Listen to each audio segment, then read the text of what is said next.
ownership is possible for you thanks to the government's new social housing program specially designed to meet the needs of poor Jamaicans at no cost to them. We are building Jamaica. The proceeding was brought to you by the Office of the Prime Minister. How do bills become law in Jamaica? Laws are made to create order, to ensure our safety, and to protect our rights against abuses by other citizens, organizations, and even the government itself. A bill is a proposal for either a new law or for a change to an existing law. Jamaica's Parliament is responsible for making our laws, and that responsibility is shared between two houses. There are 21 parliamentarians appointed from both political parties to the upper house, also known as the Senate. And there are 63 members of parliament that we, the people, elect to the lower house, also known as the House of Representatives. To pass a law, there is a minimum of 6 stages required in each house. The process can begin in the upper house by a senator or in the lower house by your member of parliament. And their proposals for a new bill can certainly start with you, the citizen. Now, since the process often begins in the House of Representatives, let's start there. 1. The first stage begins with the introduction by the minister responsible for the bill, followed by the first reading of the bill by the clerk to the houses. This clerk is more like the CEO, the Chief Executive Officer for the Parliament. An announcement of the bill is published in the Gazette. This is a public newsletter that the government uses to inform the citizens of what the Parliament is doing on your behalf. 2. The second reading begins with a summary of the bill by the minister. The main reasons for the bill are discussed both by the government and opposition members to determine if Jamaicans would really be better off with the new law or changes to an existing law. A vote is taken by the House to determine if the bill will move to the committee stage. Sometimes before going to that stage, the minister responsible for the bill can recommend the use of a joint select committee. It's called joint as its members are taken from both the upper and lower house. To benefit from greater consultation, the committee is empowered to invite the public to share their views of the bill in writing or in person, and does so through radio, TV, and newspaper adverts. This Joint Select Committee submits its recommendations to the House of Representatives. The House debates this report, and a vote is taken to determine if the bill should go on to the committee stage, where it is examined by a committee of the whole House.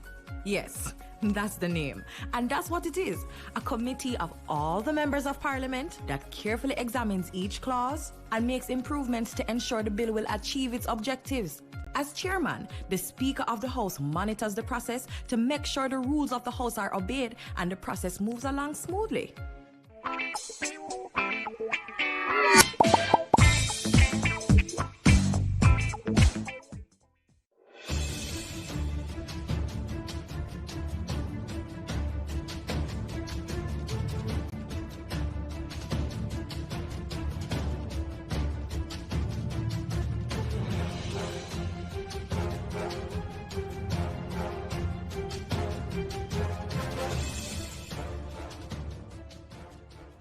Reign and princes decree justice, and from whom alone cometh all counsel, wisdom, and understanding. We, thine unworthy servants, here gathered together in thy name, do most humbly beseech thee to send down thy heavenly wisdom from above, to direct and guide us in all our consultations. And grant that, we having thy fear always before our eyes, and laying aside all private interests, prejudices, and partial affections, the result of all our counsels may be to the glory of thy blessed name, the maintenance of true religion and justice, the safety, honor, and happiness of the king, the public weal, peace and tranquility of the island, and the uniting and knitting together of the hearts of all persons and estates within the same, in true Christian love and charity towards one another. Through Jesus Christ our Lord. Amen.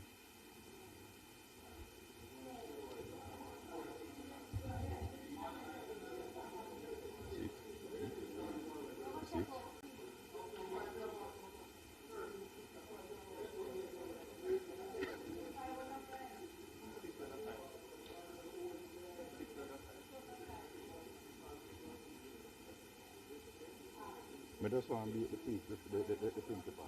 That's why I'm going to do. You may be seated. This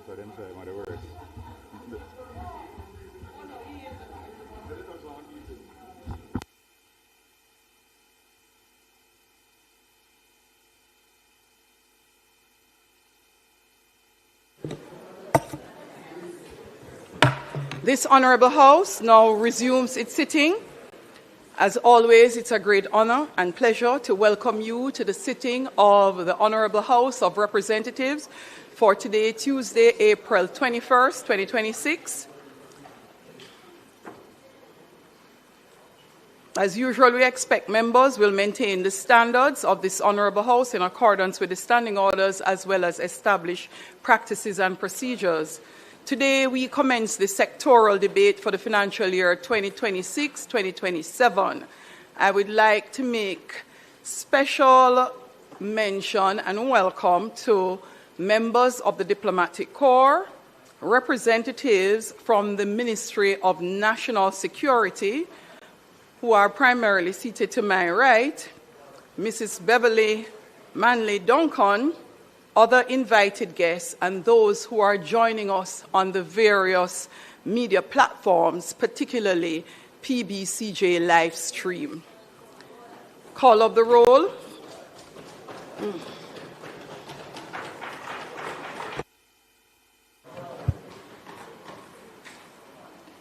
Mr. Clark, Mr. Green, Dr. Holness,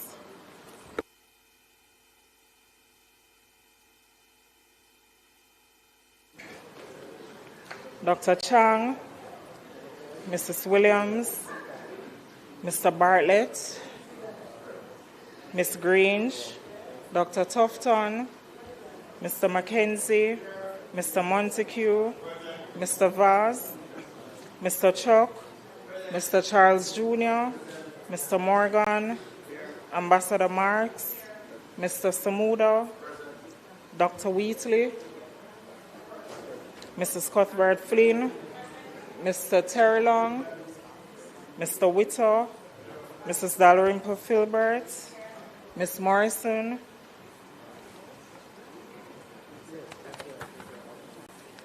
Ms. Lee, Mr. Donovan Williams, Mr. Main, Ms. Crawford, Mr. Delroy Williams, Ms. Hamilton, Mr. Sivright, Mr. Azan, Mr. Brown, Dr. Brownberg, Mr. Buchanan, Mr. Bunting, Ms. Burchell, Dr. Campbell, Mr. Cousins, Mr. Crawford, Ms. Daly, Dr. Dawes, Mr. Golding, Mr. Gordon, Mr. Hales, Mr. Hines, Mr. Hilton, Mr. Jackson, Ms. Jess, Mrs. Malahoo Fort, Mrs. Miller Bennett, Mr. Morris, Mrs. Nita Garvey, Mr. Newell, Mr. Paulwell, Mr. Phillips, Ms. Perkis, Mr. Robertson, Mr. Robinson, Dr. Russell, Ms. Shaw, Mr. Smith, Mr. Vaz, and Mr. Warmington. Thank you, Madam Speaker.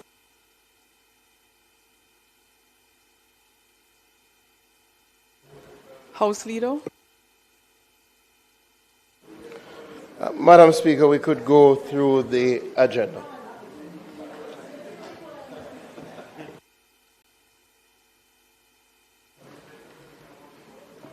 Statement by ministers, announcements. Laid on the table of the House are the following: annual report and statements accounts of the Banana Board for the year ended December 31, 2023, and its related ministry paper number 22 of 2026, titled Annual Report and Audited Financial Statements of the Banana Board for the year 2023. And finally, the Bank of Jamaica's report on performance and main activities of the Bank of Jamaica Board of Directors for the financial year 2025, and the Bank of Jamaica's Monetary Policy Statement, August 2025, Quarterly Monetary Policy Report, and December 2025, Quarterly Monetary Policy Report. Thank you, Madam Speaker. Bills brought from the Senate. The following is a message from the President of the Senate.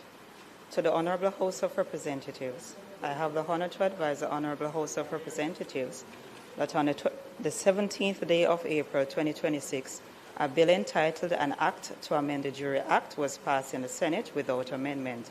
Thomas Tavares Finson, President of the Senate.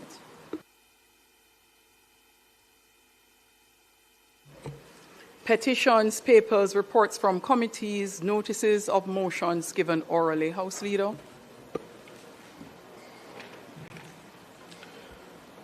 Madam Speaker, I beg to give notice that at the next meeting of the House, I will move the following motion, whereas subsection 1G of section 41 of the Constitution of Jamaica requires a member of this Honourable House of Representatives to vacate his seat if any firm in which he is a partner or any company of which he is a director or manager becomes a party to any contract with the Government of Jamaica for or on account of the public service, or if he becomes a partner in a firm or a director or manager of a company which is party to any such contract, and whereas the Member of Parliament for Manchester North West is a director of Awesome Party Rentals and a shareholder of ITGG Limited, and whereas Awesome Party Rentals may from time to time enter into contracts with the Government of Jamaica and its affiliated agencies, and whereas the member has disclosed his interest in these entities, be it resolved that this motion be referred to the Ethics Committee of the House of Representatives for consideration and report. Madam Speaker, I beg to give further notice that at a later stage today, I will move for the suspension of the standing orders to enable me to take this motion. Madam Speaker, I beg to give notice that at the next meeting of the House, I will move on behalf of the Deputy Prime Minister and Minister of National Security, be it resolved that this Honourable House of Representatives approve the plans and programs being pursued by the government in respect of ministries which were not included in the debate on the appropriation bill, and further approve the policy projections as announced for the financial year 2026-2027. Madam Speaker, I further beg to give notice that at a later stage today, I will move for the suspension of the standing orders to enable me to take this motion. Thank you, House Leader. Questions and answers to questions. Motions that may be made at the commencement of public business requiring notice. Motions relating to the sitting of the House. Motion for leave to introduce bills. Presentation of bills without leave of the House. First obtained. Public business. House Leader. Madam Speaker, I now move for the suspension of standing orders to enable me to take the motion, notice of which I gave earlier today, and this is in relation to referring the matter to the Ethics Committee of the House of Representatives. The question is that the standing orders be suspended to enable the Minister to take the motion, notice of which he gave earlier. Those in favour? Aye. Those against? The ayes have it. Madam Speaker, I now move that the motion, notice of which I gave earlier today, be approved. Members, those in favour? Aye. Those against? The ayes have it. Madam Speaker, I now move for the suspension of the standing orders to enable me to take the motion, notice of which I gave earlier today, in relation to our debates regarding the appropriation bill in respect of ministries not included in the debate prior to that motion. The standing orders be suspended to enable me to take that motion. Members, the question is that we suspend the standing orders to enable the Minister to take the motion, notice of which he gave earlier in respect of the sectoral debate. Those in favour? Aye. Those against? The ayes have it. Madam Speaker, as we have indicated today, we will commence our sectoral debate. And I want to join with you to welcome representatives from the Diplomatic Corps and also representatives from the National Security Ministry, National Security and Peace. We will have our Deputy Prime Minister and Minister of National Security, who will be followed by the Member of Parliament for Kingston East and Port Royal. And just to indicate, Madam Speaker, I would have spoken to the Leader of Opposition Business, and I would have spoken to you in relation to the conduct of these debates. And we would have agreed that we are going to adhere to the time that is set for ministers and for opposition spokespersons. Just to indicate, we have agreed that for ministers, they will get 45 minutes plus an additional 15 minutes if needed to bring the total time for the presentation to be no more than 60 minutes. For opposition spokespersons, they will get 30 minutes and if needed an additional 5 minutes to bring their total time for their presentation to be no more than 35 minutes.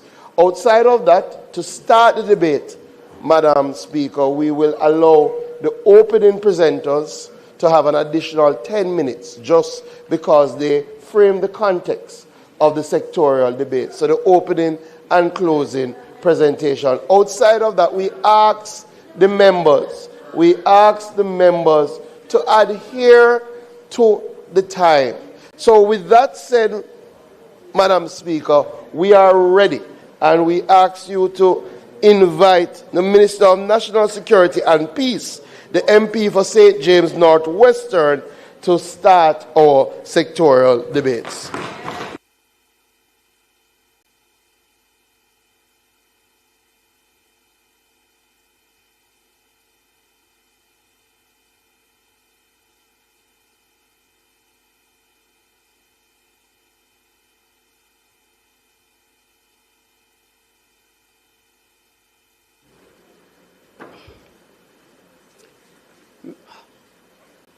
Members, before we welcome the Minister of National Security and Peace, in respect of extension of time being granted in the sectoral debate presentation, those in favour? Those against? The ayes have it. Let me introduce again and make welcome house the Deputy Prime Minister and Minister of National Security, who will speak first. Minister of National Security and Peace. The Deputy Prime Minister is the Member of Parliament for St. James Northwestern. Let's make him welcome.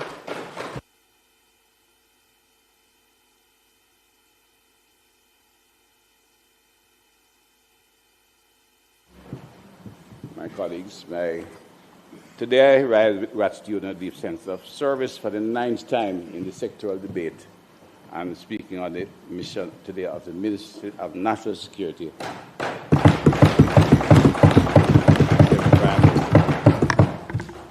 Madam Speaker, peace has been introduced to the portfolio set of the Ministry of National Security and Peace, and this is due to the success of the agencies of the Ministry of National Security, but in particular the Jamaica Constabulary Force, for the major and dramatic reduction in criminal violence throughout the country. Each year in this House, I am reminded of the strength of the Jamaican people, even in the face of major challenges. The strength inspires me to give me hope and compels me to continue to work with purpose and resolve. In the mind that our duty must always be anchored in service to the people, guided not by party colors, but by our shared responsibility to every Jamaican. We bear a solemn charge to act with courage, integrity, and purpose as we shape the future of our nation. The recent passage of Hurricane Melissa infested many of our communities. Homes were damaged, lives were disrupted, but the Jamaican people did not break. Our recovery continues. We remain committed to ensuring that no community is left behind. I want to commend the men and women of the Jamaica Constabulary Force, Jamaica Defence Force, the Fire Brigade, and the wide members of the public service. They are not only guardians of public safety, they are the steady hand that our nation depends on in this most difficult time. And in particular of this hurricane, many of them are out there, even their families themselves were under severe pressure.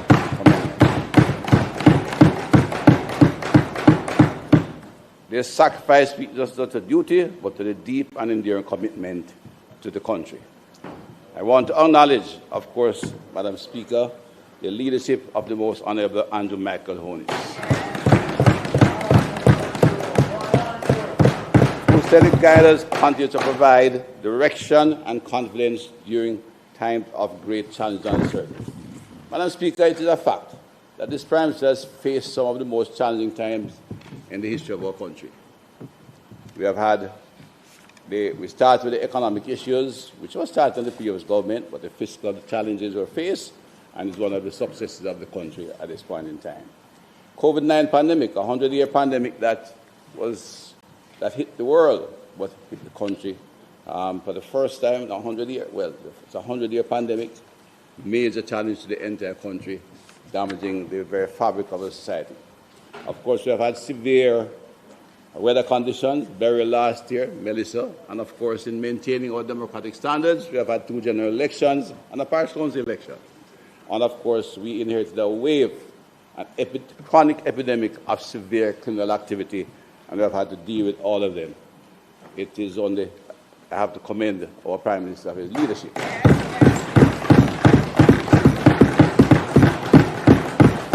As we continue, Madam Speaker, I have noted my colleagues across there said, one of my good friends from South Manchester spoke of divine intervention. I don't think he understood that it was already decided. He got the wrong intervention. Somewhere in Spanish Town was a young man who invented to occupy the seat of authority as Prime Minister. That was a divine intervention. One pair. It is remarkable that we have one Prime Minister through this remarkable stage in our history, with all the crises we have had. I want to thank my colleagues in the Cabinet for their continued partnership and collaboration, and extend special appreciation to my Minister of State, Juliet Cuthbert-Flynn.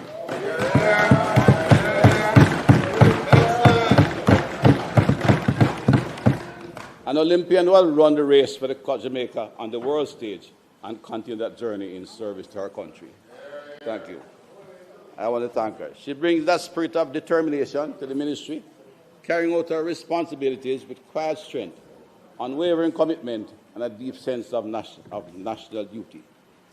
I want to recognize a dedicated team within the ministry, led by Permanent Secretary Ambassador Alistair Stonewall, including technical and administrative staff. They work tirelessly to deliver on our mandate. It is indeed a privilege to work alongside our national security departments and agencies, which include the Jamaica Consular Force already referred to, led by our Commissioner, Dr. Kevin Blake, the major organized crime and anti-corruption agency, which has quietly invaded that area and is having some significant success both in the public and private sector in dealing with corruption. The Passport Immigration and Citizenship Agency, a quiet agency, tend to be below the radar, but a very important part of our border security and doing an excellent job both in security and allowing our visitor experience to be improved. We are working hard at taking it to another level. The Institute of Forensic Science and Legal Medicine, which will be approved later again, one of the finest in this region. The Firearm Licensing Authority, the Department of Correctional Services, the police, and my minister has particular responsibility for it, although she's the lady. The Police Civilian Oversight Authority and the Private Security Regulatory Authority. I commend their leadership and staff for their unwavering commitment to building a safer Jamaica. I want to express my deepest gratitude to my wife and children for their continued support.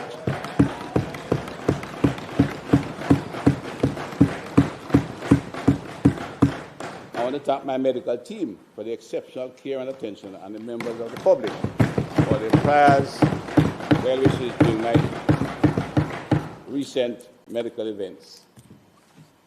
But I want to express my gratitude to my colleagues in the Honourable House on both sides.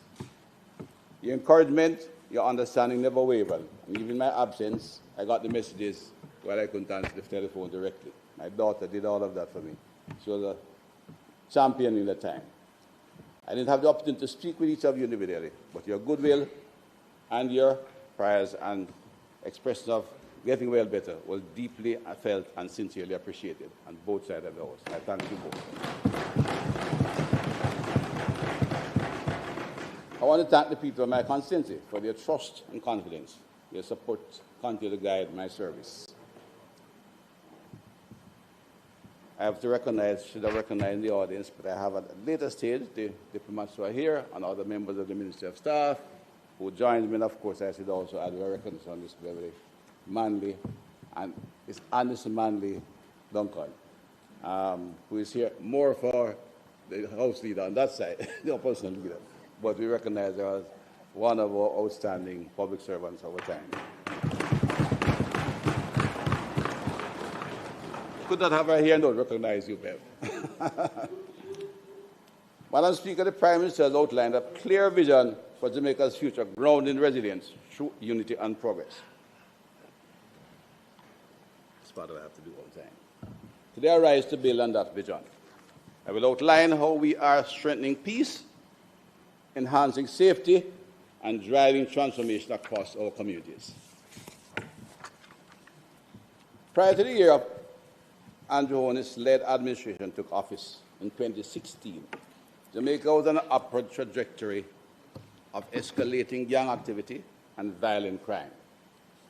These trends continued into 2017, when the country recorded one of the highest homicide rates, 60 per 100,000, with 1,647 murders.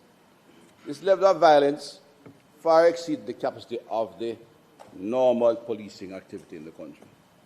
And in public trust in the police and the government was low. And the simple dream of citizens sleeping with their doors open at night was a far from reach and an admirable aspiration only. When we came into office, many communities were under the grip of gangs defined by violence, intimidation, and gunmanship. But then, under the leadership of Dr. Andrew Horace, we made a decision. We made a sober decision. We decided that Jamaica would not surrender to criminality. We made it clear that gangs would not operate freely or comfortable in this country, and that crime would carry consequences, swift and certain consequences.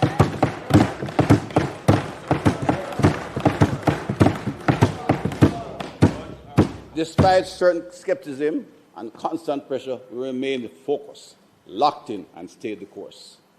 We committed to doing the difficult work required to restore order and rebuild society. This is the foundation of our legacy, Madam Speaker, and today we are building on that foundation. Madam Speaker, since 2016, we have made sustained and unprecedented investment in national security. On the average, we have committed approximately 10 billion annually in capital expenditure into capital. Despite the various economic shocks that we have had to confront over the period, we have remained disciplined and unwavering in that policy direction. This level of investment is far greater than any previous period in our history and reflects a deliberate strategy to build a modern, capable, and responsive security architecture.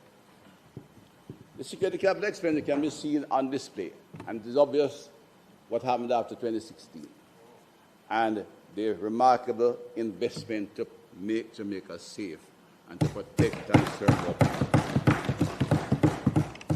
We'll comment on some of the major economic implications for that at a later stage. In fact, my colleague to my right and my friend in St. James will in fact make him a stronger comment, as it has aided his own progress, who has worked hard to bring the resin industry up to a certain level. I want to commend the administrative leadership of the Central Ministry. We refer to the Permanent Secretary team, led by the Permanent Secretary and the Chief Technical Directors, for the work behind the scenes to help facilitate this level of capital expenditure. Madam Speaker, when an institution moves from an average expenditure under $3 billion per year to a rate now spends up to $20 billion in 1 year, it reflects a dramatic movement. The Ministry is able to spend that quantum of funds over the year with a high degree of integrity and efficiency. Projects are not stalled in procurement process, projects satisfying the public investment appraisal requirements, and not in in receipt of an adverse trace from the Auditor General reflects hard-working, competent professionals in the public service who deserve to serve. In fact, Madam Speaker, I said to them recently, that's like moving a staff from a sidewalk shop into a large supermarket, and they're able to sustain the management and success of the business in an outstanding manner. This level of capital expenditure is what will help to ensure the sustainability of the results, but not only the level of capital expenditure, but the competence and ability of the staff, the central staff, the corporate services, to continue working effectively within the legal framework we operate. We have significantly strengthened the capacity of the Jamaica Constable Force in particular. We strengthened capacity, presence, and leadership. Since 2018, and this is critical because the police force is the front line of law enforcement. They are the primary law enforcement agency. We have many agencies I've referred to before, and each play a significant and important role in restoring public order, bringing peace to our communities, but the JCF is on the front line. They lead it. Since 2018, we have recruited and trained approximately 7,100 police officers.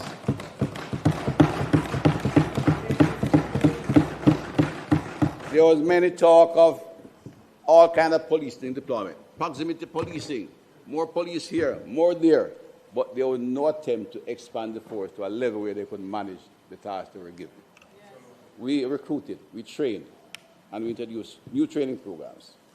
This expansion has allowed for a more effective deployment, establishment of specialized units like the operational supporting teams, the special operation teams, increased presence in communities, and the advancement of proximity policing.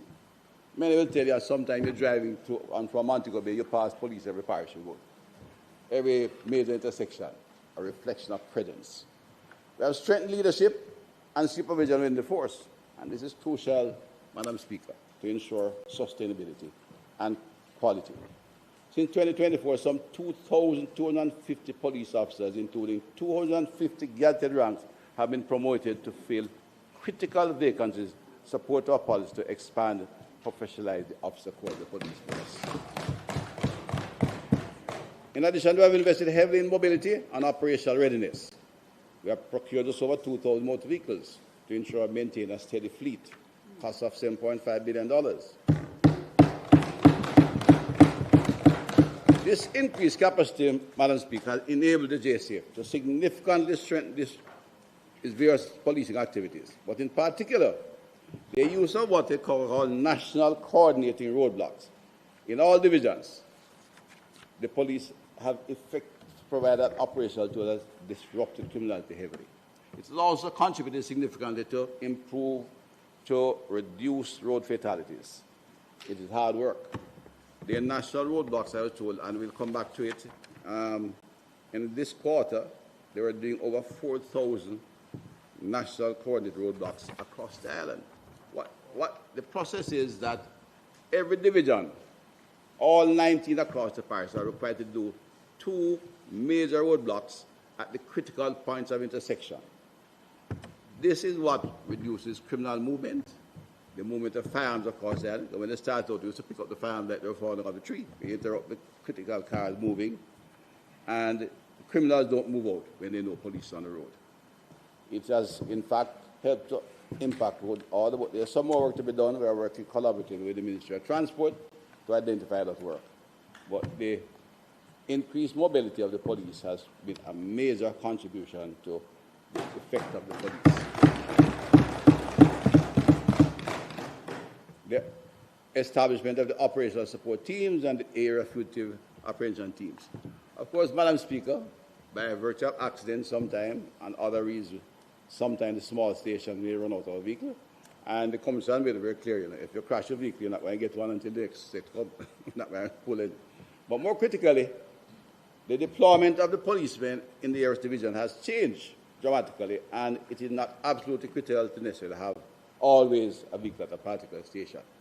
Because the operational supporting teams and the area fugitive operation teams are deployed from divisional headquarters to go to critical areas in the parish.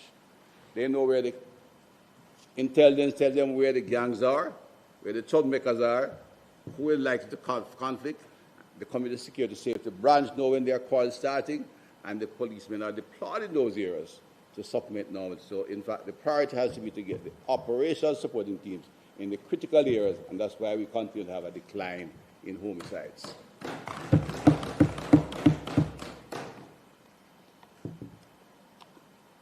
But yes, we are seeking to maintain our fleet level where all the states will have at least one vehicle, but we have to ensure those special teams are operational, what we call the kinetic teams. They must be in the critical areas. So when problems start in land settlement, MP from Manchester, we put people there, and we're going to cut the rate of homicide. Madam Speaker, we are making targeted strategic investment to build a modern police force driven by technology, powered by data, and enhanced, anchored in accountability. Among all agencies of government, the JSF has demonstrated some of the most significant progress in modernizing its processes and operations. We continue to digitize across the They have a whole team digitizing records from 2013, and by the end of this financial year, all our police stations will have their front desk with computers, and the big books will begin to grow. It's an enormous task, but they're proceeding. We're making targeted strategic investment to be, we are transforming traffic enforcement through digitized technology. Well, no, when the policeman stops it, it's not a matter of talking to him, pull him ticket.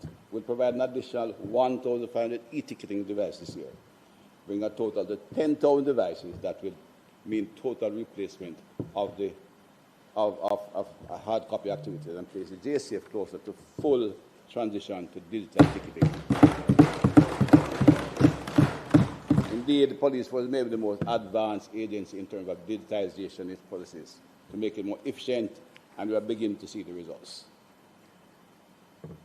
We had to, of course, introduce a ticket information management system, because one that was acquired some time ago was not only dated but impossible to use. And in the process, we have contributed significant activity on the road, because the national coordinated roadblocks have seen this quarter one of the lowest in terms of fatal accidents on the road. We are strengthening the Jamaica program, National CCTV Surveillance Network. We are expanding the cameras. We are looking at a target of 3,000 cameras over time. But we are not quite there. We will be acquiring additional one this year, and we will complete that process by the 28th budget year. We have acquired body-worn cameras, and they have been deployed, but deployment is decided by the Commissioner of Police. Body-worn cameras are part of modern police equipment, and the only person who has the authority and the professional capacity to instruct where they should go is the Commissioner of Police as a team. No civil society organization can tell us where to put them. That was what was damaging the police for years. Everybody liked cowboy policing and downmanship, and then tell police how to go police. Cameras are good for transparency and accountability, and we will continue to acquire. We have another 1,000 order, and the police will provide the equipment. Well, let me make it plain. The police force, my job is oversight and providing equipment. Society holds them accountable. They do policing, and we have an excellent Commissioner of Police. We know that.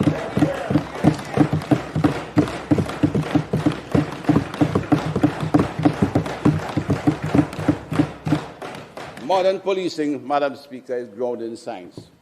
We have made the investment to upgrade and expand our forensic capabilities.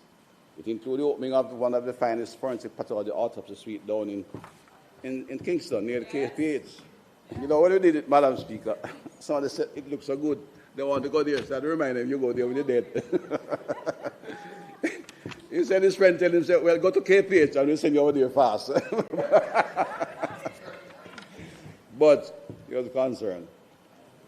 That forensic pathology autopsy suite is excellent. We expect our first corpse in June, and from then on we expect to reduce the weeks and months, wait for autopsy to less than to more than like 10 days. We have also, and Speaker, the modern police must also be supported by modern infrastructure. The ministries have spearheaded the project Rebuild, Overhaul and Construct initiative, systematically upgrading and renovating all police facilities nationwide following rigorous engineering aftermath. We're not quite complete, and of course, Melissa hit a few, which we are working on now. Notwithstanding the impact of Hurricane Melissa, which hit the economy very hard, there is now about $30 billion worth of investment on the ground. Not pipe dream, not promises, on the ground, which we can talk about. These include the Westmoreland Police Division, and I didn't invite them to give you any problem, Mr. President. I'm sorry that. I got heard there, some heat there. I don't know if it's your colleague in Eastern or so, kind of remind you that he will need some attention. The St. Catherine North Division, both models of what should be divisional headquarters, and of course replacement in Bull Bay, K Valley, Muckle, Granville, and Amity Hall in St. James are already in the pre-construction phase, and we are working on DIAS. Investment in security for the safety of public Jamaicans. And we'll come to more. There's a major special operation unit to be built in Montego Bay. It will be a multi-billion-dollar project because we have had to be spending money renting spaces for police officers costing millions of dollars, and we'll put that there as a major public sector investment. It will run in the region anywhere from $8 to $12 billion. The same average maybe $10 billion, which will be a major, one of the biggest government investments in the public sector infrastructure for a long time. But the move there, Madam Speaker, was not just a matter of high crime rate in Montego Bay, or the fact that we say a number of us have interjected in the government. Myself, my colleague, as senior minister, and the Prime Minister, loves Montego Bay. We love him there too. But the economic reality is that a lot of activities have shifted west. In fact, we're discussing the expansion of the UWI campus, and it's pointed out that the population from St. Anne to St. Elizabeth exceeds the same campus, the population of that serves the new campus in the Eastern Caribbean. In addition to that, we have seen major investment moving out. In fact, while we have had disinvestment in the southeast region, a fact we are also seeking to reverse, but a fact of the economy, Twickenham Park, Bell Road, etc., where a lot of industries went, and government is the driving force. We're now doing the development of the port facilities that will replace that. But in the West, the airport alone has seen investment of nearly $400 million US. The perimeter road is there, the hotel rooms, the outsourcing activities. I've also seen economic activity moving to the northwest and the population increasing accordingly. Niguel now is a major township. Montego Bay is a hub. It's a multi-port, which is the Montego Bay port facility have expanded and improved. And we go all the way to Ultra, the highway system has improved. And it's now maybe one of Jamaica's most creative and active economic zone. It therefore required expanded public services. Many of the entrepreneurial spirit of Jamaica I've seen been coming out of the Freeport. They sometimes are criticized for the style, but people like CPJ have become a large conglomerate and other activities out there. So it is necessary that we put investment in public service. So the police station expanded to ensure not only to stop the crime rate rise, but to provide the service required, transportation, our hospital, and the minister have taken some beat for time, but we need all the expanded services in that area, and that's what the investment is about. The police stations have been referred to before, new ones in Mount Salem, Montego Hills, coming Bluefield, Silo, and Newmarket, and Betheltown. We have also ensured, Madam Speaker, that we have strengthened the legislative framework, which is critical to ensure professionalism and sustainability of our successes. The Firearms Prohibition, Restriction, and Regulation Act 2022 was a decisive shift in our response to illegal firearms. This legislation was carefully examined and advanced through the Joint Select Committee, and I commend my colleagues on the other side who were involved in this. And this act was a national policy. I see my friend from Southeast Clarendon nodding. He played an active role in the committee. Like, Southwest. You're coming here to the West.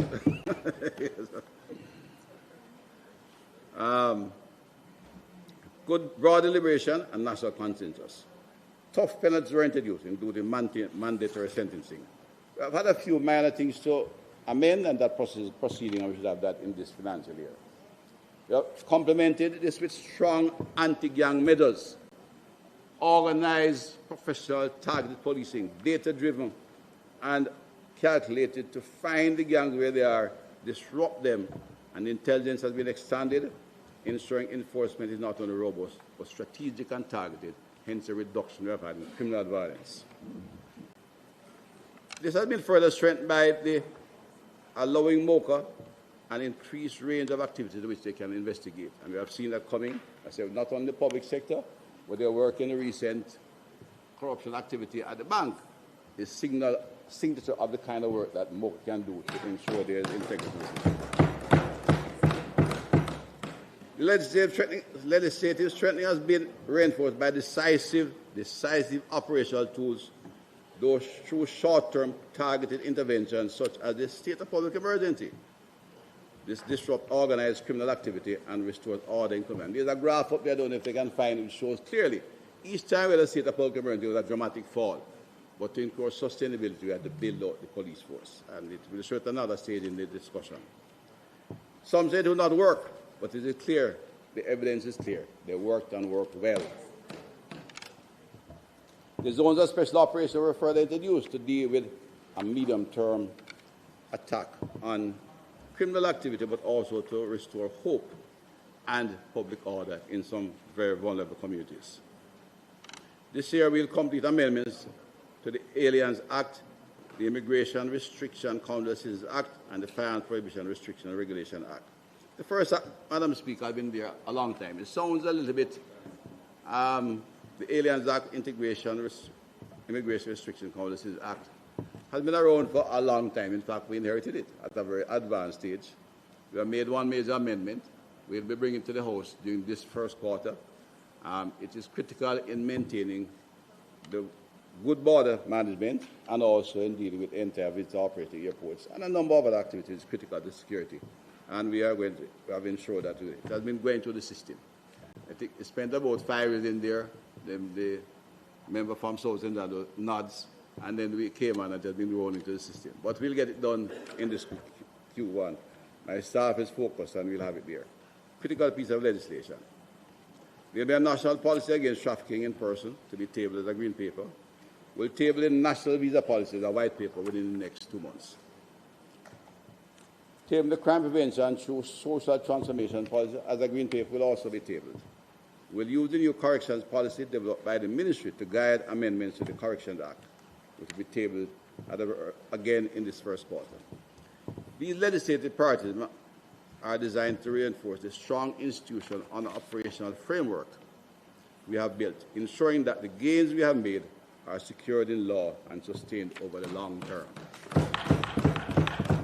There are other legislative to be done. I will not mention here because the process, Madam Speaker, as you are aware, and from where you sit, Jamaica seems to examine the entire process of legislating, and if not the process, to look at how we treat the corporate centers in the various ministries, as we have shifted much activity from the ministry to agencies, and have done very little to strengthen the corporate services in the ministry, so that the policies can be done efficiently and well in a short time and get the required instruction to our legislator, to our lawyers who write legislation. They too need strengthening, so that we do not have to take multi-years to do major legislation. We're not only investing in crime fighting, Madam Speaker, measures, we're investing in people, and we are transforming our correctional system at an unprecedented pace. I want to emphasize, Madam Speaker, there were some time attacked there, and we still have old prisoners. One of them is over 200 years old. But we are doing work, and I want again extend comment to my Minister of State. We're ensuring that the wards of state and inmates are given real opportunities for growth, development, and transformation. Wards in our juvenile facilities are now being assessed, guided, and trained for the future. They are learning trades. That's a graduation ceremony for some of our juveniles. They are learning trades, building confidence, and even stepping into the field like coding and robotics as we give them the appropriate emotional and psychosocial support. This is transformation in action, Madam Speaker, turning correction into opportunity.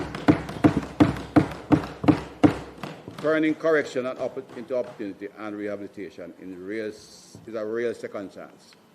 Through the Retransform program, we are strengthening rehabilitation and reintegration through strategic partnership. At the South Camp, we have just built a modern sewing facility for the ladies so they can live there capable to find active economic activity. This builds on early efforts at the Metcalfe Street Center, where we have a full recording studio. Music is still a part of the genetics of Jamaicans. Madam Speaker, we are advancing bold child rehabilitation and social reintegration strategies. This is grounded in a more humane and forward-looking vision of justice by the administration. It recognizes that children in conflict with the law requires guidance, not punishment. These efforts, all listed above, are already showing measurable results, Madam Speaker. In 2025, the recidivism rate declined from 41% to 27% for the first time in our history, reflecting meaningful progress in offender reintegration. For the first time in recent history, we are recording this kind of significant reduction. The department has an agricultural program, Madam Speaker, and I want to pause a very strong agricultural program. We are training not only for the reintegration, but we have made the prison system self-sustaining eggs, poultry, and pork production, building discipline, skills, and a culture of productivity and good reintegration. Right? Now, my Minister of Agriculture is going to give some more support, and we will, we're going to supply the canteen downstairs here. That's a small fee. Good product. Madam Speaker, we have significantly strengthened our border, not only by intercepting threats, but by modernizing how we manage the movement of people at the goods at the airports. It's a much better service today than we inherited, but in fact we have a way to go. It's a costly process. We expect it will take at least 24 to 36 months to do it properly. We'll be able to work with the Ministry of Tourism introducing the electronic transfer approval, get the PNR system working effectively, but we are much better today than we were before. And everyone will tell you, walking through the airport now is a much different experience it was back then. But at the same time, their work in security has been critical. Through enhanced intelligence, advanced cargo scanning, and risk-based targeting system, our border security agencies continue to disrupt transnational criminal networks and prevent entry of illegal firearms and narcotics to our country. At the same time, we are improving the experience for the legitimate travelers through the Passport Immigration and Citizenship Agency. We have advanced the ease and efficiency of processing at airports. In close partnership with the Customs Agency, we are strengthening coordination across our ports of entry, ensuring that our borders are both secure and critical. And jointly, they have just completed a new C5 form that I know the Prime Minister is very pleased about. Customs Agency and Pecan should be introduced, I think, in June? In June, it should be fully introduced. Okay. We are going to introduce new technologies that will further modernize the airport systems and our port facilities and our points of entry. Madam Speaker, building on the social prevention pillar of Plan Secure Jamaica, the City Security Plan remains our primary vehicle for delivering the peace dividend to our communities. Support by the European Union, UK's Violence Prevention Partnership Programme, and our own consolidated fund, the CSP has delivered targeted investment in governance, infrastructure, and social intervention. And Madam Speaker, I just pause again to recognize the several members of the diplomatic corps present in the audience from our partners who have been supportive in our efforts throughout, and we welcome them to this event, and we look forward to continuing work with them. We have strengthened oversight through the City Security Business Group, initiated by the Prime Minister. The establishment of safe space in vulnerable communities, continue the upgrading of police stations, skills training and certification by at-risk youth like heavy vehicle driving and other construction work, which continue to work closely with the Heart and Ministry of Education to see how we can scale these operations and really provide a genuine alternative for our young people. The construction of 2 domestic violence shelters is complete, and the third is about to be completed. The establishment of a child and adolescent guidance and therapeutic wellness center in Montego Bay, and plans to expand it to at least 2 more areas quickly. the rollout of the Interministerial School Support Strategy in 37 schools, that too will scale up. We have successfully closed Phase 1, but building on the lessons of Phase 1, we are strengthening what works and expanding our reach. The CSP will now extend beyond the ZOZOs to vulnerable communities under the Community Renewal Program. These results reflect strong institutions, improved coordination, and growing confidence from our development partners. Unlike interventions like SOE, which delivers strong immediate reductions, the CSP drives sustained community transformation, beginning with the individual. As a result of the investment, Madam Speaker, we have seen direct result in terms of the violence. So I have to go back there. Just to remind the public and my listeners across and those on the internet and the youth, Jamaica recorded 674 murders in 2025, marking the first time in over 32 years that murders have fallen below 700. 32 years.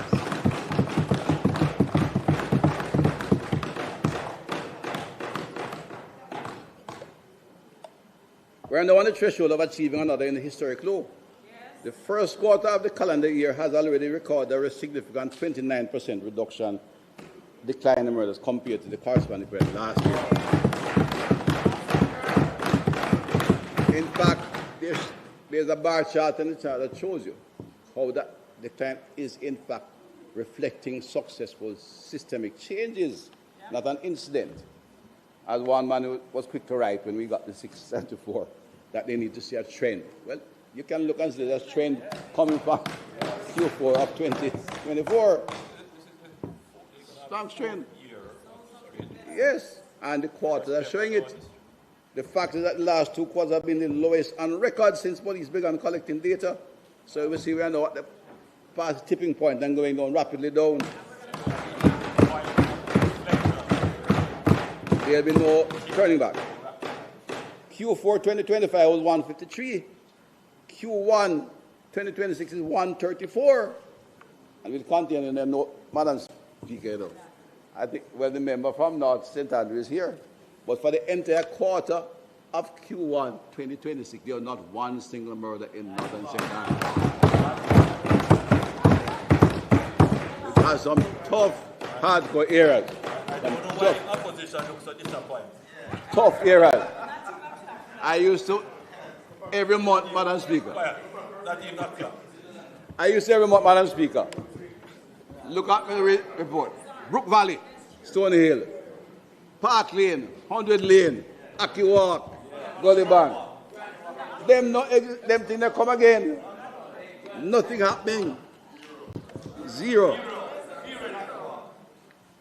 In that order, we give God thanks for our successes, but it was hard work, good policy to start with, good planning, hard work and investment in our security forces that did this. Well, let me go a little further, Madam Speaker. It was suggested that since 2017, we have saved 3,000 lives by the work of this government. This represents an average of 374 Jamaicans who are still alive today to look to our future. Shooting and other violent crimes all decline. We express gratitude not only to our security forces, but to our international partners. You see the graph, and again, I'm not following as well, but a steep decline since 2022 in particular.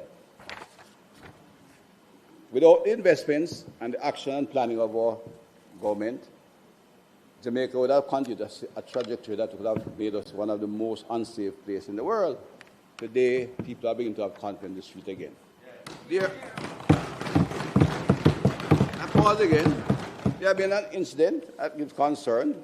Entertainment is an area where I have constant discussion. And there have been no contention, really. But we have had discussion. My colleagues to my right, both of them, my constituency, in other words, Flanker sees itself as the entertainment center of Montego Bay. At the time when I was in Flanker, you had Wednesday, Wednesday, Disney Thursday, Wet Sunday, and Friday and Saturday, every day of the week, a party going. And in the Prime Minister's got the hip strip and Olympic Way. They're partying all the time. But we have seen some elegant trend, and we are going to work to. We're not going to allow it, criminals to disrupt our entertainment.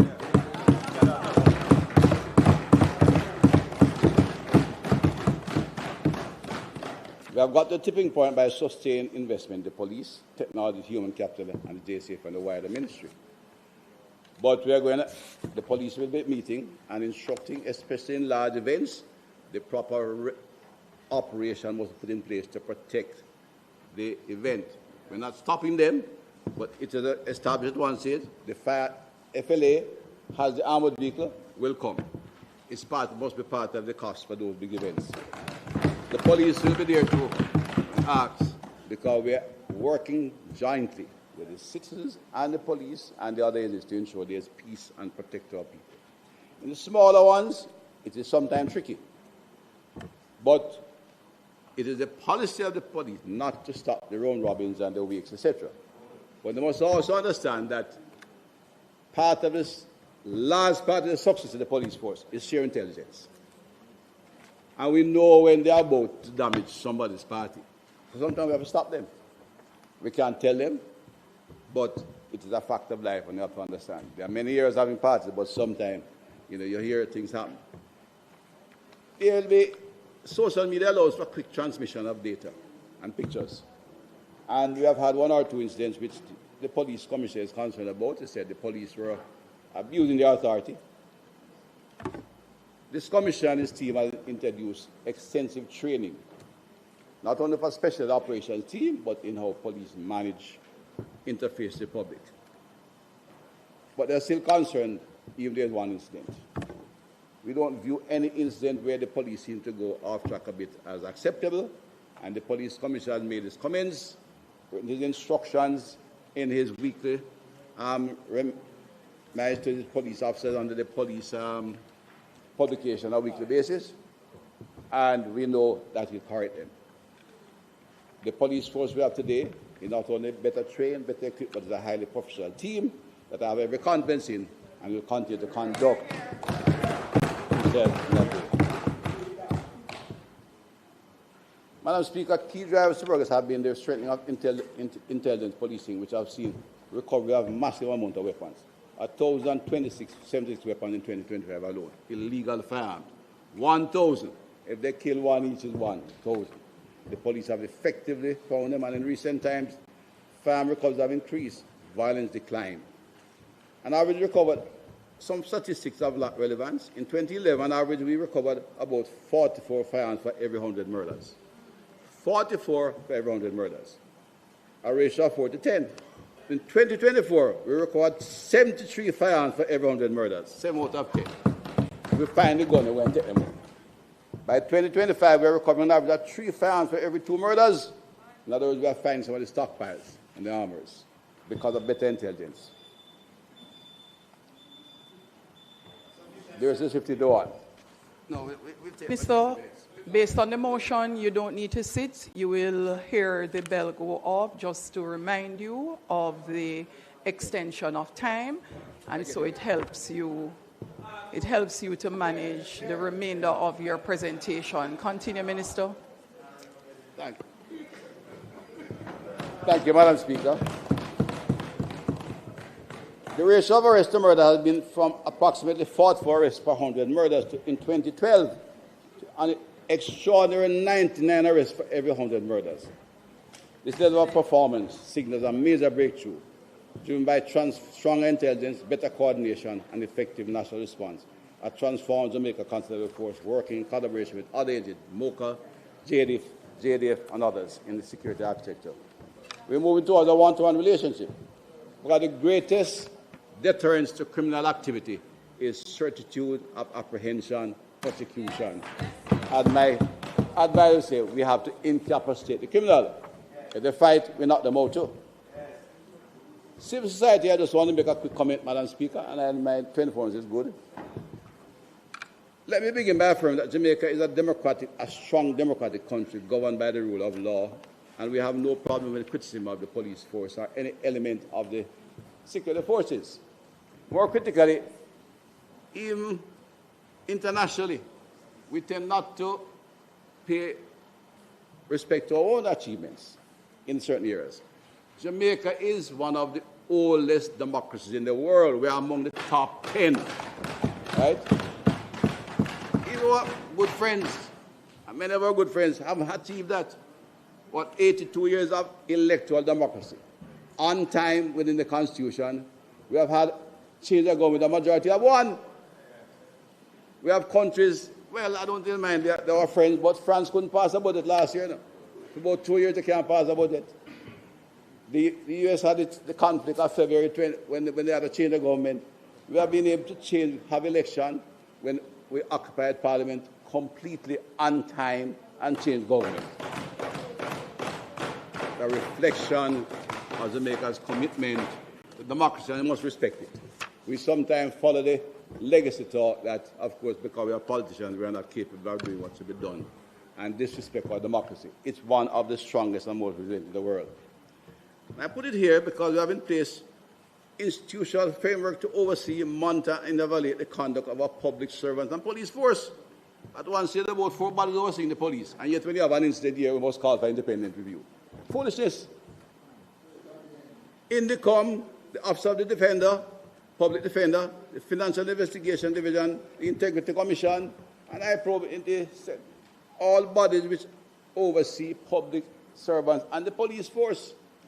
And they are designed to investigate issues and take them through the criminal justice system. It's important, Madam Speaker, because if we charge the police in particular in a high-violence society, you know, Christian went to 60 per 100,000, you know.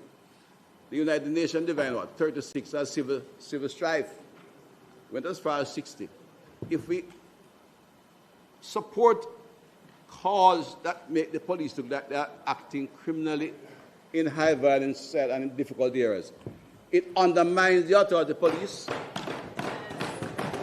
More critically, and I feel strongly, I said, you know, I didn't lose my temper when I went on radio and I wasn't fully out yet. It hurts me personally, very strongly about it. We must allow the criminal justice system and the oversight board to work. You put policemen at risk.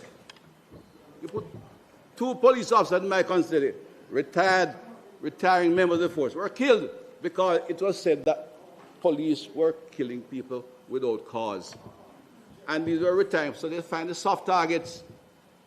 Mr. Brown family understand. The man was about to retire.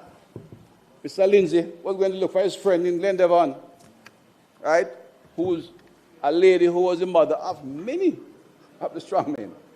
But it was said the week before they had killed somebody without cause, and they murdered the man. He went to say goodbye because he was retiring and returned to St. Anne. A quiet little old man driving, of course, on the old corridor they used to have, so he couldn't drive too far, dropping a patrol, and the man just walked and shoot him. But more critically, we have recruited 7,100 bright young Jamaicans. Yes. They come from the same challenged communities. Yeah. Head boy from Titchfield, Garvey Masio, St. Catherine High. They have their other siblings in the same high school. They have their girlfriends and their sisters as teachers in school in those years in primary school. When you start make out that these young men are joining a force to shoot people innocently, then they get assaulted in the community. We cannot allow that to happen. And I will not accept it, condone it, or apologize for it. Civil society is that do so. INDECOM, Madam Speaker, was the Independent Commission of Investigation designed to prevent this kind of veranda talk to hurt the police. There is no evidence to suggest that INDECOM is being impaired or that the police is doing anything illegal. They are in a high-violence society. They are in combat recurrently. Combat. Where men are shooting on them. Sometimes some of these people calling on the police to always have cameras should go out there and go to Twickenham Park and let the JD fire some rounds on them head, them hear what an F-16 buzzing on them head is like. Policemen know that. They face that. They can't be made into targets. INDECOM report published in 2024 shows, Madam Speaker, that there was 1,936 total shootings investigated between 2011 and 2023, over a 13-year period. There were 66 cases that went to prosecution. They are not complete, so we can't say how many were successful. But that still, if you take all of them, is at 3.4% prosecution. That cannot be used to condemn the professional police officers. It's irresponsible, immoral, and wrong. In 2024, 11 were charged. Of that 11, 8 of them were off-duty police officers, civilians moving about their business.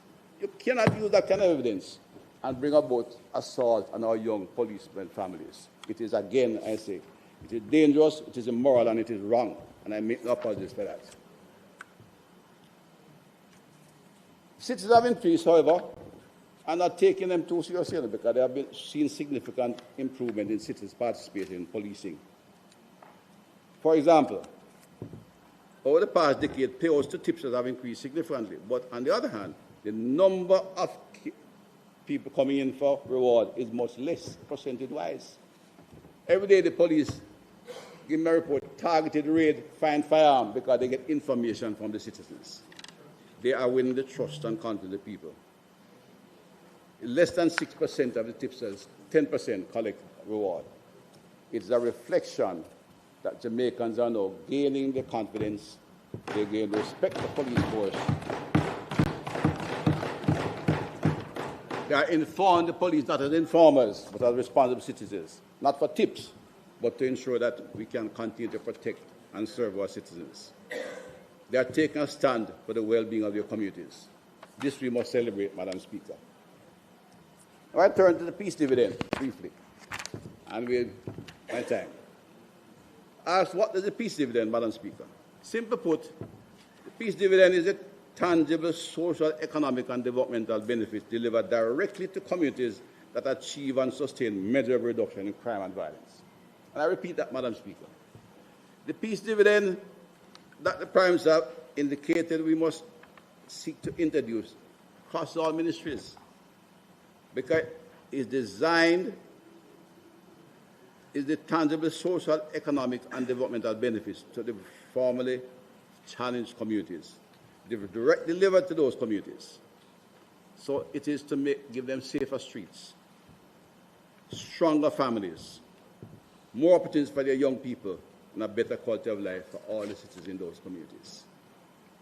It's when the old lady can now continue to go to a prayer meeting on Wednesday night and don't feel afraid to walk because she might be shot in gang war. When children can go to the school next door and not have to take a taxi and go to the community. Workers can take the work at night and come home from the free zone or want to go free for the hotel when they are released from work at 1 o'clock. And my constituent now do have to fret and tell me, boy, my daughter get a job, but she can't go because she can't taxi come home and she has to go sleep with some man downtown who don't even know. Those days are done because of the work of the police force. As a peace dividend.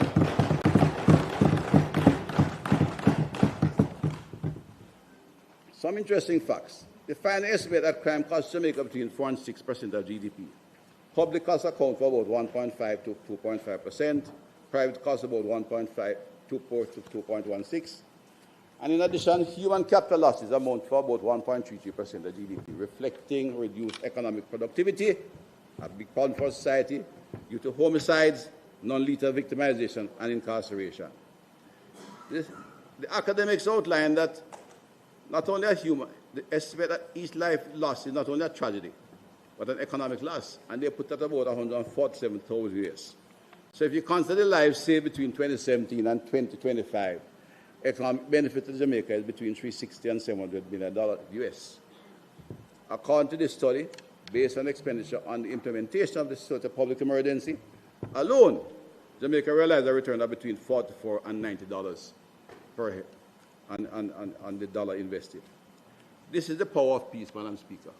This is what our Prime Minister spoke about. Peace saves lives. Peace creates value, and peace must be reinvested in those vulnerable communities. Building a durable peace requires more than an individual program. So we'll be having extensive program through the City Security Bureau across various ministries. We'll provide opportunities for the schools. We work with the schools, and we work with the Ministry of Education to ensure we can broaden and scale up much of the program we have done. Our case management program is an outstanding example of successful intervention. The police community Community Security and Safety branch is being expanded. We expect to be able to place resource persons in all the challenged schools. And I'm sure the Prime Minister and the Ministry of Education work to ensure those schools do not remain long in their state. They classify them as Tier 3 and 4 schools where the productivity is absolute, well, I won't go say it's zero, but we end up not providing any quality education for some very hard-working humble Jamaicans. That will change and must change under this administration. There are 59 such schools at the secondary level and 134 at the primary level. In fact, one primary school, we did a national survey, all the schools, and unfortunately I found the most unsafe school, medical school in Westmoreland, based on the survey. And the safest school, incidentally, was in the hills of St. Elizabeth, on a constituency border. It was interesting, I thought, because in the school that was considered safe, they knew all of the political leadership. One was from both sides. And this have active PTA, active community activity. The other one, they didn't know anybody at all. So, I urge the members here to provide leadership in the community and be involved in the guidance to the children in a responsible way. The police, in our movement to deliver the peace dividend, will be like the driver of the vehicle, working with case managers, social workers, school principals, and parents to ensure we can take the dividends to those communities which are challenged. And the police will not only be seen as special operations team in the blue uniform, which will continue to be there, but that gives them confidence that they are safe to work with the police or special operations team. Our intelligence teams are there to look for them and find them. We will not allow any hiding place for any criminal activity. At the same time, the school police resource officer and the members of the Community Security Safety branch know the personnel. They know the bad guys, they know the challenged families, and their job is to ensure we can get the social workers and the guidance counselors to meet those families, the single mother who is under pressure, the one with 4 or 5 kids, and get them into the social safety net. Jamaica does not have a wealthy, well-endowed safety net, say, compared to developed countries. But we have several programs that can assist such people, and we are ensuring that they get to the right people and provide hope for those people in these areas. The work of the police officer is to build trust, deepen cooperation, and ensure that security is felt and not just enforced. Yes. Keeping the peace requires more than enforcement. It requires structure, standard, and consistency. We'll strengthen the public order this year, Madam Speaker, because we have built out a strong e-ticketing information management system. One was there before, called TTMS. Cost government a lot of money. It was never used. We have spent time and built out a proper system, and everybody who get a traffic ticket now know they are met by a police officer with a ruggedized handheld device that gives them a ticket, and you can pay it on the telephone and it goes. It is going a long way in strengthening our ability to manage our public spaces. We're going to expand this. That's why we call the ticketing information management system. For example, it can be applied to noise abatement. So rather than have the police fight with a promoter over his equipment, which is today's world is primitive, plus expensive. They're using computers, not big boxes, again. So they can give them a ticket, and you can have a structured system. First, whether it's a ticket for a party at home, ticket in a square, the amount varies with time, as well as if they do more than 2 or 3, it goes up and they can end up being a warrant for court. But we're going to introduce a technology-driven, modern, efficient system to reduce antagonism between the police and the citizen, even when they breach the law. So they'll take our vendors' basket them goods, after cooperating with the Ministerial local government to give them a ticket. And they know it's coming. We are providing training a modern police force that will be able to restore, not only reduce criminal violence, but indeed restore public order and bring hope and opportunity to our people across the country. That is the legacy of this government, and we make no point taking credit. The zones of special operation, thank you, will become zones of peace and opportunity as we expand our opportunity, because we're not leaving those communities. Even when we take down the checkpoints, will ensure that we continue to provide the services to those communities. These will represent a new phase as we move on to other areas, because we don't necessarily need the same level of intense security in the other areas that are vulnerable. So we'll have now phase where peace is not enforced but sustained. We're opting to replace fear. Enforcement policing now becomes community-based development policing, and where communities are rewarded for maintaining stability. We seek to build peaceful society, but return to a positive Jamaican cultural activity. Our Live Good program will go into the schools, in the communities, and across the country. As the grandmothers used to tell you, we have to live good with each other. Madam Speaker, there is no doubt that there is a breath of fresh air across Jamaica.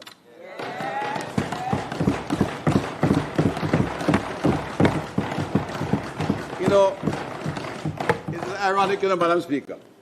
We used to be always a laughing stock by the Caribbean. But they'll tell you the last carnival, the Trinidad and found their way to Jamaica. You know why, Madam Speaker? Not because that's a wonderful carnival, but it's just safe to walk on the streets of Jamaica despite of a little hiccup at one party. More people are coming here. We are making our communities safe, and people are recognizing that. They have asked us for help across the Caribbean. I have 30 police officers in the Turks and Caicos, and they have in 1 year reduced homicide by nearly 40% there too. They're asking us to them in training. We have been invited to transfer those to other areas in the Caribbean. And becoming an export product for Jamaica, where we're earning what we have invested. Madam Speaker, it has been a pleasure to work with the team, with the leadership of this Prime Minister, and the men and women of the ministry, and in particular our police force under the leadership of Kevin Blake. Well, we are going to ensure that our achievements not only will not be undermined, but will be sustainable by legislation and investment. Today, we have, as I said, we are investing enough to ensure that, and the training program to guide and develop our young officers. Yes, we have transformed the police force. Yes. A friend of mine said, they look better, Dr. Chang. They operate better. They succeed in reducing.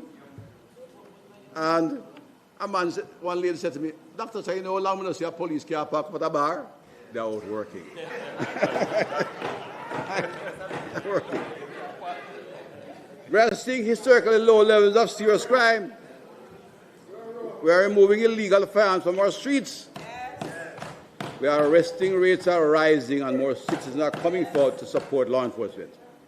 Yes, we are incapacitating the criminals. We've identified them, we find them, we arrest them, prosecute them. If they fight and we have to shoot, we will succeed. We stop them. But our work is not finished. We must sustain these gains. We must deepen the peace. And we must prepare the next generation to inherit a Jamaica where violence is not the answer, but opportunity is the norm.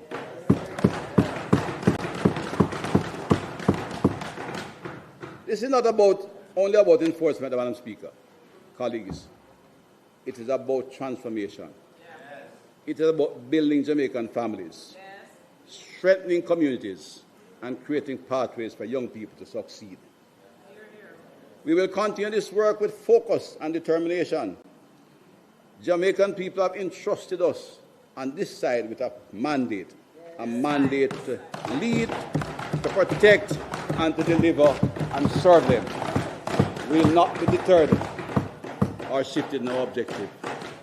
Under the leadership of this Honourable Prime Minister, Andrew Horace, we will continue to move the country forward in peace, in good economics, and in prosperity. A Jamaica that is safer, a Jamaica that is stronger, yes, a Jamaica where peace endures, yes, a Jamaica where all Jamaicans and others we want to live, yes, work, raise their families, do business, and rely in peace, and live in peace. May God bless Jamaica. Thank you, Madam Speaker.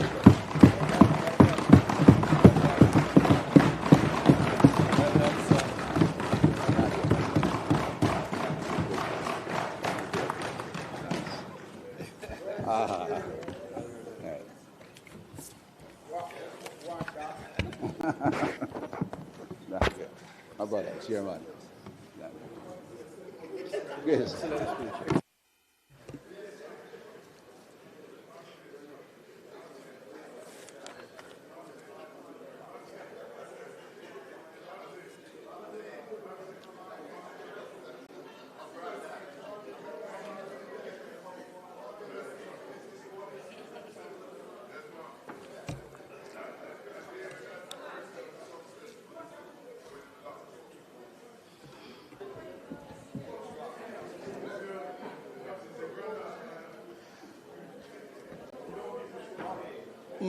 Madam Speaker, let us thank the most successful Minister of National Security in the history of Jamaica.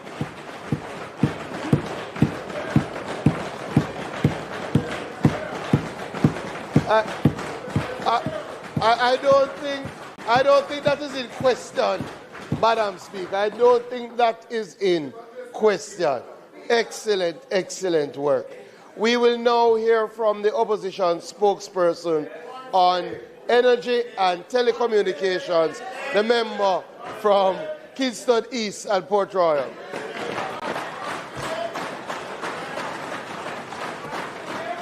Thank you, House Leader. Member of Parliament for Kingston East and Port Royal. Madam Speaker, Jamaica stands at a defining crossroads. The decisions this Parliament makes on energy and telecommunications will determine whether our people pay less for electricity, whether our entrepreneurs can compete in a digital economy, and whether Jamaica leads or lags the region for the next generation. We on this side, the People's National Party, we come to this debate with a clear and unwavering conviction that the only sustainable path forward for this country is to build with purpose and to build with people.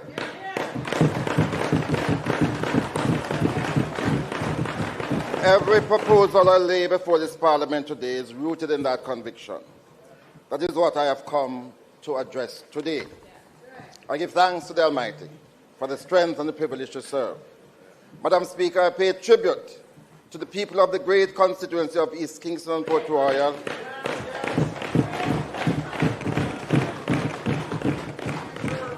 who have once again elected me for the 7th straight term.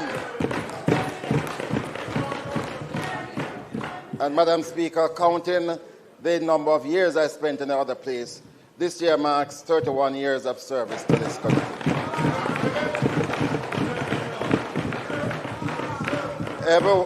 Every one of those years has been in service to the people of Jamaica, and in particular to my people in East Kingston and Port Royal, because they know when I win, they win. I extend special thanks to my councillors, and I have to pause to big up the newly elected Deputy Mayor of the KCC. I want to thank my task force. I want to thank my party leader for his continued faith in me as spokesperson on energy and telecommunications and as leader of opposition business. It's a responsibility I carry with the utmost seriousness. Madam Speaker, I did not come here today to reflect on the past.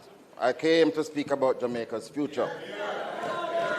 And in a moment, I will lay before this Parliament a set of specific and actionable proposals for energy and telecommunications that, if adopted, will lower costs for Jamaican households, accelerate our digital transformation, and position this nation as a competitive force in the Caribbean economy.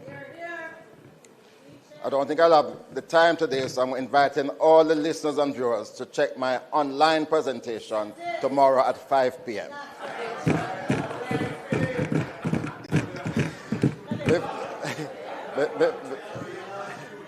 Before I proceed, Madam Speaker, a brief word on my role as leader of opposition business. Much of the substantive work this year will center on the review of the standing orders, a process I welcome and to which the opposition is fully committed. We look forward to engaging with the comprehensive CPA document that you have provided, and we're grateful for that document. Our goal is a parliament that is more dynamic, where minority voices carry real weight, and where democratic oversight is genuinely enshrined. And of course, we'll have enough time to address that in the Standing Orders Committee. But, Madam Speaker, there is one matter of parliamentary principle that I must place on the record, because it speaks directly to the integrity of this institution and to the quality of our democracy. And I have shared this with you recently when you and I sat next to each other at a committee, and I thought to myself, my speaker should not be a member of this committee. My speaker should always be chairing a committee.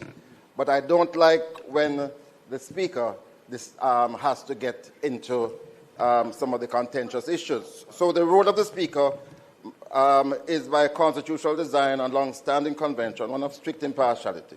The chair exists above the partisan divide as a guardian of fair process for all members, government and opposition alike. It is therefore a matter of institutional concern, one that I raise out of respect, that we have recently witnessed the Speaker's presence in contentious committee meetings in a manner that has been perceived as lending support to the government's policy. I don't think this is right, Madam Speaker. I think if we are serious about our standing orders reform, and if we are serious about strengthening Jamaican democracy, that we must also be serious about protecting you and the role of impartiality as Speaker.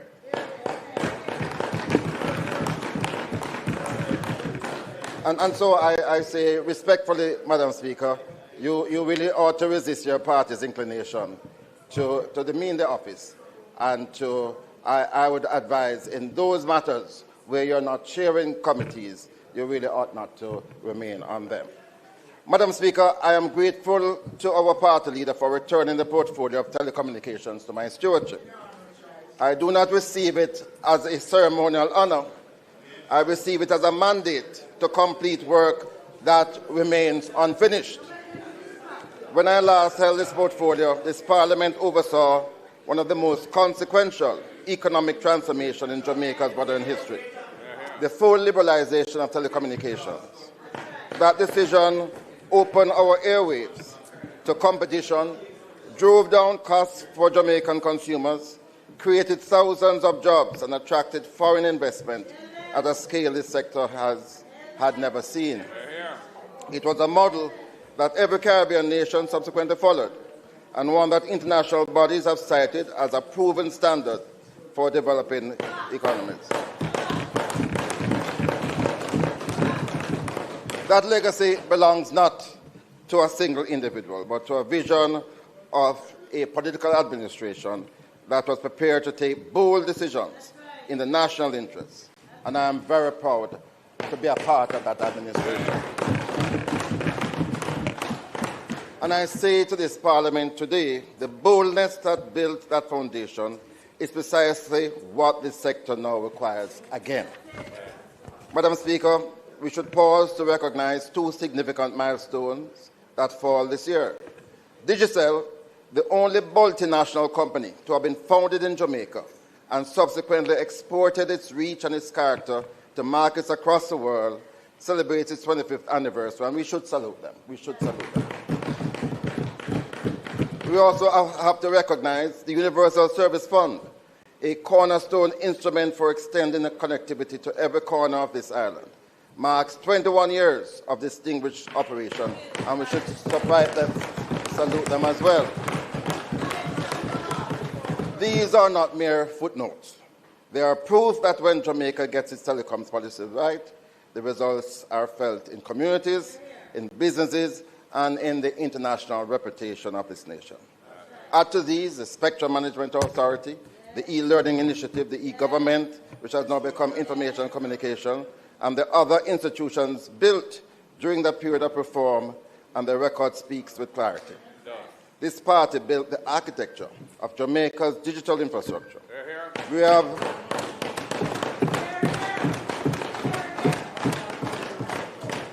We have every right to hold this government to account for what has or has not been done with it. And I did receive a message from the minister with responsibility, the member from Western Portland, that he's unavoidably absent today. He had to do an emergency visit overseas. I was going to depute the leader of government business to take notes, but he's not here now. So I'm going to depute the member from West Kingston to do so. I don't think note-taking is important.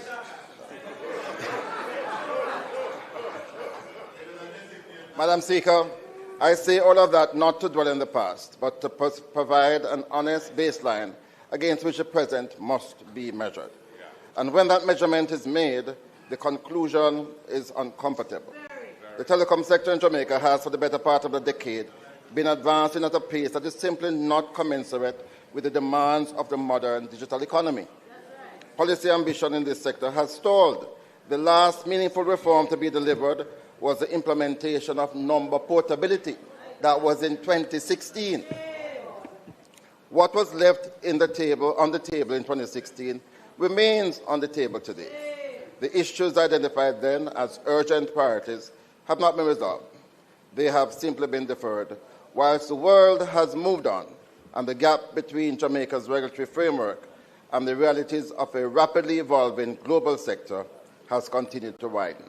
Madam Speaker, allow me to place on the parliamentary record 5 areas of unfinished business that this shadow ministry intends to address fulsomely. Each of these is a commitment not to process, but to purpose and to people. First, the convergence of technology must be met with a convergence of regulation. The boundaries between telecommunications, broadcasting, and internet services have, in practical terms, ceased to exist. Secondly, Jamaica's transition from 4G LTE to 5G infrastructure cannot be allowed to proceed without a clear national strategy. Fifth-generation connectivity is not simply faster internet. It is the foundational infrastructure upon which the Internet of Things, telemedicine, precision agriculture, smart cities, and the next generation of Jamaican industry will depend. We need a plan, and we need it now. Third, Madam Speaker, the co-location of telecoms infrastructure must be made a regulatory requirement. Competing providers constructing parallel and duplicated physical infrastructure is wasteful, visibly intrusive, and economically inefficient. Fourth, monopolistic control over access to submarine fiber cable capacity must be directly addressed. And fifth, meaningful competition, which we achieved some time ago, must be reintroduced again in those basic service segments where market concentration continues to work against the interests of ordinary Jamaica. So, Madam Speaker, the 5 structural issues I have just outlined are matters of regulatory policy. But I wish to speak to the lived experience of Jamaican consumers, because it is that lived experience which ultimately justifies the urgency of the reforms. The quality of our telecom services in Jamaica is by any objective measure below the standards that consumers are paying for and below the standard. Madam Speaker, I'm tired to be on my phone, losing the calls, seeing appearing on my screen, missed calls, and the phone didn't ring. Madam Speaker, I don't want to beat up too much on the providers, but the service is poor and we need an improvement in the service.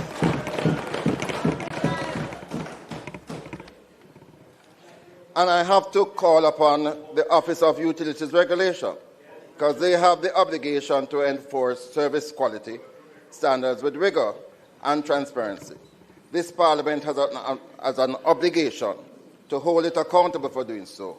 I intend to exercise that obligation fully. Madam Speaker, even as we press for a more resilient telecoms infrastructure, we must register our concern regarding a recent government initiative. On February 2nd, the government announced that it is engaging Trans America's Fiber System Limited to design, build and operate a subsea cable branching unit into Jamaica, together with an associated cable land station at a cost of $50 million. Let me remind this House that when we liberalized the telecoms industry in 2000, we achieved competition in relation to fiber access by awarding licenses to two companies, one of which, FiberLink, deployed service. At that time, Madam Speaker, I ensured that the government would have adequate access to fiber network by earmarking such provision within the license granted. That facility remains available to the government to this day. Unfortunately, the second company subsequently merged with Cable and Wireless, and we no longer have competition in that segment of the market. Prices are now very high, and we would welcome a return to a fully competitive environment. We would. We are, however, concerned about the role that the government intends to play going forward. Madam Speaker, we again call for full transparency. Nothing has been said publicly since the announcement in January, and this Parliament, I think, deserves an update. First, what is the total cost of the facility and how it will be financed? Second, has a written agreement been concluded with Trans-America's Fiber System Limited, and will it be shared with the Jamaican people? Third, on what basis and by what process will access to the facility be determined? Fourth, what is the defined and bounded role of the government in the operations and governance of this facility? Madam Speaker, we support the addition of greater bandwidth capacity for the country. However, we question the extent of government involvement, particularly given that, as I have noted already, we made adequate provision for the government with the award of the first license. So we await the answers from the government. I also want to say briefly, Madam Speaker, some 4 years ago, the Minister had announced that there was another licensee granted license to get involved in cellular service. We haven't heard anything since that time. We want to see greater competition. We welcome competition. And we want to see that player on board. Madam Speaker, I want to speak briefly about the recent decommissioning of the 2G network. That has been completed, and the eventual decommissioning of the 3G network is a matter of when, not whether.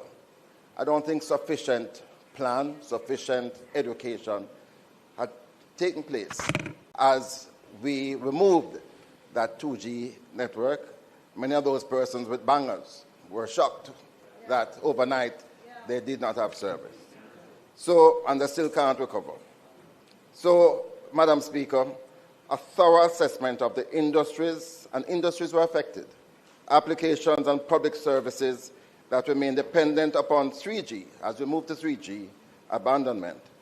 That is going to be urgently required so that the transition can be managed in an orderly, planned, and non-disruptive manner. As I proceed, Madam Speaker, because energy is the real high point, I believe, of the presentation, I just want to say one other word about telecoms. The Telecommunications Act. We passed modern legislation then in 2000. It's over 2 decades now. I think it is sufficient time for the government to revisit that law, to modernize the law, because the legislation is in urgent need of a comprehensive review. The nature of emerging technologies and the evolution in the way that established terminologies are applied means that the language of the Act requires updating to reflect current realities. And more fundamentally, the regulatory structure established by the Act must be modernized to take account of the convergence of technologies that I have already described. Madam Speaker, I want to turn to the Universal Service Fund. As I mentioned earlier, the fund celebrates 21 years of service, and I have acknowledged them, but I want to say a special word of thanks to the staff of the Universal Service Fund. And in particular, their deployment, their commitment to deploying the free Wi-Fi facilities across communities, often in challenging circumstances and certainly with evident enthusiasm. They represent the original mandate of this institution at its best. They have made a genuine and substantial contribution to enabling Jamaicans to access the internet. However, we have not yet achieved the goal of universal broadband connectivity across the island. The mission was to ensure that every single Jamaican in every community has ready access to high-speed broadband connectivity. That mission remains incomplete. And from as early as 2015, the Human Rights Council of the UN had declared that access to the internet is a basic human right. In today's society, the internet is a necessary component of the exercise of the right to freedom of expression, and its use promotes progress of a society as a whole. My concern centers on the resources that were provided in this year's budget for the Universal Service Fund. I'm aware that they had asked for $1.4 billion to continue the work that they are doing to ensure that all communities in Jamaica had free Wi-Fi. They only received 400 million of the 1.4 billion asked. And I think that is wrong. And I want to commend to the Ministry of Finance that they look again at the allocation for the USF, because everybody inside here knows that those Wi-Fi facilities that have been established in communities, they cost a lot of money, but many of them don't work after a few weeks because there's no money to maintain them. There's no money to pay the bills. And it really is a shame, because you have these elaborate ceremonies where the communities celebrate the establishment of these free Wi-Fi, and after a short while, the system is down. We have to get the USF greater support in this is their 21st year. Madam Speaker, again I remind people, tomorrow you'll get a full presentation online. I wish JIS would cover it. No holy breath. The importance of energy to the growth of our economy is not a new argument, and I fully am aware that this House has heard it from me before.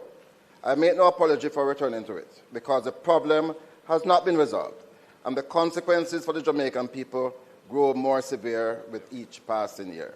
Right. The high cost of energy continues to impose a heavy burden upon our country. It bears down on every household struggling to make ends meet, on every commuter trying to get to work, and on every business fighting to remain viable. Until this issue is addressed with decisiveness and a genuine political will, sustainable economic growth will remain out of reach.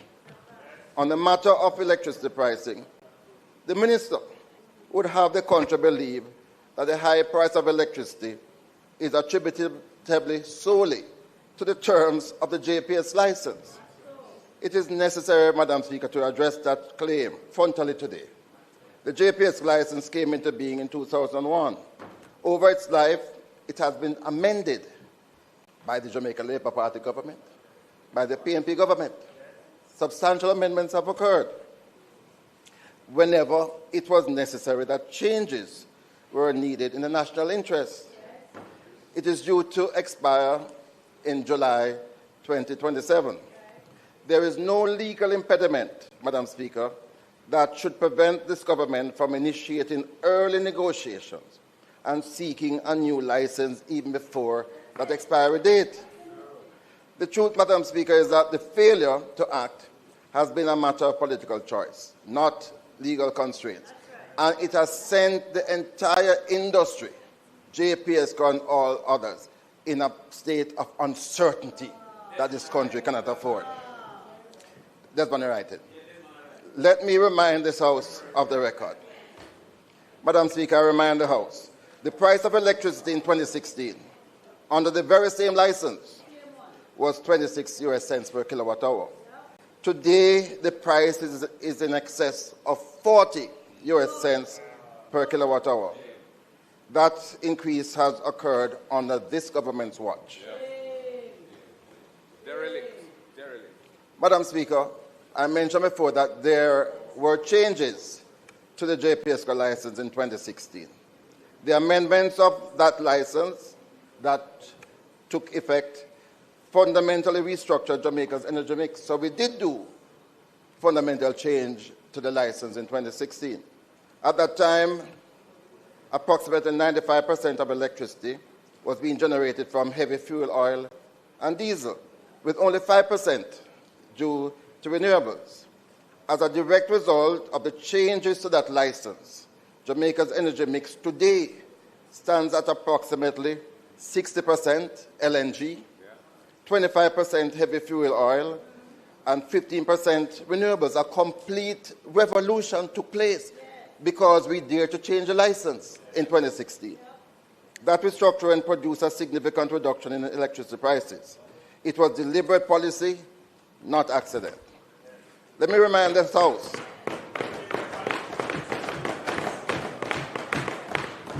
and it wasn't easy, because when we first went to JPS to talk about bringing more renewables online, on the grid, they said if you put more than 5%, it's going to lead to instability. We're going to have shutdown and blackouts. And today, we're at 15%. We need to get to 50%.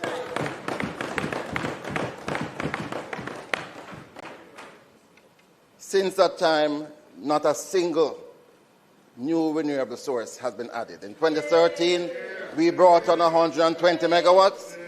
Nothing has been added since that time.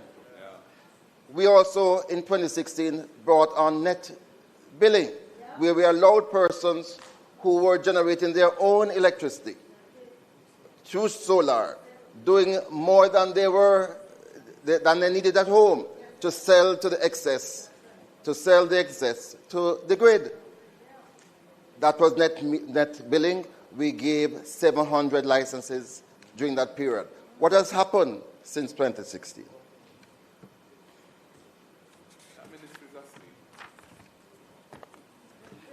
But, Madam Speaker, as I speak about the JPSCO license, I think it is appropriate because in 2024, when we were hit by Hurricane Beryl, we did criticize the JPSCO harshly for the slow response. I want to put on record our appreciation for the JPSCO's response to Hurricane Melissa.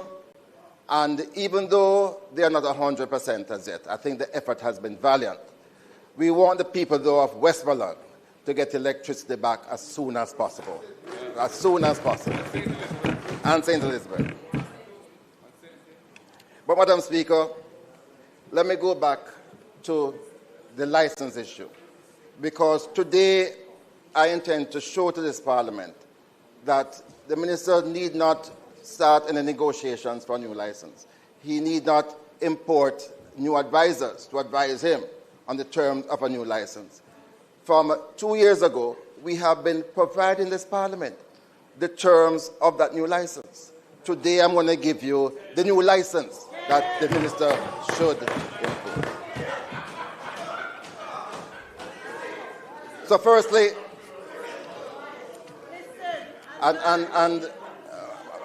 Madam Speaker, this is not new. We were able to do a new license for cable and wireless in 2001. All right?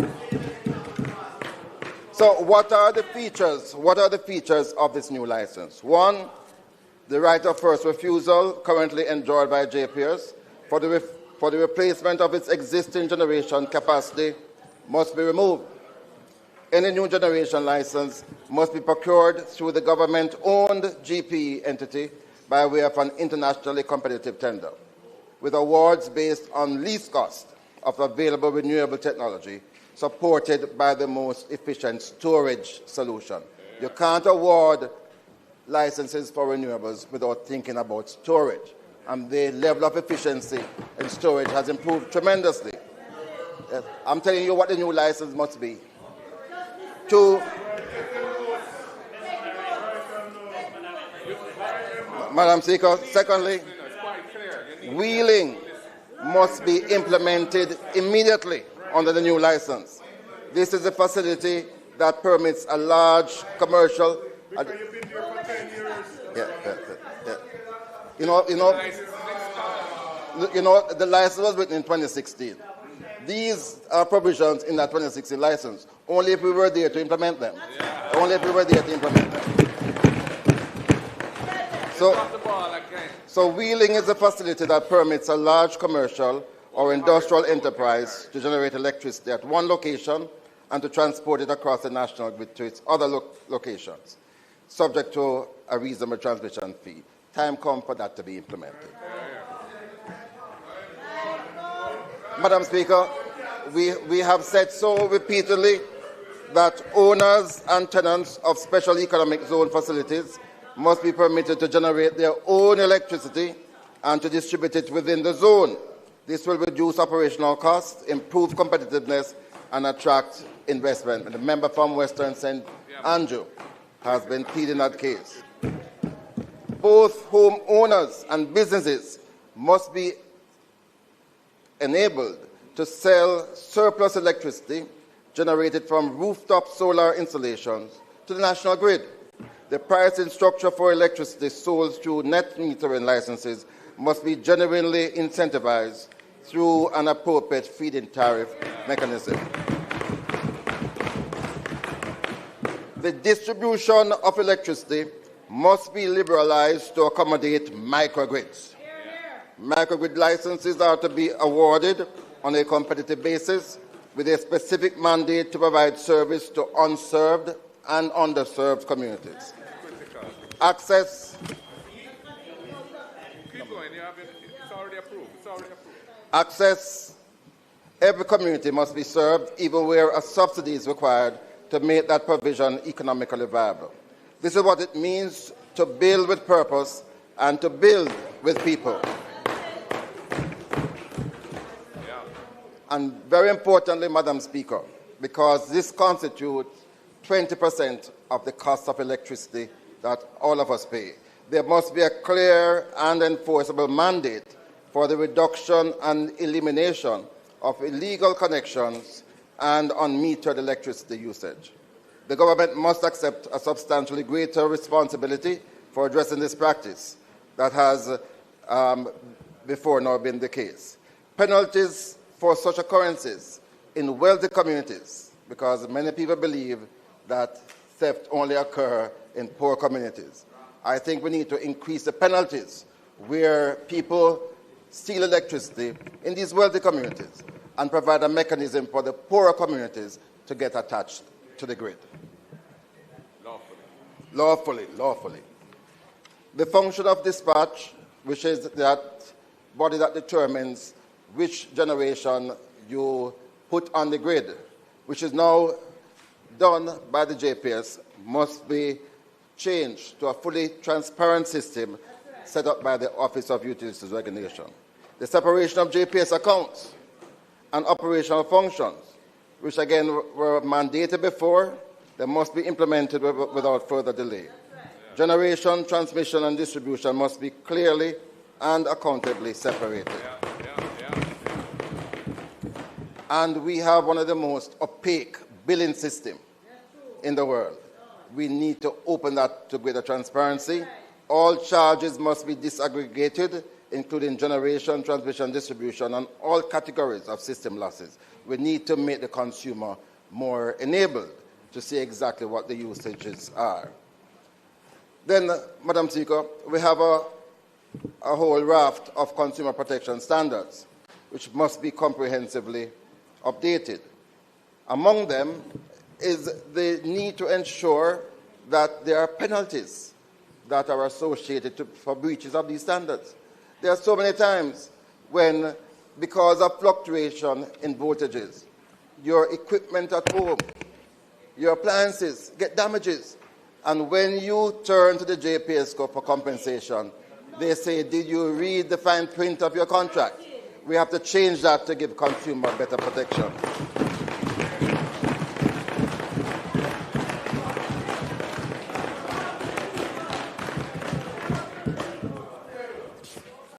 We have to also, Madam Speaker, move to the completion of the transition to LED street lighting, it must be mandated that the provision of the 2016 provisions must be enforced without further delay. We have quite a few recommendations for the new license. And you'll watch my thing tomorrow, very well. Because I have to say something about Petrojam, and finally, in the additional 10 minutes that I have, to say something about oil and gas exploration, because the minister has been talking up a storm about oil and gas exploration, not giving credit, and also not being forceful in trying to find oil and gas. So, Madam Speaker, Petrojam has been asked to carry water in a basket. In its current condition, the company will continue to record substantial losses year over year. This year, it was revealed in the Standing Finance Committee. Paulwell, I note you only have 1 minute left. You know you are not the opener of the debate. So, he said both. He said both. He said both. No, he didn't. And it is not both. The opener of the debate is the minister who opens the debate. Anyways, Ms. Brandon, could you please give him He did say, we all heard it, except the speaker.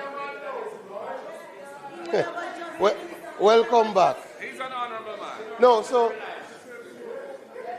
but, Madam Speaker, I did in my reference would suggest that both persons who speak today would get the 10 minutes. But I do take your point that there is only one opener and closer of the debate. With that said, because though we had started the discussion with the leader of opposition business, we only finalized after I spoke to you today, I would ask only on this occasion, in his position as just getting the time frame. House Leader, the member spent time during his debate to argue about following the standing orders. And as the leader of opposition business, he is very clear that the opener and closer of the debate is the minister. From the government side who is assigned the duty of opening the debate. I am very clear as to who the opener of the debate is. And in respect of my request, and you may pull Hansard, I ask for time to be given to the opener and closer of the debate, separate and apart from 5 minutes being granted to the opposition spokesperson. I was very clear on what I asked for in the motion. Thank you very much, House Leader. The member has 1 minute to conclude.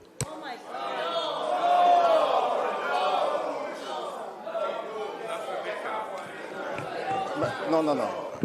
Madam Speaker, I rise to protest that ruling very strongly.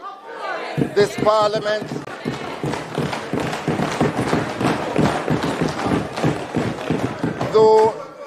though you are the chair, the arena is right here. And if the leader of government business and opposition business agree on a certain process, that is how it should go. You should not join the arena, Madam Speaker.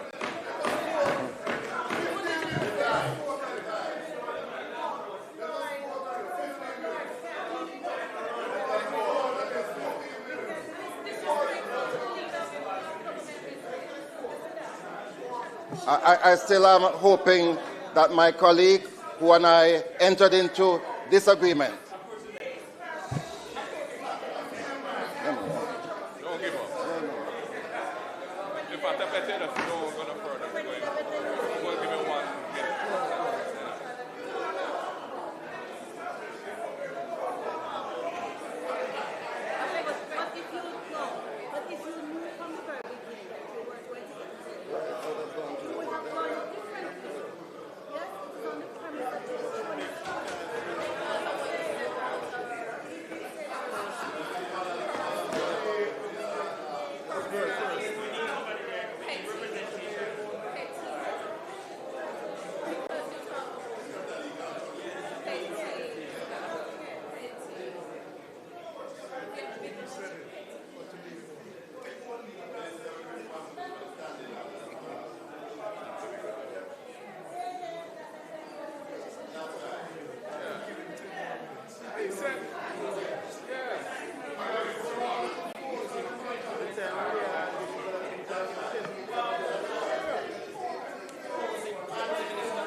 House Leader.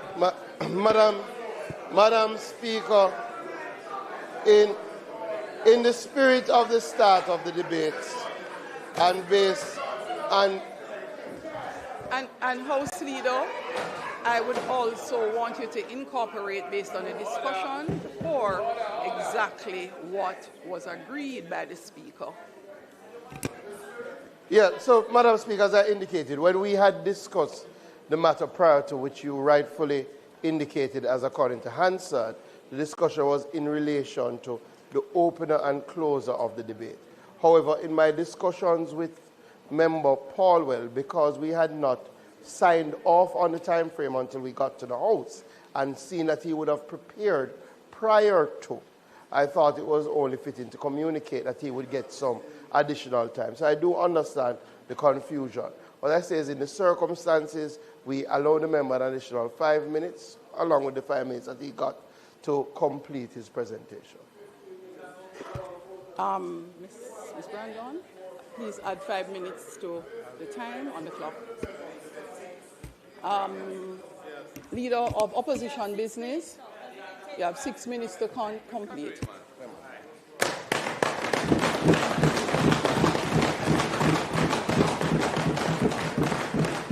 Thank you very much, Madam Speaker, and to colleagues, and I remind you to watch the live tomorrow and get the full chapter and verse. I was saying, Madam Speaker, that the government has given Petrojam basket to carry water. And I want to say to the Minister, as he revealed recently that there is this price cap on the pricing mechanism at Petrojam, that we have to be very careful, because Petrojam has lost $4 million in the year 2020, $4 billion in the year ending 2025, another $4 billion in the year ending March 2026, and they're likely to lose a lot more. And rather than tampering with the pricing mechanism, I think you can provide consumers with some benefits, because the government is making a windfall in the taxes now being generated by fuels. So I want to say that, and I want to remind the government, there is something called a hedge tax, that was established to provide money to buy insurance and also to do the reforms that are necessary to transition from the heavy usage of heavy fuel oil and diesel.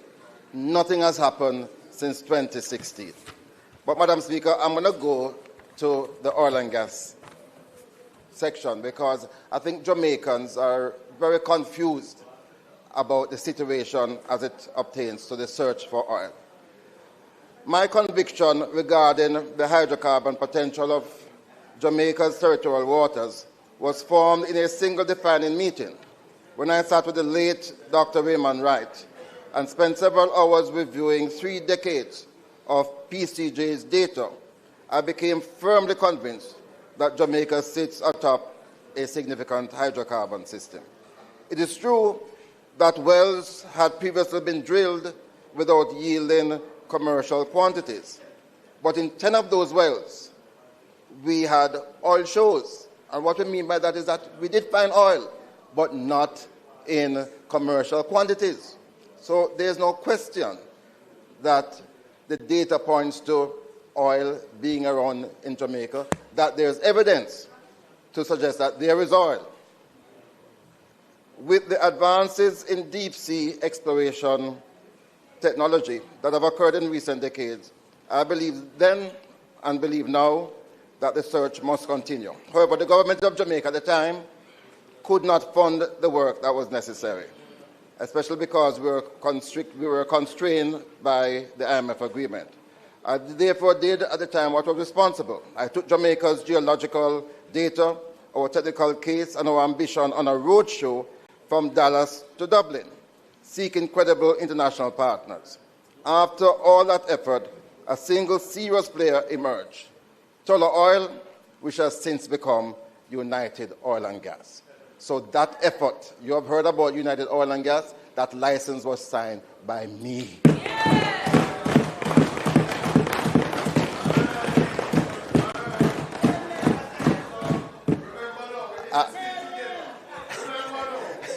My time.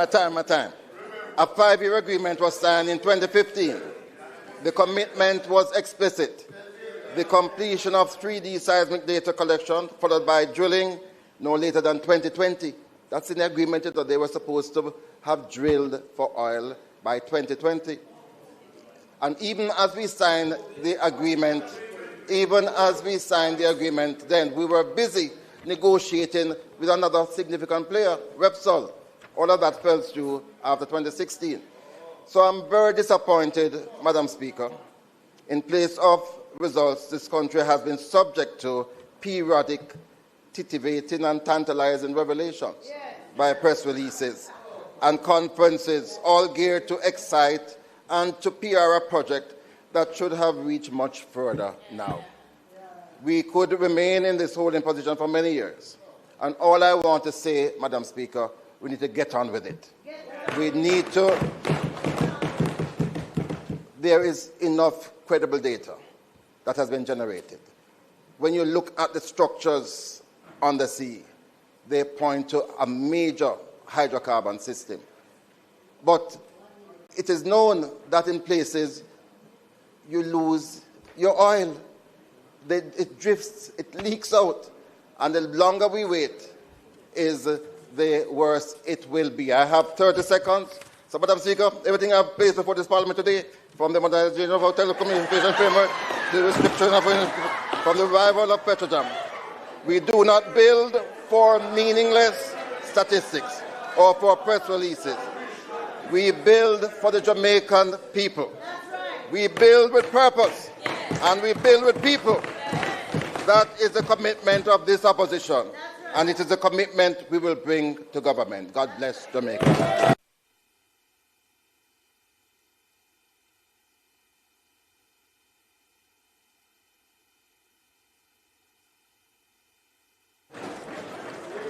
House Leader.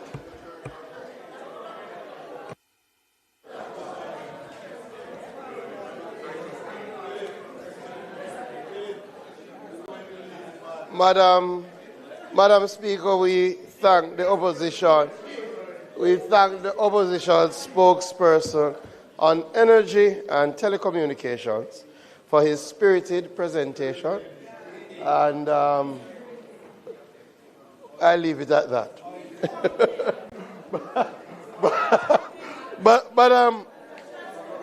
Madam Speaker, today, Madam Speaker, I will now suspend our sectoral debates until next week, at which point we are scheduled to hear from the Minister of Water, Environment and Climate Change, and also from opposition spokespersons on Northwest St. Catherine, on education. Opposition spokesperson on education next week. Madam Speaker, today we will resume the debate on the National Reconstruction and Resilience Authority Act 2026. We ask members who have not yet spoken, this is now their opportunity to contribute to that debate.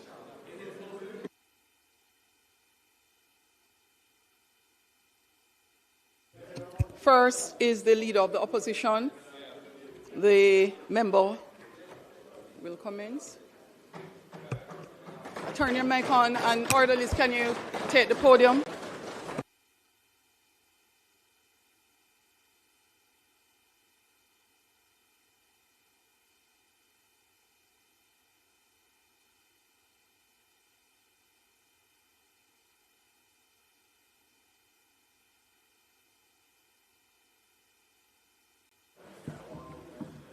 Thank you.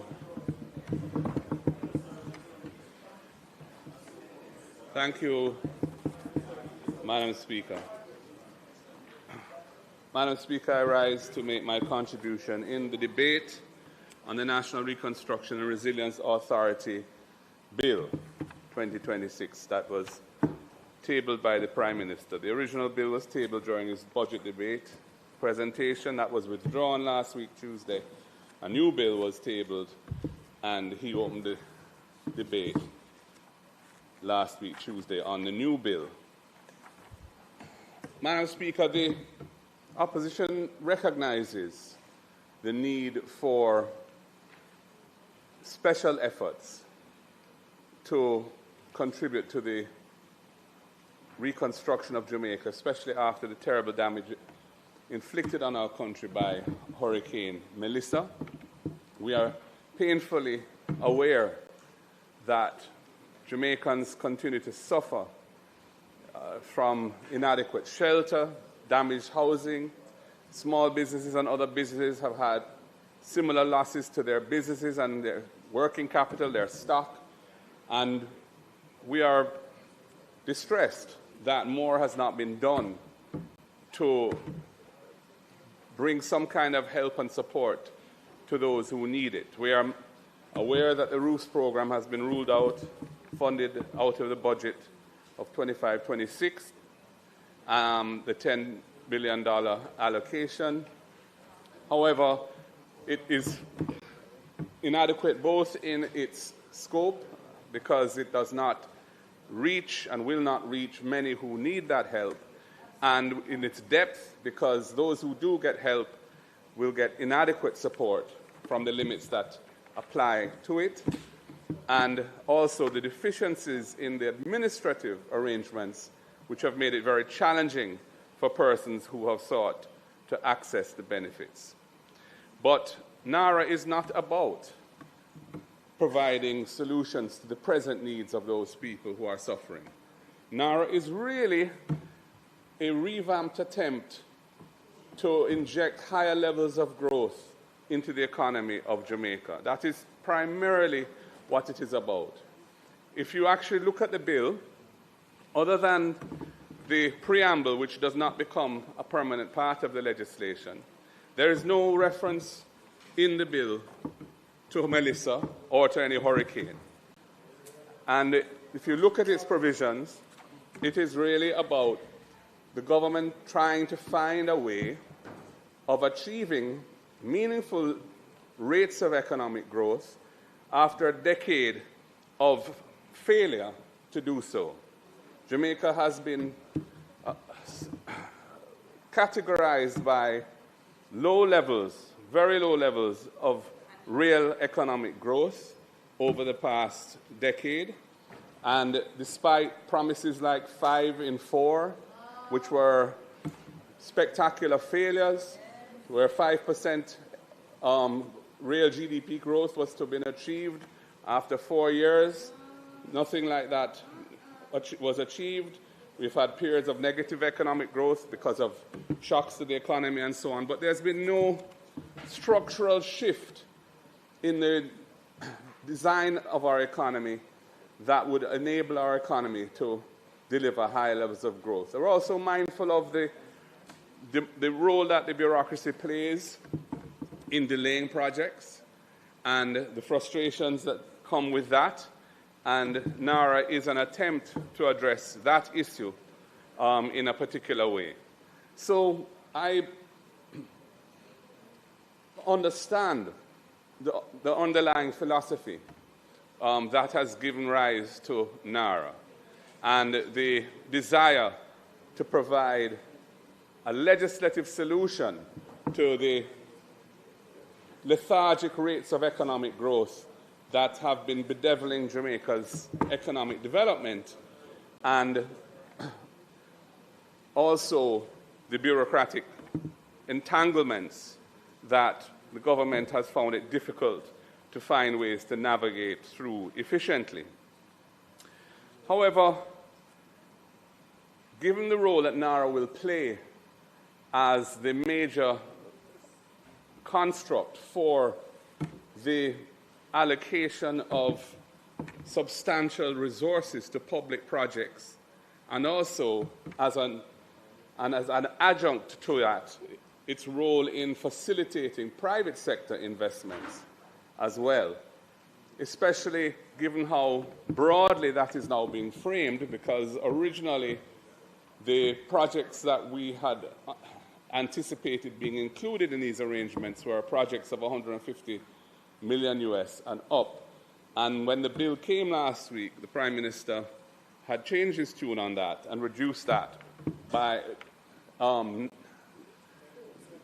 to a tenth of the original figure, to 15 million US, which means that a vast array of projects are going to be potentially eligible for inclusion under the NaRRA regime. And this means that the governance arrangements are absolutely critical going forward for the people of Jamaica and for investors and for our international partners to have confidence in this new construct called NaRRA. The governance arrangements, the transparency of its operations, the accountability of the persons who are reposed with responsibility for executing its functions, all of these are vital. And this is where the bill falls well and seriously short of what is required. The fact of the matter is that NaRRA is a statutory body without a statutory board. It is an aberration insofar as it is creating a legal entity with the powers that a legal entity have without the governance arrangements that are normal and necessary to ensure proper governance of the body itself. And I will speak to that in greater detail as I go through the bill. Madam Speaker, I propose to approach this today really as an almost clause-by-clause analysis, because I think that is the easiest way for me to get through the points that I want to raise. I notice in the definition clause, which is clause 2, the definition of public body excludes executive agencies, which means that the provisions in NaRRA that relate to approving entities and the powers that would apply under NaRRA in relation to approving entities will not apply to bodies such as NEPA or PICA, the National Land Agency, National Works Agency. I'm not sure why that decision was made, because those bodies, and there are many others, are significant, but that is the effect of the way in which approving entity has been defined and public body has been defined when you look at those two definitions in tandem. The list of things that an approving entity is responsible for, which is in the definition there, said it includes functions related to a number of things: physical planning, roads, highways, etc. I raise the question because the word including is used before the list of functions is set out.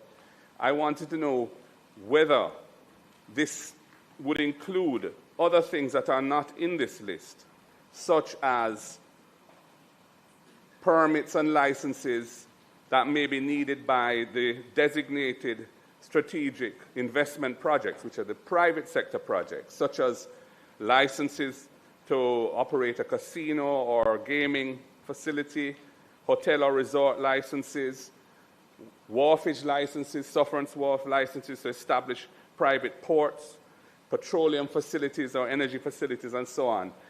These things, I'm not sure whether or not it's intended that the definition of approving entity would extend to those types of regulated functions, because the language used in the definition says that the list that's provided there is not a exhaustive list. It is just a list of things that happen to be included. And I think that's very important and needs to be clarified. In the definition of goods in Section 2, Clause 2 of the bill, it speaks to goods means things of every kind and description, whether tangible or intangible. That's a very peculiar definition, Madam Speaker. Intangibles are the antithesis of goods. And to say that goods extends to intangibles is very peculiar, and I think that needs to be reconsidered. I note that in Section 4, there are lots of references to projects. And again, because the bill isn't consistent in its language, it isn't clear to me whether the projects referred to in Section 4, which are the projects that the authority is responsible for dealing with, are limited to approved reconstruction and resilience projects, which are so defined in Section 17, or can NARRA pursue other projects that are not on the Cabinet's official list of projects? I think if there was consistency in the language, it would be clear whether NARRA is limited to these approved projects that are on the Section 17 Cabinet approved list, and the private sector projects which are designated under another provision, or whether other projects may also be pursued by NARRA. I think that needs to be made clear. Madam Speaker, in the subsection 2 of Clause 2, there is a provision that allows the Minister by order to alter the definition of works. And that order is not subject to affirmative resolution. I think it is wrong that a minister can effectively alter a statute passed by Parliament through the House and the Senate without coming back to Parliament for approval of that amendment. And I think subsection 2 of Clause 2 ought to be subject to affirmative resolution. Madam Speaker, when you look at Clause 3 of the bill, which is the one that establishes it as a statutory body to which Section 28 of the Interpretation Act applies, it's not an executive agency, it's a statutory body. It can sue and be sued in its own name, it can own property and so on. That's what the Interpretation Act allows. There are no objects or purposes stated in the law, in this bill, in relation to what NARRA is about. And if you look at Section 25, 1B, 2 of the Act, it says that the Cabinet may designate a project as a strategic investment project if the project contributes to the achievement of the purposes of this Act. But there's nowhere in the Act which clearly sets out what the purposes of the Act are. And I think there should be. If you look in the Memorandum on Objects of Objects and Reasons, which was not strictly speaking part of the legislation, but is there to guide parliamentarians and others as to what is intended. There are set out in A, B, C, and D of the Memorandum on Objects and Reasons some basic purposes for which this legislation is being passed. And I think that those ought to be incorporated without this specific references to a particular disaster, but those ought to be incorporated in the bill, perhaps in Section 3, so that Section 3 would not only just establish the authority, but would also set out the purposes and objects for which it is being established. I think that is a major omission from the bill. There's a reference in 3.2 to the schedule, which they say shall have effect as the constitution and procedure of the authority. And when you look at it, that's quite a normal way of our legislation dealing with statutory bodies. The schedule was set out, basically what would be the equivalent of the articles of a company as to how it should function procedurally. But all that is addressed in the schedule to this bill relates to the CEO of the authority, nothing else. So it really doesn't, the schedule does not have effect as to the constitution and procedure of the authority. It really only governs the CEO. And that is extraordinary. There's no provision, as I've said, for any board of the authority, for any audit committee, for an internal auditor, for any risk management functions, anything of that nature. And this is an entity that is going to be responsible for administering and managing the expenditure of billions and billions of US dollars worth, if we're to understand, both from the public sector side but also to facilitate private sector investors as well through speeded up, expedited procedures. This cannot be right. And when I spoke last week, I said this bill ought to go to a joint select committee. And it should.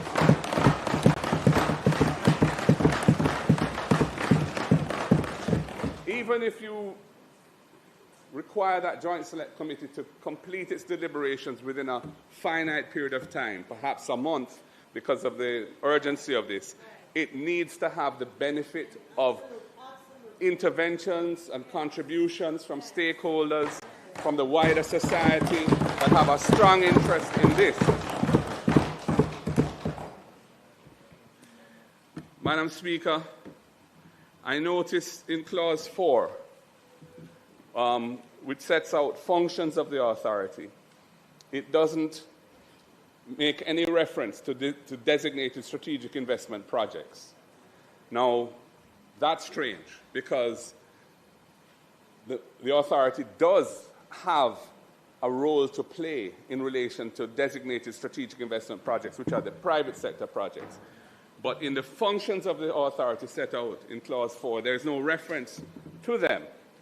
And that is odd. And there are numerous references, as I said earlier, to the word projects. But there's no definition of the word projects in the bill. There are references later on to these approved reconstruction resilience projects, and there's references to designated strategic investment projects, but they're in Clause 4, they're just references to projects, and you don't know what the scope of that is, and it's not clear what is intended. Madam Speaker, I know that there's no provision providing for any exemption for duties and GCT on materials imported by NaRRA for these projects. I don't normally, one would expect to see something of that nature in a body that's being established as a public body to undertake works of this nature. There's no provision for that. It isn't even clear to me whether NaRRA is intended to implement projects as such. In the previous version of the bill, the first version, it specifically stated that, where am I? It specifically stated that NaRRA would implement projects. But in the bill that's before us now, it isn't that clear. It talks about that they shall procure goods, works, and services for the implementation of projects, programs, and plans, but it doesn't specifically say that NaRRA is the implementation agency for these projects and on the public sector side. And I think that needs to be added. We also need provisions that speak to, in the functions, speak to prudence, efficiency, and transparency in expending public resources. That should be there. There should be reference to those things. Value for money in procurement. That should be mentioned. Risk management functions. That should be mentioned. Fairness in the procurement and hiring practices. That's a particular matter of concern to the opposition. We would like to see a principle embodied in the legislation of non-discrimination for political affiliation or other characteristics like religion, ethnicity, and so on. That is missing as well. There needs to be in this because of the level of resources that will be expended by this.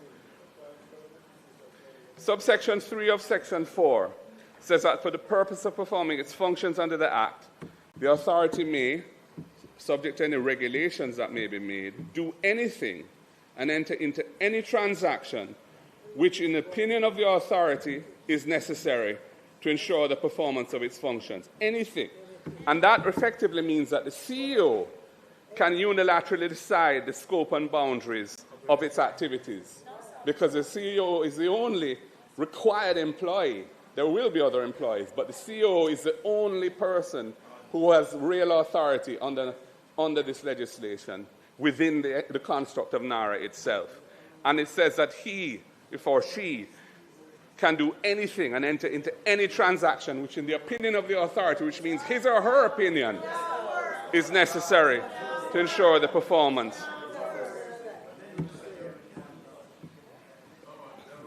Madam Speaker, I turn to Clause 5, which deals with the appointment of the Chief Executive Officer. The law is not clear as to who the Chief Executive Officer reports to. There is a reporting section where the minister can require reports, but that's a different thing from a management perspective and a governance perspective. Who does the CEO report to? It's not clear. How is the CEO's deliverables decided? What are the key performance indicators applicable to the authority and to the CEO's functions? Nothing at all on this. It says that in Section 10 that NaRRA reports to the Prime Minister, but there's nothing about the CEO's reporting responsibility. And that is a big issue. Madam Speaker, Clause 6 of the bill says that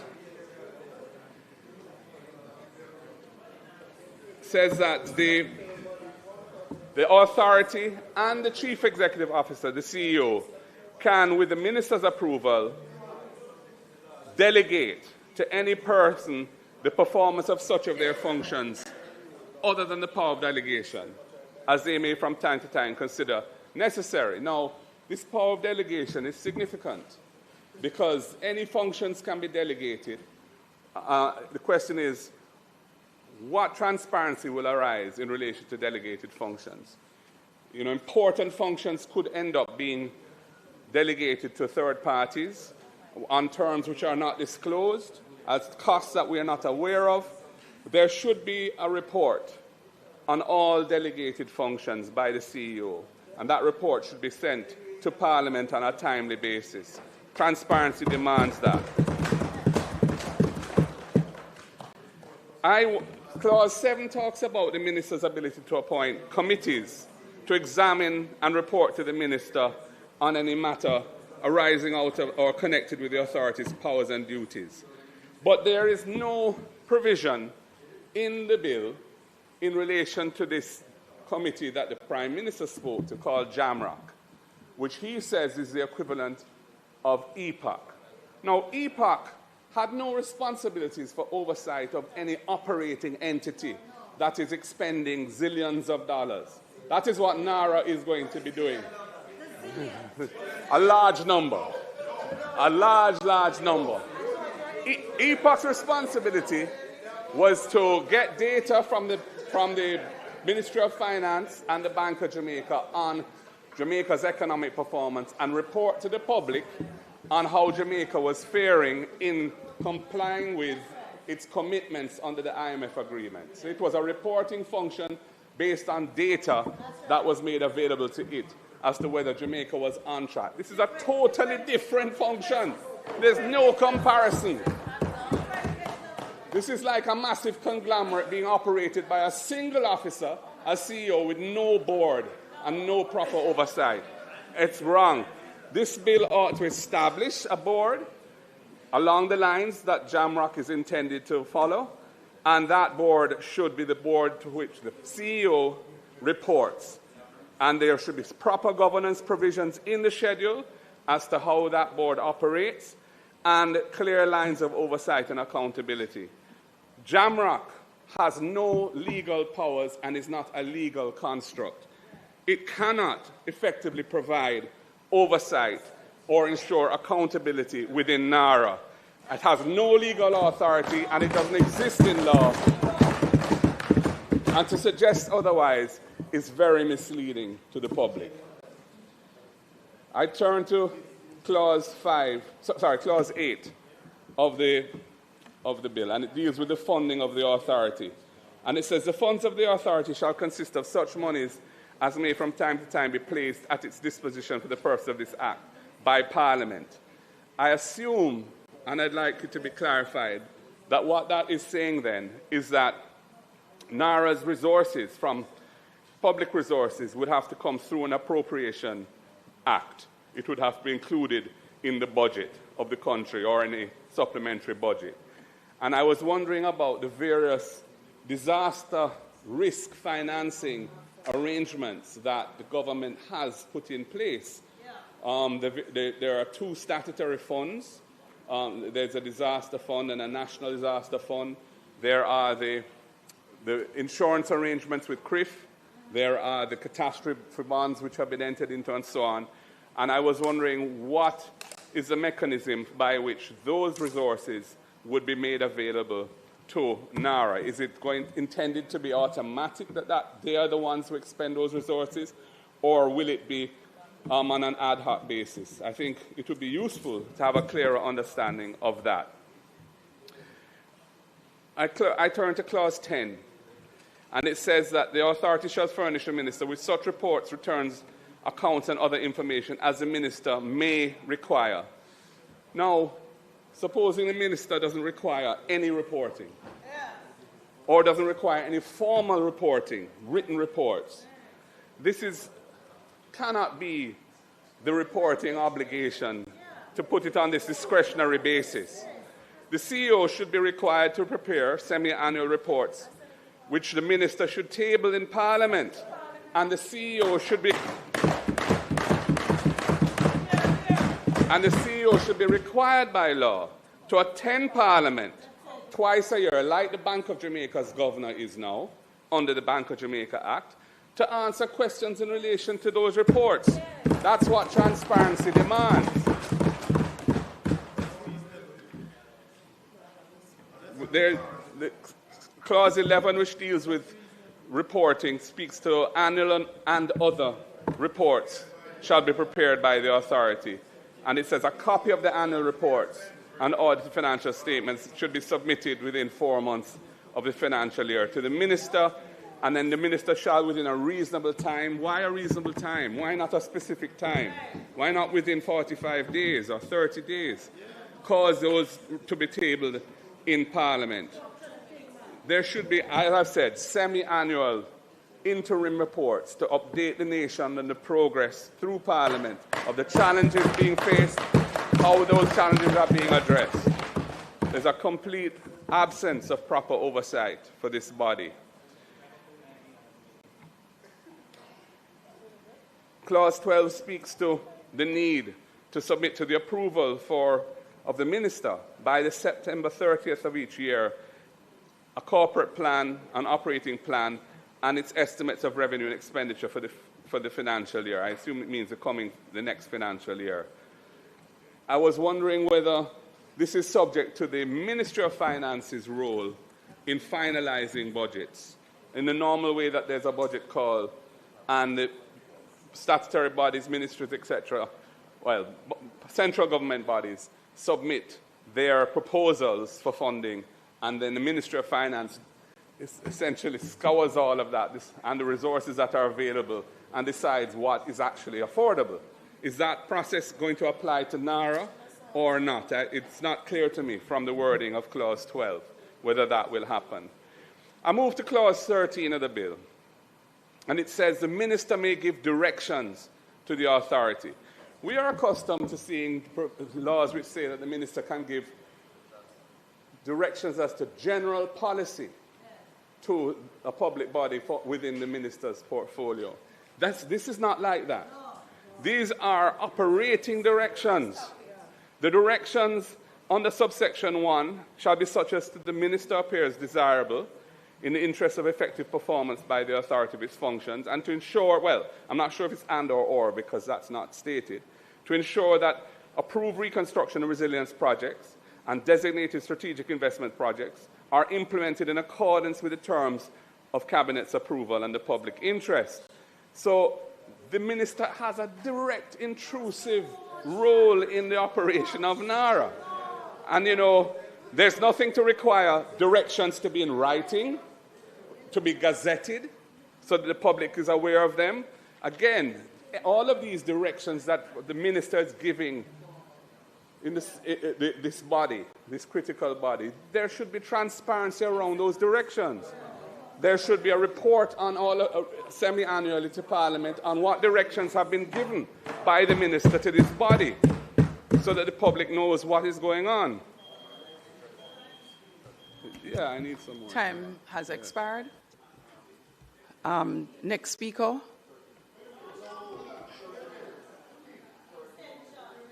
You don't get extension. You don't get extension. I don't know.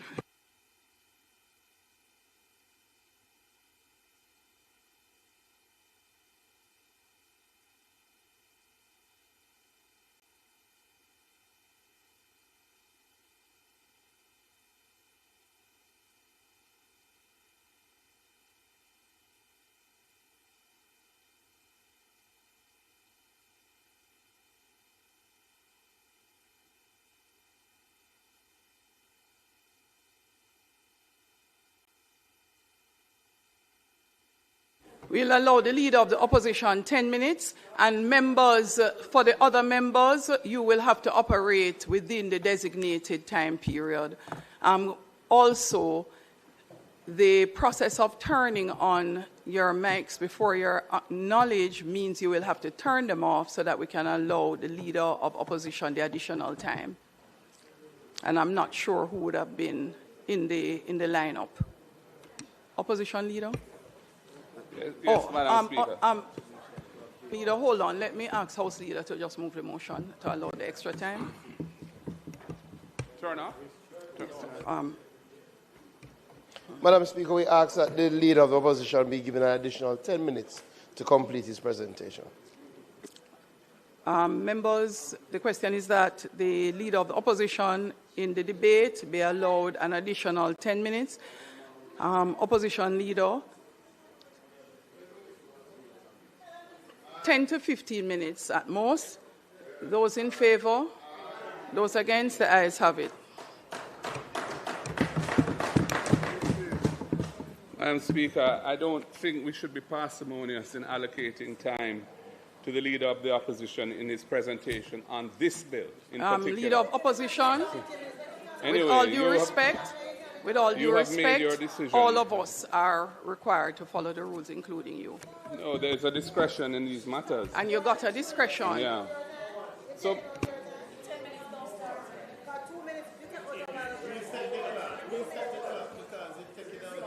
Madam Speaker,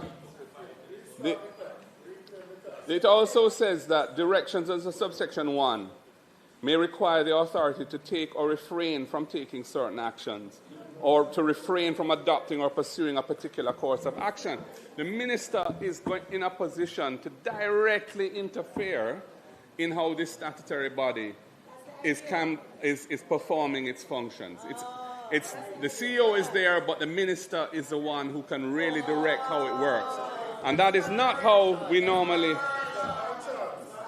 And these directions are not required to be in any way disclosed. They're not even required to be in writing. But there should be proper transparency and disclosure around these directions by the minister. Madam Speaker, I was going to say some things in relation to Clause 14, which deals with secrecy. I'm going to not use my time for that because I'm aware that one of my colleagues intends to speak on that issue. I moved, and also the provisions on indemnification. I would only say that the way this is the wording of the Clause 15 on indemnification is that if the CEO or any other employee is charged for a criminal offense, even if that person is convicted, they can be indemnified if it's deemed that they acted honestly and in good faith, and that taxpayers have to pay the legal fees of that convicted criminal. That is bizarre, to say the least. But it's bizarre, to say the least. Madam Speaker, Clause 17 talks about approved projects, and it says that the authority shall develop programs and detailed plans, including project scope, delivery arrangements, and timelines. But why does that not make reference to budgets, project budgets, to funding arrangements, and to the contractors and professionals that are to be engaged in these projects? Why are those things not included in the programs and detailed plans? That doesn't make sense to me. And it isn't clear as well exactly what NaRRA's role is in relation to the designated strategic investment projects, which are not referenced here at all.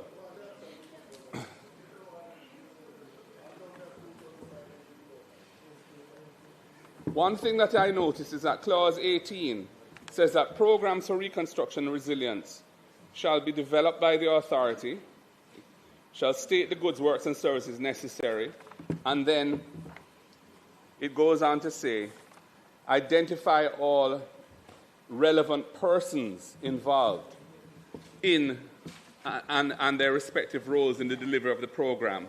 And that all has to be submitted to Cabinet. And I'm just saying that this disclosure of all relevant persons, from our point of view, it sounds like it's a mechanism for ensuring that persons who are affiliated or perceived as not being on the side of the government can be weeded out of any of these projects. And, you know, to my mind, it is just a carte blanche for political victimization. And that is why it's important that the functions clause has those principles of non-victimization embodied in it.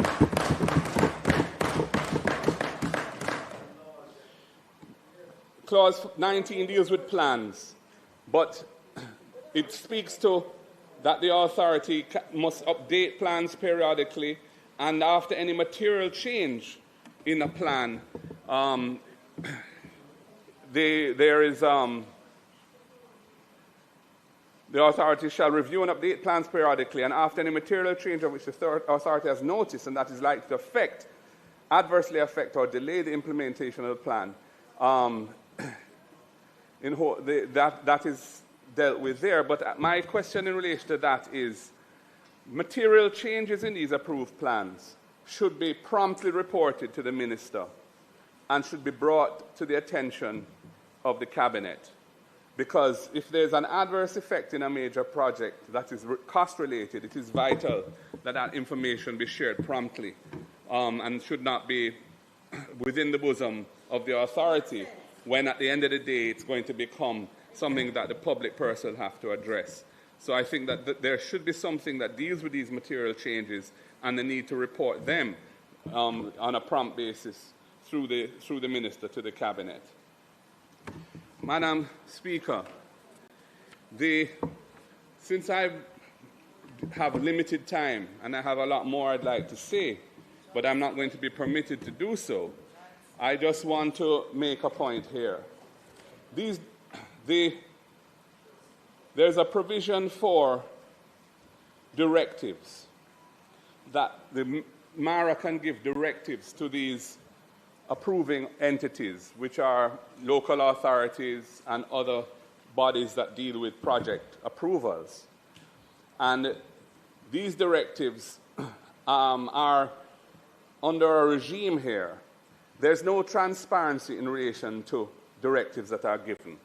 The directives don't have to be gazetted according to this. There's no report to Parliament on directives that have been given. So what you have is NaRRA effectively second-guessing the agencies of the state or the bodies that are normally responsible for the approval process, imposing their own views on what the approval should or shouldn't say, and there's no transparency around that. And that should be, to my mind, and I would like to see provisions that require these directives to be made public through the Parliament. There should be a reporting mechanism on them. And I think the absence of that is a dangerous thing to build into a law of this nature. And then, of course, there are the step-in arrangements, where if the authority issues a directive and the approving entity, the local authority or other regulatory body doesn't comply, then the minister can effectively step in under Clause 24. And the minister may, by order, approve an application made subject to any terms and conditions, vary, modify, or remove a term, condition, or qualification to which an approval was made subject, and so on. Again, we need transparency with respect to step-in orders. They should be made public, they should be posted on the NaRRA website, they should be included in semi-annual reports to Parliament, because effectively what this is saying is that the minister can override what all the entities that the law has established to perform certain functions may have decided are the conditions of approval of a particular project, or the decision whether to approve or refuse. There ought to be transparency in the legislation in relation to these step-in requirements. This is a very extraordinary regime. It's an extraordinary regime. There's no existing regime like it, and so and therefore there ought to be proper transparency in relation to it.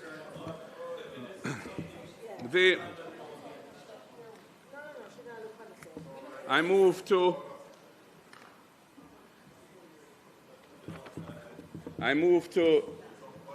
Part 4 of the bill. Madam Speaker, I only have a minute left. Part 4 has this provision where this bill is brought to an end. We don't know when the minister responsible for this legislation will decide that the date of dissolution should arise. But when that decision is made, the authority is automatically dissolved.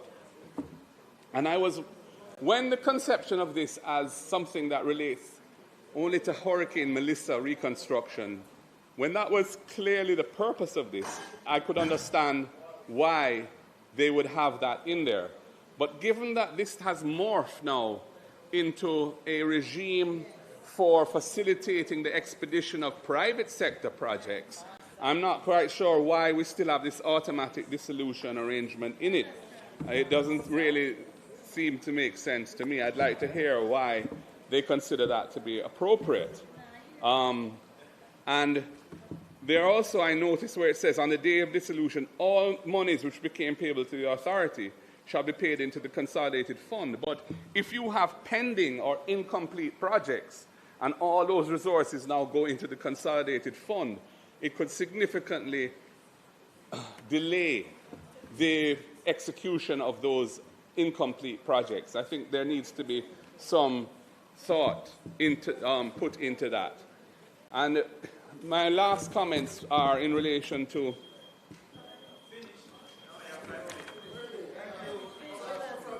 in the schedule, Madam Speaker, there's no annual performance reviews provision for the CEO. There's no provision in terms of revocation of appointments. There's nothing to do with failure to achieve contracted deliverables or to satisfy key performance indicators. It is not the normal thing you would expect in a contract of employment with a senior executive. The provisions are more what you'd accustomed to see in relation to an officer who is holding a public office rather than somebody running an organization as a CEO. And I think that is a peculiar thing. And the last point, Madam Speaker, is just to say these provisions which allow the CEO to sign authorizations under the seal of the authority on his own and to sign contracts and other documents on his own with no oversight. Dangerous. This, from a governance perspective, this legislation is an aberration. It needs to be.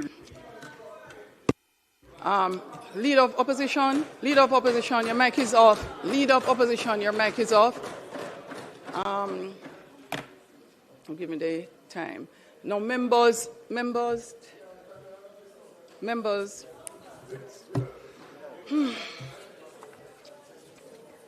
No, it is not. I actually gave extra time, and it is in deference to the Leader of Opposition. Members, I'm asking you, please be reminded on the Speaker's ruling in respect of order of speaking and use of the mic. I gave the extra time.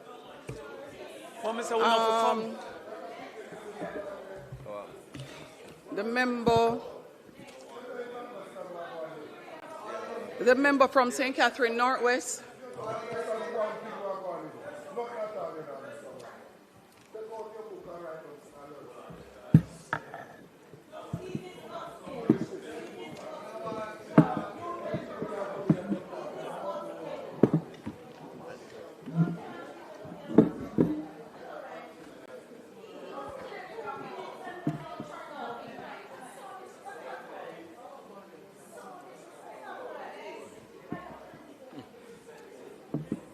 Thank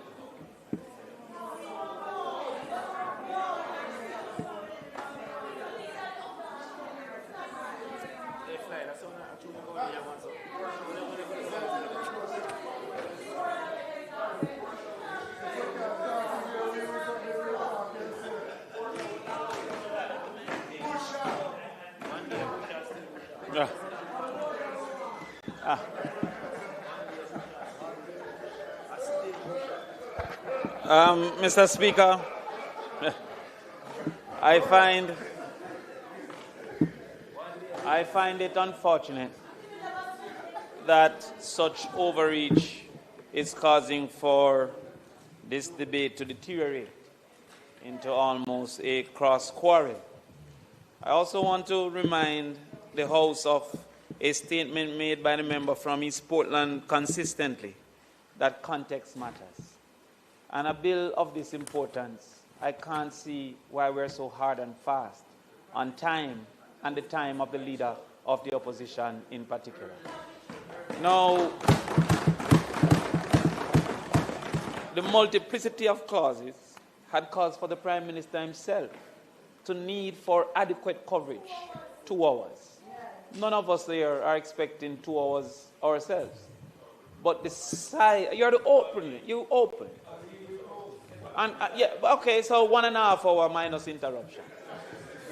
But the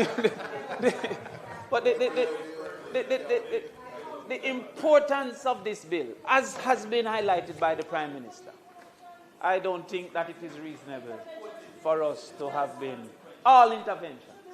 In fact, there was an invitation from the Prime Minister for serious intervention upon this bill.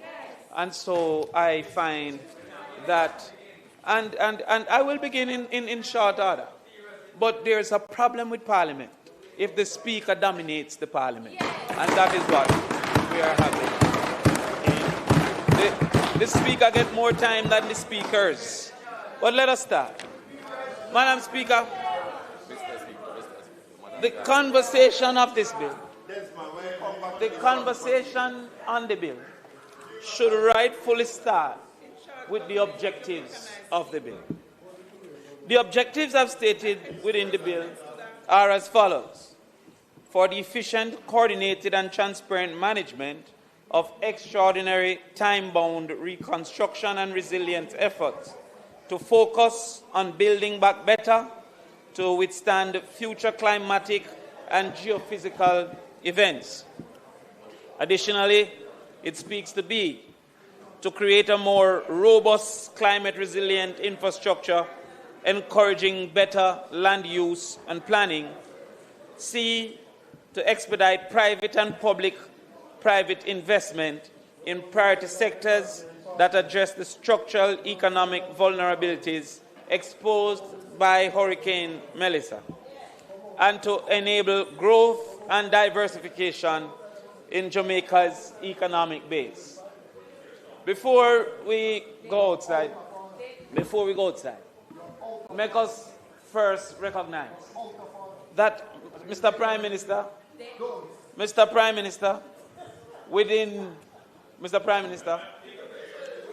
I want you to listen in particular, because I was a little bit surprised that within what the mandate was stated, that to enable growth and diversification of Jamaican economic base was found to be necessary in this particular bill under the NaRRA. However, the realities of Melissa are strong enough to support the bill. And because it is strong enough to support this bill, it is why I felt that it was unnecessary for exaggerations in some of our claims and conversations. Some of those exaggerations would include what is often repeated, that this was 4 times what was Hurricane Gilbert. And if we do not consider the reality of inflation and just the simple numbers, maybe we can come to that conclusion. However, the IDB indicated, and I quote, compared to the last major hurricane to strike Jamaica, Hurricane Gilbert in 1988, Hurricane Melissa was significantly more intense. Yet, while Gilbert, a Category 3 storm, caused damage estimated at 65% of GDP, Hurricane Melissa is estimated to have caused $12.2 billion, or 56.7% of GDP. So, without the grandstanding, Melissa is sufficient to stand on its own. And therefore, I became cautious when I read within the bill 4 times that of Hurricane Gilbert. Not very necessary. So what we have to go therefore is, what are the malice that we're seeking to solve? And your speech captured a few of the malice that we are seeking to solve. The mischief that we are seeking to solve. One of those mischief that was identified would have been that of speed. And one of those mischief that we were seeking to identify, yes, would have been that of speed. That there was quite a few realities of institutions that were too segmented, weren't working together, and that they did not qualify for the spectrum of work that was needed and the money that was needed to be spent. However, as has been highlighted by the minister, the leader of opposition, was that some of the chief entities of bottleneck would not have been included under this bill. So when you look at the reality that it indicates that it does not include agencies like the NEPAs and the customs and the NARRA, those are some of the major contributors of bottleneck. And so, therefore, how is it then that this bill would not have included those? While at the same time, had they been included, there would have been cause for caution as well. Because how could this entity be seeking to direct, for example, a NEPA in how NEPA should function and how it should go about its business? Indeed, Mr. Prime Minister, when we look at some of the clauses, it is reason for concern. Clause 4, for example, indicate that they can consolidate and prioritize projects. Now, I don't think that that would be the mandate of NaRRA. I believe Cabinet should rightfully prioritize projects. That the current bill, as is stated, the Cabinet held which projects, but the prioritization is in the arms of NaRRA. I believe that that is misplaced prioritization, because the general conversation among all the ministers and people who have to face the people in 5 years, I believe that that should have been the authority of the Cabinet more so than for prioritization, as in Section 4A, should have been for NaRRA to execute. Additionally, sorry? Yeah. Yeah. Well, I'll come. I will come to that. Additionally, it indicates at Section 4F that it should cause projects, programs, and plans to include standard specification requirement for achievement of climate standards, disaster resilience by works to eliminate and mitigate the adverse effects of catastrophic climate and geophysical events. Again, I believe that while they are the implementing agencies, the standards should not be set by the people who are the ones to implement. The standards should be set for them to go forward and implement those particular standards. Now, when we look at the bill indicates that there should be a central coordinating agency, and this central coordinating agency would be NaRRA. And some examples were given of other similar types of agencies across the world. Now, when you look, for example, at those agencies, the intent of the bill was not found in many of those agencies. For example, there are documentaries made about how poor FEMA handled the realities that was out in Katrina. There are documentaries made about that. In your own presentation, you indicated that Peru gave up on their NaRRA and actually implemented a second system that had a British... Yes, and right, and they gave up on their NaRRA.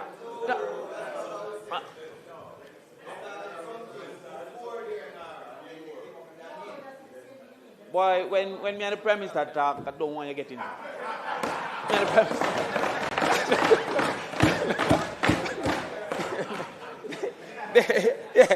They had a NaRRA system. The Prime Minister in his presentation indicated that politics intervened, and by extension they had to wheel and come again. And then they had a second run, a bite at the cherry, and that bite of the cherry included partnership with Britain. And in that partnership with Britain, they were able to become more effective. And even though they maintained the central authority failed without the British intervention, where that partnership came between them and Britain. But we can have that debate because we don't want to finish our time. However, when it came to the bottleneck, there were some concerns within the central agency and the authority to the central agency. One of it is that they can direct and instruct and give timelines to the agencies. Now, Minister, I have some concerns about that. While it is that the large entities may qualify with the 15 million US, if it's now, or 150 million US, 15 now, right? If it is that that NaRRA, you know, when you are disrespected, you are upset. Yet you upset me by disrespecting me. No, yes. I will do here and later, but allow me. Now, what we're saying, Minister, is that you will know that there are multiple levels of investment in tourism. If it is that the 15 million can be prioritized by instruction to NaRRA without additional labor, or labor force within these entities, then they would have to now reverse those that would have been more than likely in line by time so that they can prioritize that in which NaRRA has given them a duty for. Within this bill, or within the conversations, I heard no conversation of a NaRRA appointed or a NaRRA, a person with the duty for NaRRA activities within these agencies. So therefore, the agency with its similar workforce would then have to prioritize NaRRA and by extension deprioritize others that would have been in close proximity to being dealt with. And to that extent, there becomes a problem within that space and that reality. Additionally, it says that the NaRRA can carry out or secure the laying out of development areas. I thought that was above NaRRA's capacity. That they can carry out or secure the laying out of development areas. I believe that the entities, that NaRRA shouldn't be able to do that. Additionally, it says, lay out, construct, rehabilitate roads and buildings and carry out such other building and engineering operations as may appear to it to be necessary or desirable in, on, over, under land within any area. I thought that is the duty of a general planning system and not NaRRA in and of itself. So when you say NaRRA can lay out, construct, rehabilitate roads and buildings, as it says here, that may appear to it to be necessary. Not appear to the cabinet to be necessary. Not appear to the parliament to be necessary. But that appear to it, to NaRRA. I thought that would have gone too far. And it include other things like public gardens, public amenities, carry on any business or undertaking from the reconstruction and development of any area. I thought that was too wide. Then it says in F, engage in any other activity designed to promote the development of any area. Any activity in any area. That I believe, I think that NaRRA is subverting cabinet's duty to the people.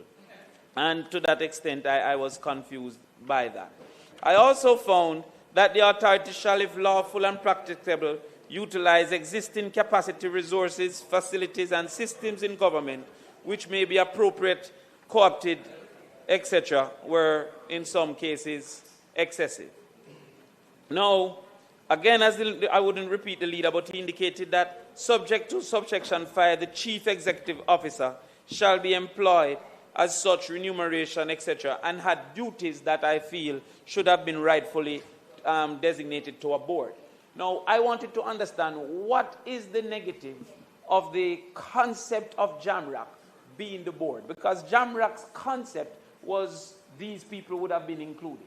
And I remember when I was in the ministry once upon a time, our board included multiple private sector functionaries on the entertainment board. So the fact that it is a board, a governance board, does not disqualify private sector functionaries to be a part of it. What disqualifies, what's the negative of Jamrock actually being the board? Because as has been indicated, Jamrock's only duty is to alert the public of discrepancies that it perceives. But it have no capacity to intervene, no power, no control, no consequence that it can do other than to shout that we have seen things that are undeserving, and we don't see the great delay that a board can execute. It then says the authority may appoint and employ at such remuneration and on such terms and conditions as it thinks fits such other employees and agents as it thinks necessary for the proper carrying out and provision of this act. So the authority, without a board, can almost, all of we can get our work out of that authority. And everybody that we know can be doing. Right? The unlimited... yes. It also says that they shall be paid to members of committees. So this is where I became quite worried. The minister may appoint a committee to examine the report to the minister on any matter arising out of or connected with any of the authority's powers, duties under this act. Now, I didn't understand from that Prime Minister if this was a single board or if at any time he needed information, he could have then moved forward to make a new board. So if he was going to consider tourism, he could make a tourism board. And if he was going to consider agriculture, he could make an agriculture board. And then the next clause suggests that they can be remunerated, not volunteer, that you could pay these boards to look at those things. And we felt that that would have been a problem. There was a sworn to secrecy. I won't delve too far in it, but I also felt that it didn't facilitate the Whistleblowers Act within the conversation of secrecy. I warned you already and you're still. Yes, right? There was a limited facilitation of the Whistleblowers Act, but it will be dealt more fulsome by a colleague of mine. The ministry may give direction or authority. In this case, it says that the minister, in the interest of effective performance by the authority of its function. So it became confusing because it almost was giving the NaRRA freedom to act until you reach Section 13, where we took away that freedom and said, first of all, NaRRA should implement nothing until it's approved by cabinet, but the minister can intervene and tell NaRRA nothing but to do what he decided to do at any given time. In fact, it says that the minister that the authority shall act in compliance with any direction given under subsection 1. And subsection 1 said the minister may give direction to the authority. So therefore, anything that the minister tells the authority to do, the authority should then act in that way. And we believe that that is a little bit confusing, because on one standard, the authority could do as it saw fit, and on the other standard, it was actually going to give that permission. Within it, it indicates that the entity could be instructed almost by NaRRA to actually carry out a duty. And if that duty wasn't carried out, Mr. Speaker, then they could send up that authority up to the minister and ask for the minister to grant that approval to the entity. So to that extent, it indicates here that the minister could then step in at any time. Now, before we move to the minister's ability to step in, we also found that the projects under NaRRA seemed extremely wide. Now, for example, the hospitals that were mashed up. I didn't hear them in this, but I presume they would be in it. But then how would the Victoria Jubilee, the KPH, be under NaRRA? Now, if it is that we say that the procurement is a problem and we want to change procurement, then we'd have to, NaRRA is now doing everything that they want to do. Now, because of the lobby efforts of the minister from West Kingston, I could say, well, maybe this is resilience, because if there was high emergency, we could need a hospital like that. But how then the Parliament fit into NaRRA? Under what resilience or reconstruction could the new Parliament be a NaRRA project? That seems to be an overextension of what NaRRA should do and should be doing. And I think that is the reason why there was no sunset date for NaRRA. Because while it was indicated that NaRRA should last for 5 years, for some reason within this bill we could find no date for NaRRA to end. So any project over time that you want to put in, you can claim that this should go under NaRRA. And I believe that that is a problem moving forward. It indicated that they could give directives. An approving entity shall cause an application for approval or other input to be dealt with in compliance with the terms of any directive issued by the authority. So what it is saying is that if it is that there is an approving entity and the authority gives it an instruction, then that had a duty to carry out the authority's instruction. And if they didn't carry out the instruction, then the authority could complain to the minister. But the authority, before complaining to the minister, would then have to get a private entity to review what the government entity was already reviewing, so as to take the private entity's opinion to the minister.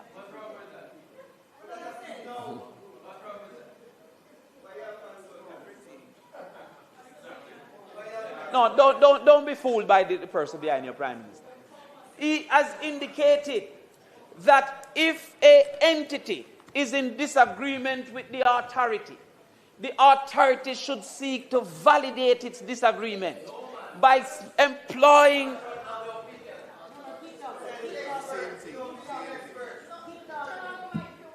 All right. They can proceed with consideration of an application for approval where the approving entity may otherwise delay or decline to process the application solely on the basis that the approval or the input from another approving entity is yet to be granted or given. Relying on approvals previously granted by the approving entity for standardized design or pre-approval, they can seek to modify or make exceptions for zoning requirement, make decisions on the application for the approval of other inputs. It indicates, therefore, that to address non-compliance, the authority shall not make application for a step-in, they call it, without first obtaining independent expert advice on the matter. So what did we say that was different? What did we say that was different? No, but well, are you saying it's a good thing or that what I said was incorrect? Member, you don't have much time left, you know, so focus on your presentation, member.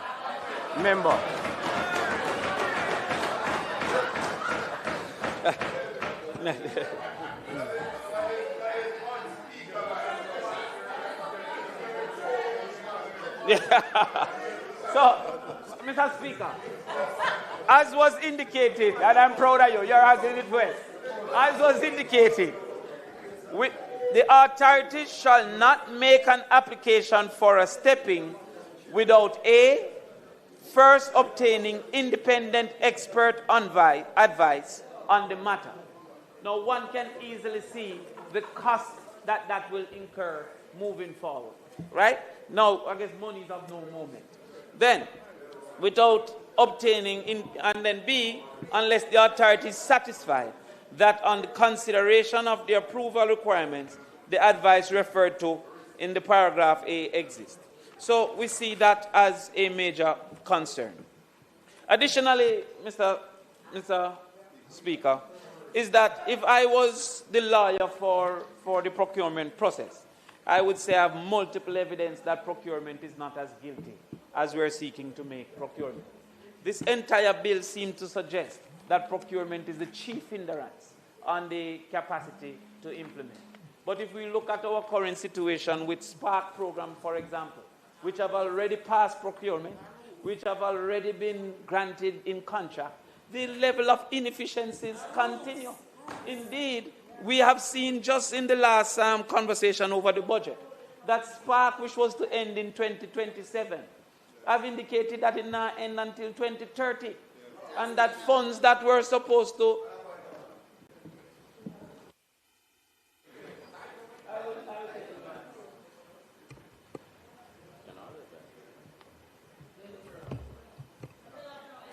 You have to turn off the mics. Turn off all other mics, please.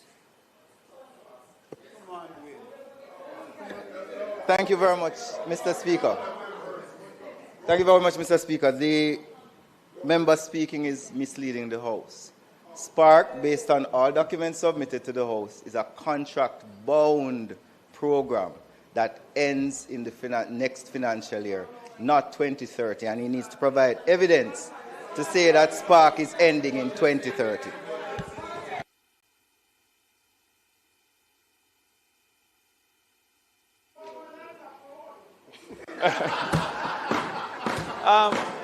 Mr. Speaker, there's an unfortunate habit that has evolved for us to wantonly disrupt each other. Now, if the minister wanted to say that he hasn't spoken as yet, he can say that after. However, the book that was published by the government called the Estimate of Expenditures indicated that they would have been spending for Spark up to the 40 billion up until 2030. Yes, he was asked about that and he himself responded. So I do not know. Refresh himself. The minister also indicated in answering the question that he presumed it might have been a mistake, right? And that he would get back to us, for which he did not get back to us. So the fact of the matter is that the estimate of expenditure, yes, yes, and I'm reclaiming my time. So no problem. Mr. President, Mr. Speaker, I believe that as is, the bill introduced great risk. It introduced great risk of bottleneck being transferred to NaRRA. It introduced great risk of corruption being masked by the process in which contracts are selected. It introduced great risk that small investors may be at the back of the line because of the duty of prioritization within entities that already claim that they have understaffed realities. It includes many risks because it creates expectations that may not be likely to be executed within the public. And it creates many risks because it puts within a single individual a certain level of authority. We on this side are of the opinion that anything that is necessary should be done for our reclamation, for our rebuilding, for our re-engaging of the people and our economic activity. However, we also believe, as I agree with the leader of the opposition, that we should have a conversation, a more fulsome conversation of what NaRRA should look like by having a joint select committee. Thank you, Mr.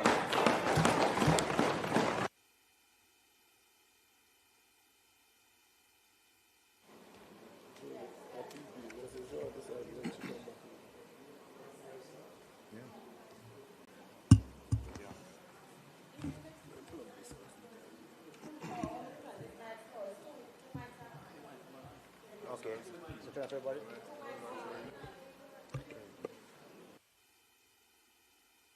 Members, start over. All the mics are off. Start over. So member from Central, sorry, you're not Central anymore, sorry. Member from Manchester South. Turn your mic on. Hold on.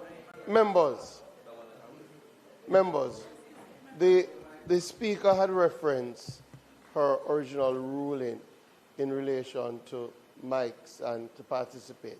We see the challenge that we have when multiple people turn on their mics. So please keep off your mics. When the presentation is drawing to an end, you can indicate that you want to speak and the mic will be activated, right? Yes, so there is, again, reference is made to the ruling by the Speaker. I think, yes, it does show that you would want to speak. Yeah. All right, so I think we have the member from South Manchester.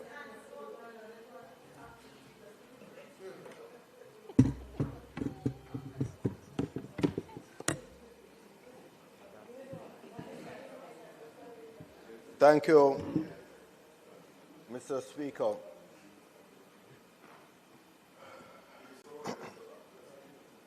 I had not originally intended to contribute to the debate because I was confident that the leader of the opposition would have covered the points. And I think the use of the standing orders to curtail the important contribution of the leader of the opposition was very unfortunate. Though consistent with a growing practice of suppression of voices not supporting the government.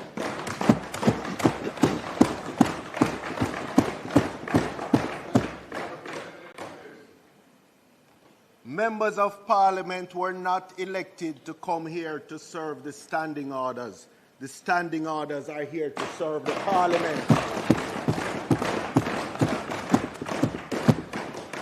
And when it is used to stifle and suppress an important contribution on a bill that is so significant to the future of this country, it is disgraceful.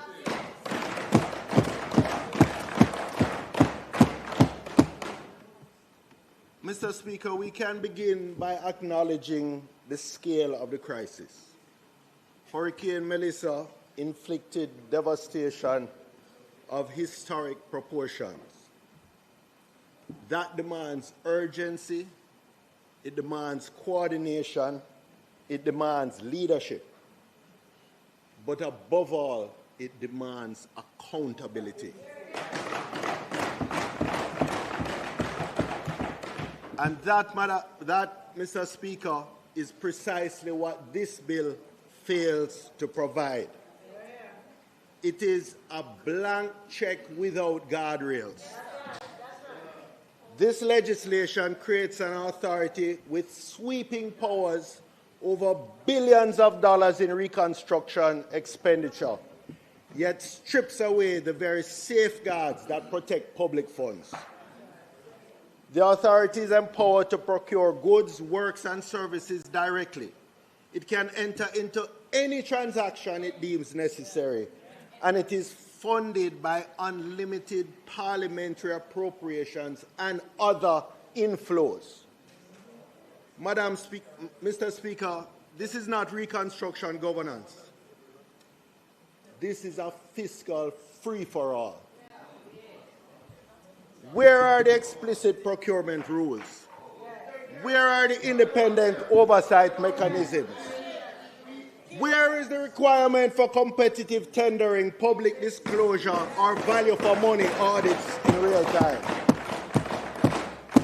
Instead, we are asked to trust blindly that this authority will regulate itself.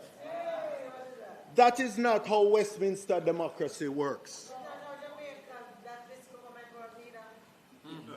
What we are seeing here is executive capture. The Prime Minister controlling everything. The architecture of this authority is not independent. It is subordinate to the executive. The CEO is appointed by the Prime Minister. The Prime Minister can issue binding directions and the CEO must comply. The Cabinet alone determines which projects are approved and which are strategic. This is not a balanced institutional design. This is centralized executive control over project selection, procurement, and execution. In any serious Westminster parliamentary democracy, such executive concentration of power would be offset by a statutorily independent board, by parliamentary committee pre-approval of major projects, by mandatory publication of decisions and contracts. None of that is here. None of that. Instead, we have a structure where the same political directorate decides, directs, and effectively executes. This is the very definition of unchecked executive power. And then, when we speak about the stepping power to override the entire regulatory state. In a sense, this is perhaps the most alarming feature of this bill. Under sections 21 to 24, the authority can issue directives to regulatory bodies, force timelines, and ultimately ask the minister to override those bodies directly. The minister can then grant approvals himself, modify or remove conditions imposed by the regulators, and those decisions carry full legal effect as if made by the original authority. Mr. Speaker, let us call this what it is. This is the executive branch arrogating to itself the powers of every regulatory authority in Jamaica. Planning, environmental, utilities, and more, all in the name of expedition. But we have seen this movie before. We have seen this movie before. A recent example in Europe. I would call it the Orbanesque playbook.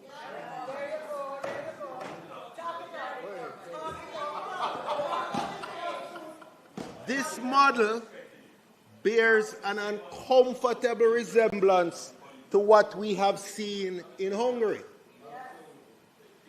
Emergency powers were used to centralize procurement authority. Regulatory checks were bypassed in the name of speed. Public contracts were channeled through politically controlled entities. Oversight institutions were weakened or sidelined. The result was a reconstruction and development model widely criticized across Europe for cronyism, opaque procurement, and misallocation of public funds. We must ask ourselves, are we building for resilience, or are we building a Jamaican version of that same model? I want to turn to what I might call the perfect conditions for abuse, the combination of secrecy and indemnity. The bill compounds the risk by combining these two dangerous provisions. The first is the secrecy clause. Officials are legally bound to treat documents as confidential with criminal penalties for disclosure, not administrative, criminal penalties. And then these officials are indemnified for any actions taken in their roles.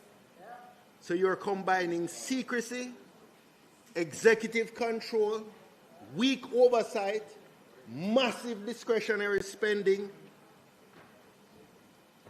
Mr. Speaker, this is not the formula for efficiency. This is a fertile ground for corruption.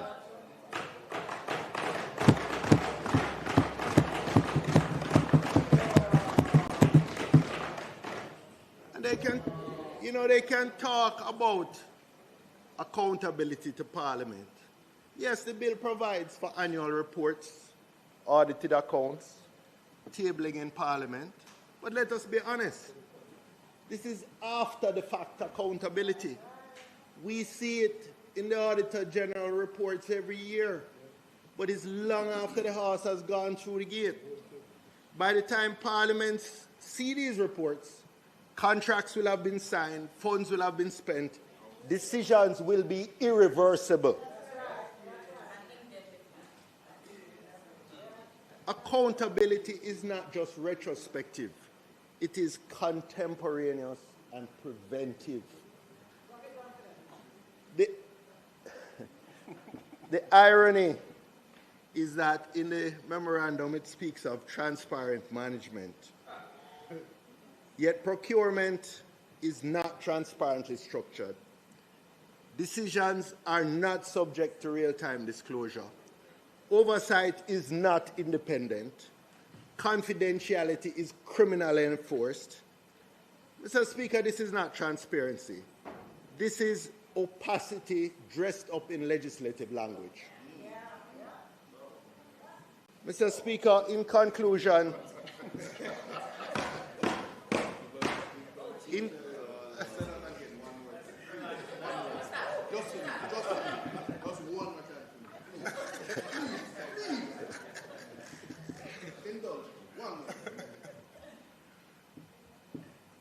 Mr. Speaker, this bill sets a dangerous precedent. It is not merely about reconstruction.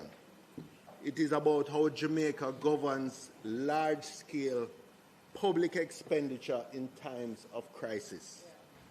And what it proposes is deeply troubling. Concentrated executive power, minimal oversight, weak transparency, legal tools to override institutions.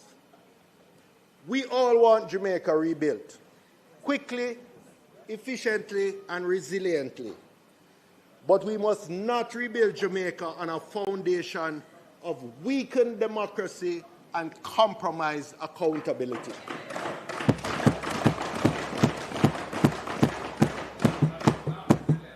Because if we do so, Mr. Speaker, we may rebuild the roads, we may rebuild the bridges, but we will have undermined the very institutions that hold this country together. I therefore urge this House to reject this bill in its current form or to amend it fundamentally to restore transparency, accountability, and proper Westminster-style governance. Thank you.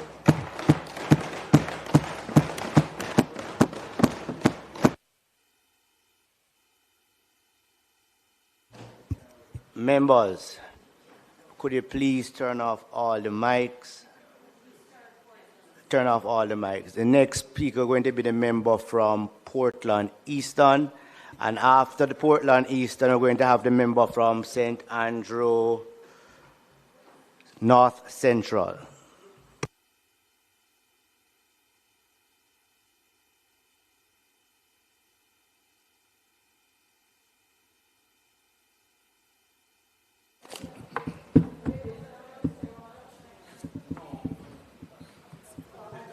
Thank you, Mr. Speaker. Madam Speaker, thank you. I see you have returned.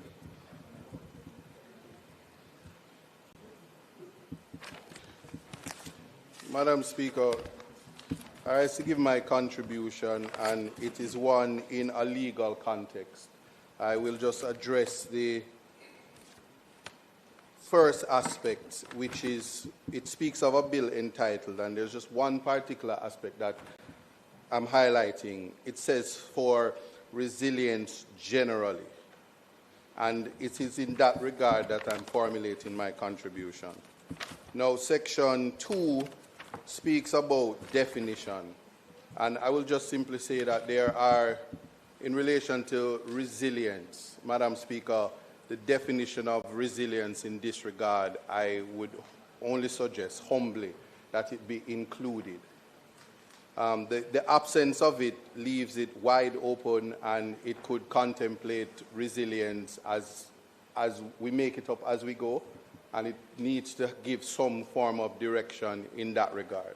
So I would just put for the record a definition similar to that in the UK, which says the Act ought to define resilience as the ability to anticipate, assess, prevent, mitigate, respond to, and recover from natural hazards, deliberate attacks, geopolitical instability, disease outbreaks, and other disruptive events. Civil emergencies are threats to our way of life.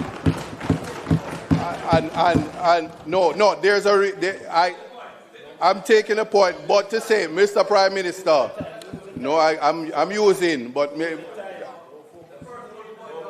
I just wish to say that because this bill comes from Parliament, and we are invited to say we are collectively passing legislation, the legislation at all times must contemplate gaps. We must fill them so that we don't appear to be incompetent. That is my contribution. Thank you. Now, in relation to, and I would invite my friends. I would invite my friends also to look at section 19.3. And 19.3 speaks about the plans and what the authorities shall do. In 19.3 it says the development of projects, programs, and plans shall prioritize. 19.3b speaks of the achievement of climate and disaster resilience. That again is a legal term of art that requires definition for us. I would only suggest then that we would have something similar to say that disaster resilience is the ability of communities and organizations and states to adapt to and recover from hazards, shocks, or stresses without compromising long-term prospects of development. Again, because it is a term of art, it's something that ought to be included in the definition. For your consideration.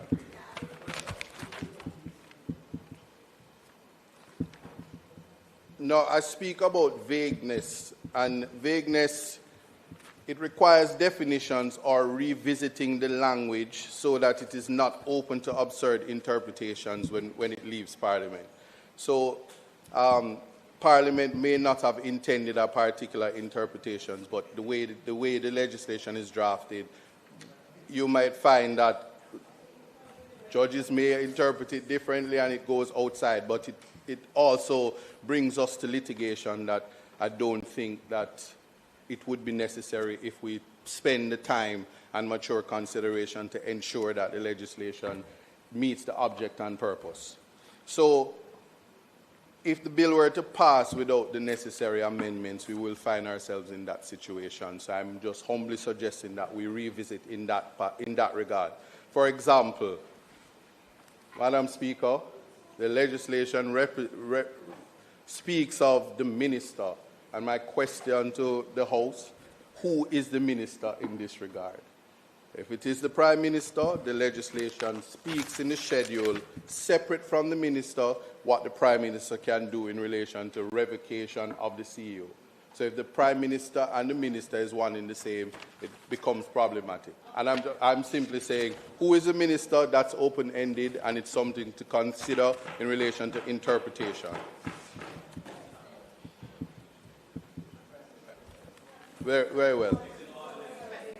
No, this part, for this, with the white, I'm saying, no, I understand that, Mr. Prime Minister, but you would appreciate that in this particular legislation, it makes references to the Prime Minister and it makes to a minister.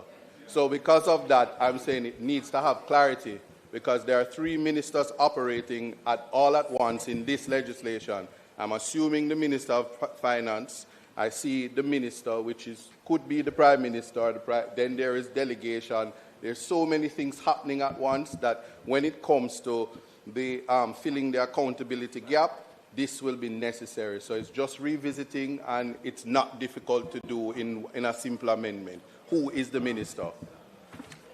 And that falls within definition. I will only say in relation to directives and directions that it opens a Pandora's box, that is something that can be revisited.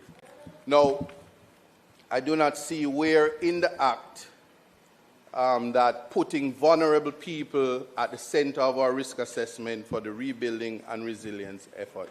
It's nowhere in the Act. I read it here, I read it elsewhere, and the assumption from a human rights plane, from the speaking for the least among us, which oftentimes is the youth and the elderly. The rest can say include me, but the rebuilding, reconstruction, resilience ought to consider the vulnerable. That is absent. That's something we need to think about. Also, because it is important to develop resilience, which was absent from the definition, there is nothing to measure resilience. I would only hope or urge my colleagues that we include something in the legislation itself that shows that we are trying to measure resilience, not in the big world, but for Jamaica or Ireland. So, because there is currently no common methodology for measuring overall national resilience, having a benchmark from which to assess whether Jamaica is ready to absorb and adapt to threats and risks would allow us to measure the effectiveness of our reconstruction and resilience effort and model so that it becomes apparent we are making informed decisions on the trade-offs between investing and intervening in different risk areas. So given the wide powers to the Minister and the CEO under the Act, it is important that something is included. A mechanism is included, and I don't think that appointing a board to do that or any mention of such a board, in the absence of that, the legislation would be wholly ineffective to achieve the object and purpose that it was intended for. Now, I'll just address my concerns seriatim or point by point in relation to the sections. Having said the definition section, Section 2 now says that the minister may by order alter paragraph A of the definition of works. Now, one would appreciate that in the absence of a definition of resilience, it affects the power of the minister. So again, that's my pitch to say we have to include the resilience aspect. Section 4, functions of the authority. Madam Speaker, I need your protection on this one. At paragraph F, there seems to be a typo, A-N-D. Please fix it. No, I'll just work with me, please. In this day and age, it's important. There is a section 5.5 which speaks about what the Minister of Finance, the minister responsible for public service, that in relation to salaries. It is missing there is an accountability gap. So if you look at 5.5, it says that the chief executive officer, he creates people who he hires, and he's paying them, and it has salary cap, similar to that in the government world. When it comes to Section 71, the minister appoints his committee, and they are able to get remuneration. It also says honorarium, salary, or fees, and such allowances. I would simply say that this section is circumventing the salary scheme, and as it is not subjected to Section 5. I'm just simply saying it's similar to Section 5. I'm just saying similar to Section 5.5. It says subject to Section 5, the chief executive officer shall be employed. I'm saying in the absence of that at Section 7.2, you can see there is a gap. It is simply an accountability gap. I have that. I understand that. But I'm saying it is a salary. The salaries has no cap under Section 7.2. It has absolutely none. No, section 7.2. Section 7.2. It is an accountability gap. There is no salary cap, and it's in the absence of subject to section 5.5, wide powers. And this is in the vein that section 8 says they are to be paid from the funds of the authority, which shall consist of 8A, such monies as may from time to time be placed at its disposition for the purpose of this act by Parliament, and B, all other monies and other property which may in any manner become payable to or vested in the authority in respect of any matter incidental to its function. That is where the monies come from, and section 7.2 allows these persons to be paid from that. And there's no section 5. So it's not subject to the minister responsible. Now,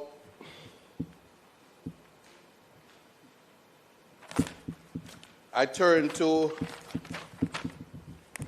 the aspect of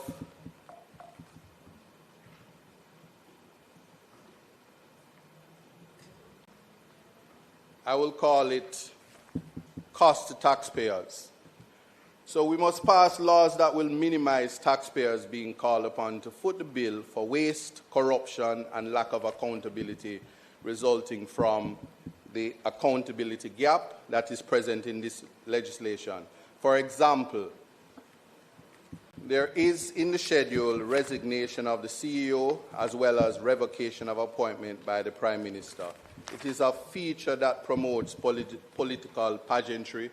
If in the event, and I will address secrecy versus indemnity, but if in the event the CEO does something untoward and at the end of it, it's wasting taxpayers' money, all the Prime Minister has to do is to revoke his CEOship. Simple. Just say you're no longer the CEO, and the Prime Minister would have pretty much says, I've done my duty, the person was a miscreant, and don't include me. Just simply fire him, and we would have, the Parliament would have said, okay, we did our work. Can't be that way. That is an example. So that in and of itself has to be revisited in terms of how we deal with it. And here's it. We have what is known as the criminalizing for disclosure versus indemnity for conduct in good faith. So I know Damien earlier said the member from St. Catherine Northwest earlier borrowed my context matters and don't intend to pay me for it. But I must say context in fact matters. There is, my only critique of this is that we can't turn ordinary citizens and even workers who in good faith, where there are competing legislations, we cannot criminalize them for having integrity and for having good conscience. I'm saying that in the vein that in the absence of national security, what would be the basis to block access to information? So this is the ATI legislation, and where transparency is concerned, and if anyone has ever used the ATI legislation, one of the first answers is we cannot give you the information because of national security. In relation to what Section 14 is saying, is that the employee would not be able to give out information in relation to any type of document, and the document may not necessarily be national security. The document may not be one of national security. So we use the secrecy aspect of and put them in legislation oftentimes, and it is just a misunderstanding of the object and purpose for that, and I would invite us to revisit this aspect of it, because well, I would like to say it is a misunderstanding, because if it were by design, it actually doesn't, because unless a simple fix would be Section 14.2, in the absence of it using the word prescribed persons, and I would also... Listen, I'm saying this is a term of art because we have a Protected Disclosure Act 2011, and it speaks of prescribed persons. Prescribes persons. This says permitted, and these words are terms of art. It's a simple fix, and I'm inviting the Parliament as legislators to fix it. If we simply say prescribed and designated persons, it would fix a simple gap, a simple accountability gap, especially when we're calling on employees to be brought before the court and ultimately convicted. It's a simple fix. It can be accepted or rejected, no problem. But again, the Protected Disclosure Act 2011 under Section 9, it speaks of a feature, the Auditor General, who is always in Parliament from time to time, where the member from St. Catherine, Northwest, has said that it is the whistleblower act or section. Just appreciate that it is important to ensure that it doesn't weaken other, it doesn't minimize or weaken other legislations. We can't draft or try to pass legislation that conflicts with competing legislation, especially when the Protected Disclosure Act, its mandate is to ensure that persons are able to report and protected when they find that conduct from employers or employees are untoward. And it is a part of strengthening the corruption meter, and so left unchecked, it's wholly problematic. That brings us to the other side, the versus, which would be the indemnity. Again, we spoke about the ability to simply resign, a CEO who is allowed to resign, versus simply be fired. Again, the taxpayers would be called upon to pay court costs for the CEO or other persons employed or employees in situations where the legislation is speaking about honestly and acting in good faith, and there is no meter to simply measure what that good faith is, especially if it's a civil case.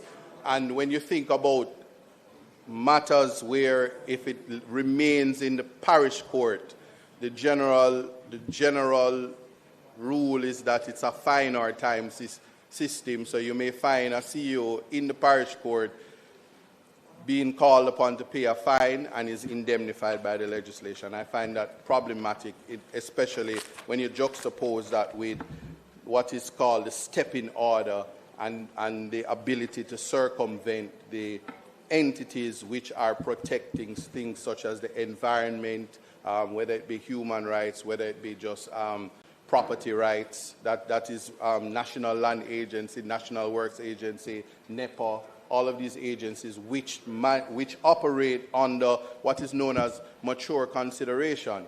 So this is in the vein that when it comes to situations of environment, human rights, and capitalizing on the human potential, whether these entities know it or not, they are the ones responsible for ensuring that one thing doesn't affect the other. And so the step-in order would then act as a mechanism to circumvent that, and then when it comes to anything going wrong, all those entities will say is, but my power was taken away from me by virtue of this legislation, and as such, we are then called upon to say, what do we do? And it becomes, again, political pageantry. So I'm just simply saying that we ought to look at that in its entirety, because taking away the power, especially rebuilding, is, notwithstanding that it has to be expedited, is something that must be done with mature consideration. I'm sure that we can appreciate that. So, as it is now, I will simply say that there's more work to be done before, if this legislation were to pass as is, it would be problematic and embarrassing for our Parliament. And there are legislators and persons much senior to me, and I call upon you all to back me on the amendments that I speak on, and we are to be responsible as we are pushing legislation through. Thank you. Madam Speaker.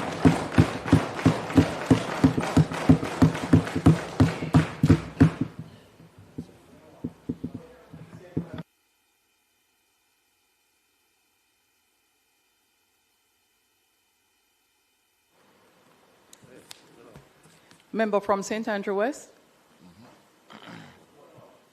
Northwest. Northwest? Oh, the member from St. Andrew North Central.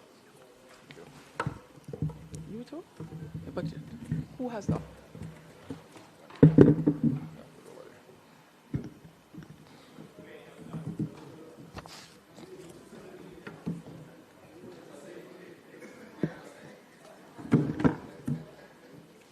Thank you.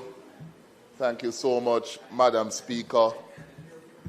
I write in strong support of the National Reconstruction and Resilience Authority Bill. So let us be clear from the outset that this is not routine legislation. And as the Prime Minister indicated when opening this debate last week, this is among the most consequential pieces of legislation this Parliament has been asked to consider in the modern era of Jamaica's development. And it's consequential for the simple reason. I don't need to go through all the statistics, but Hurricane Melissa was catastrophic. One of the worst hurricanes on record, costing Jamaica $12.2 billion US, or $1.95 trillion, more than half our GDP. 215,000 structures damaged, some of them destroyed, 600 schools impacted, health infrastructure compromised, major roads, drainage systems, utilities destroyed. Entire communities left devastated, towns such as Black River badly damaged, displacing thousands of residents and exposing deep vulnerabilities. So the scale, Madam Speaker, of the destruction underscored the urgent need for coordinated national reconstruction and resilience efforts. So it's not theory, it is about delivery. Now, we note the criticism, and this is democracy, it is healthy, but much of what is being said does not really, frankly, stand up to a careful reading of the bill as it now exists.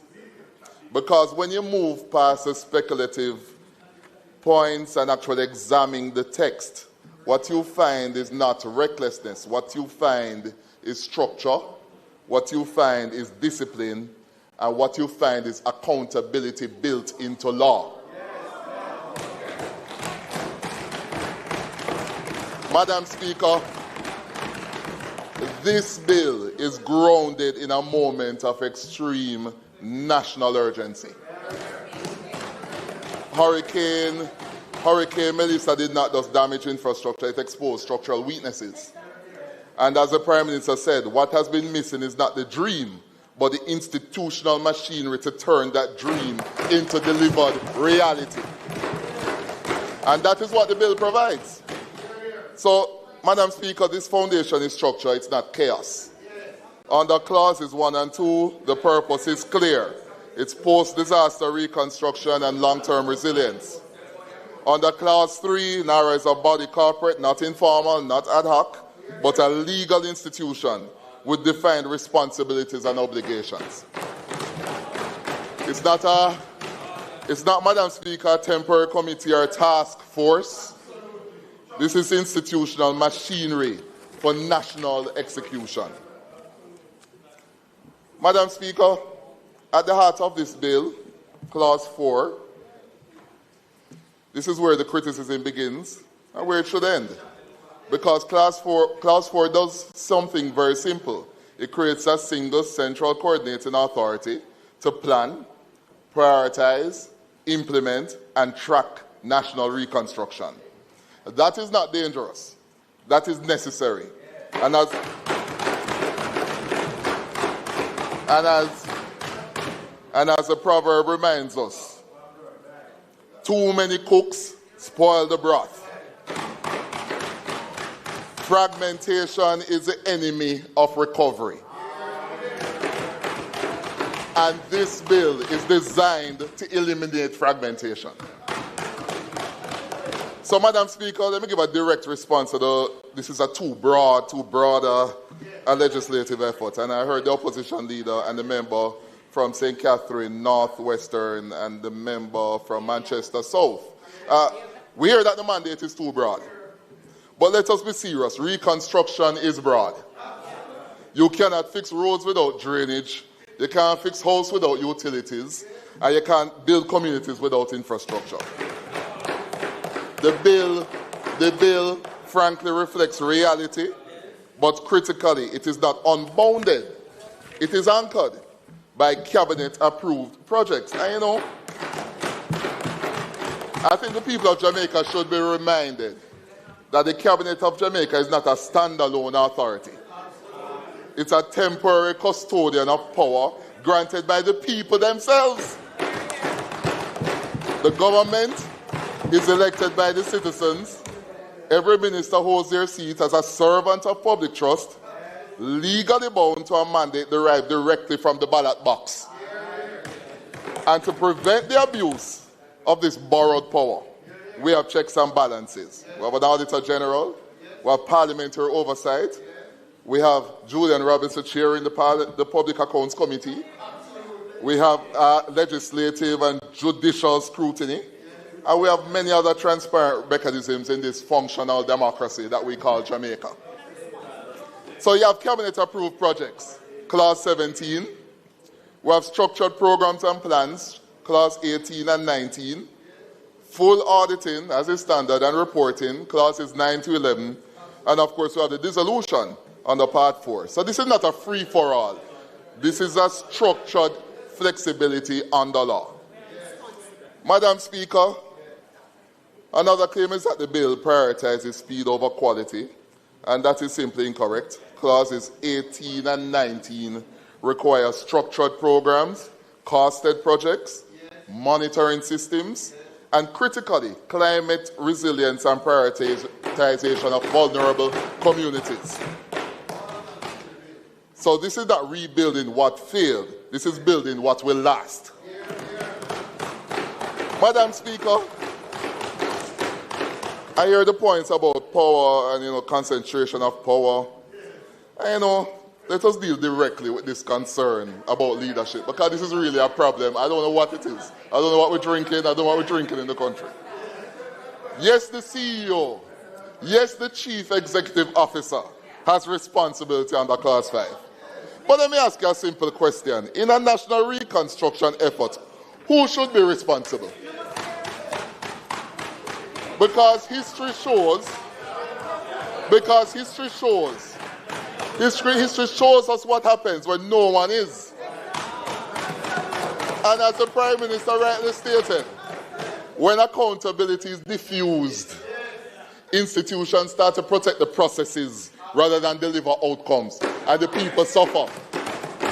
So the bill avoids that failure. And importantly, and this is the CEO fits, the CEO is not unchecked.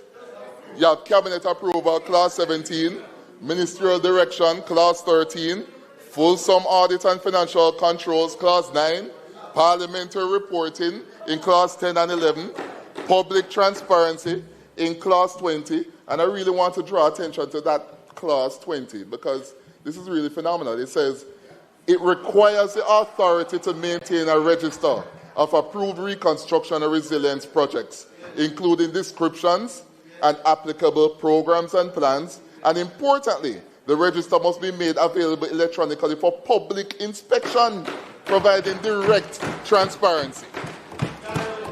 So this is not a concentration without restraint. This is leadership. This is clear leadership within a framework of accountability. Now, I'm a little bit disappointed because none of the opposition members really pulled on any prominent examples internationally, right? we have to step outside of Jamaica. I heard you're Hungarian. I don't know what that was about. But let us step outside Jamaica for a moment. Because the world, not in a fulsome way. No, not fulsomely. The world has already run this experiment and we have seen failures all around. 2010 earthquake on our lovely neighbor Haiti. Billions in aid, but no effective central authority. They had a commission, an interim Haiti Recovery Commission. $13 billion committed, only $6 billion spent, and who knows where it went. They had fragmented actors, weak coordination. The Prime Minister actually chaired the committee along with a former US president and other critical stakeholders. It failed. New Orleans, Hurricane Katrina, the great United States of America. Multiple levels of government failed to coordinate. Bureaucracy slowed the response, and the entire communities lagged for over a decade. Then we look at our neighbor, one of our neighbors, Puerto Rico, 2017 Hurricane Maria, again a part of the United States. They had funding that existed, but the approvals were slow. The authority was fragmented. They set up a Central Office of Recovery and Reconstruction and Resiliency 2 weeks after the hurricane. An expert report now points out that they will probably get to fulsome completion of all their recovery efforts by 2051. Why? Because oversight paralysis. They had a Central Office of Recovery giving oversight. You had FEMA giving oversight. The Housing and Urban Development Corporation giving oversight. The Department of Energy giving oversight. The Governor's Office giving oversight. And then all sorts of stakeholder groups in Puerto Rico giving oversight. And this is wealthy Puerto Rico, part of the U.S. $86 billion obligated. They only managed to spend $40 billion out of it. So the pattern, Madam Speaker, is undeniable. Plans are nothing. Execution is everything. Recovery does not fail because of money. Because here we have the great United States, full of money. Authority was fragmented. Approvals are slow. Leadership is unclear. And systems cannot execute. And that is exactly what this bill fixes. This bill establishes a single coordinating authority, again, Clause 4. Structured programs and plans, Clauses 18 and 19. Approved accelerated mechanisms, Clauses 21 to 24. Cabinet accountability and audit and reporting. This, Madam Speaker, is not chaka-chaka legislation. So, Madam Speaker, as it relates to approval bottlenecks, clauses 21 to 24, and I think I heard the member saying Catherine Northwest speaking to this. This is one of the strongest features, actually, because this is where most countries evolving post-disaster fail. These clauses coordinate agencies, it sets timelines, it issues directives, it allows structured escalation, but with safeguards. Expert advice is required, written justification, and opportunity for response. So this is not bypassing governance. This is fixing bureaucratic paralysis. And it's important we make a careful note of that. Madam Speaker, there is concern about oversight. Yes, let us deal with it clearly. Inside the bill again, the accounts and audit provisions, Clause 9, reporting, Clause 10 and 11, transparency again, Clause 20. Outside the bill, yes, but critically, the government has established JAMROC, which is chaired by a Jamaican son of a Stanford professor, Peter Blair Henry, who, by the way, sits on two of the biggest boards in the world, Citigroup and Nike. This is somebody with a reputation to protect. And this body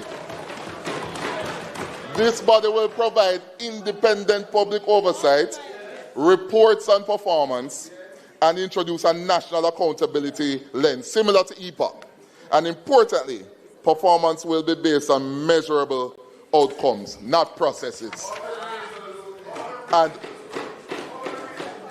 Madam Speaker, oversight will include broad stakeholder input, including the opposition. So, Madam Speaker, the claim that there's no oversight is simply not correct. What we have is statutory accountability and external independent oversight. Madam Speaker, let us be clear. Clauses 9, audited accounts, Auditor General has full access. Clauses 10 and 11, reports to Parliament. The Public Electronic Register, Clause 20. This is transparency in law. It's not promise, it's not theory. As we move forward, NARRA, finally, it is not an endless body. Under Part 4, NARRA is dissolved. Assets are transferred, records are preserved, mission completed. It is temporary, targeted intervention. So, Madam Speaker, let us strip the debate down to the truth. This is not unchecked power. It is structured under cabinet, ministerial, and parliamentary reporting. This is not weak. This is not weak governance. It is planning, it is monitoring, and it is resilience, all mandated. This is not a lack of oversight. Fulsome auditing, reporting, and a reputable board of Jamrock oversight that exists. This is not opacity, as transparency is embedded in law. And this is not permanence, because the authority is time-bound. So, Madam Speaker, they say well done is better than well said.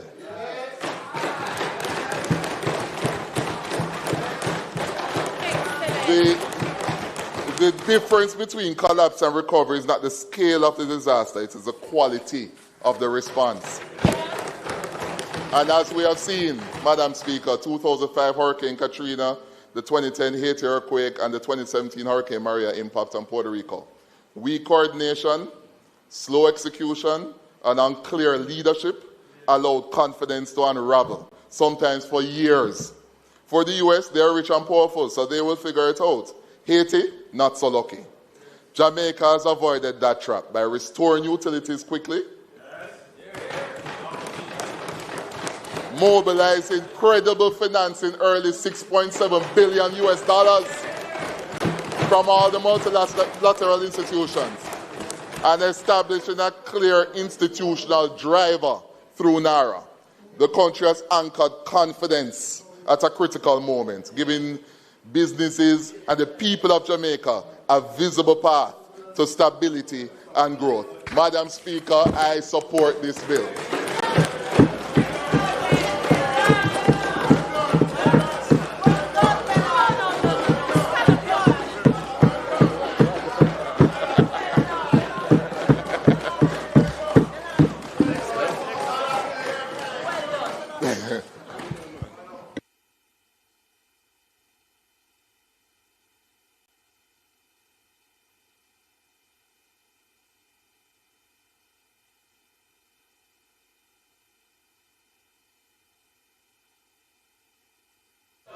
Member from St. Andrew West, that's Member Hilton.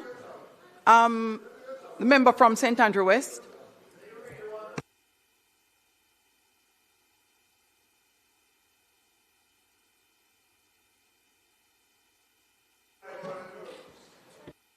Madam Speaker, there is an African saying that if you want to go quickly, go alone. If you want to go long, far, or in this case sustainably, go together. No, Madam Speaker, what in the nature of the disaster that we're faced with and the response that is required, a balance must be struck. The question for this House and ultimately the people of Jamaica is, has this balance been struck within this legislation that is before us? There are clear gaps and concerns. Speakers before me have raised a number of those issues, a number of those concerns. I am going to focus my brief intervention on the same clause 18 and 19 that was just spoken about and for which the speaker before me see an anchor and see the solution. But as someone asked, will the anchor hold?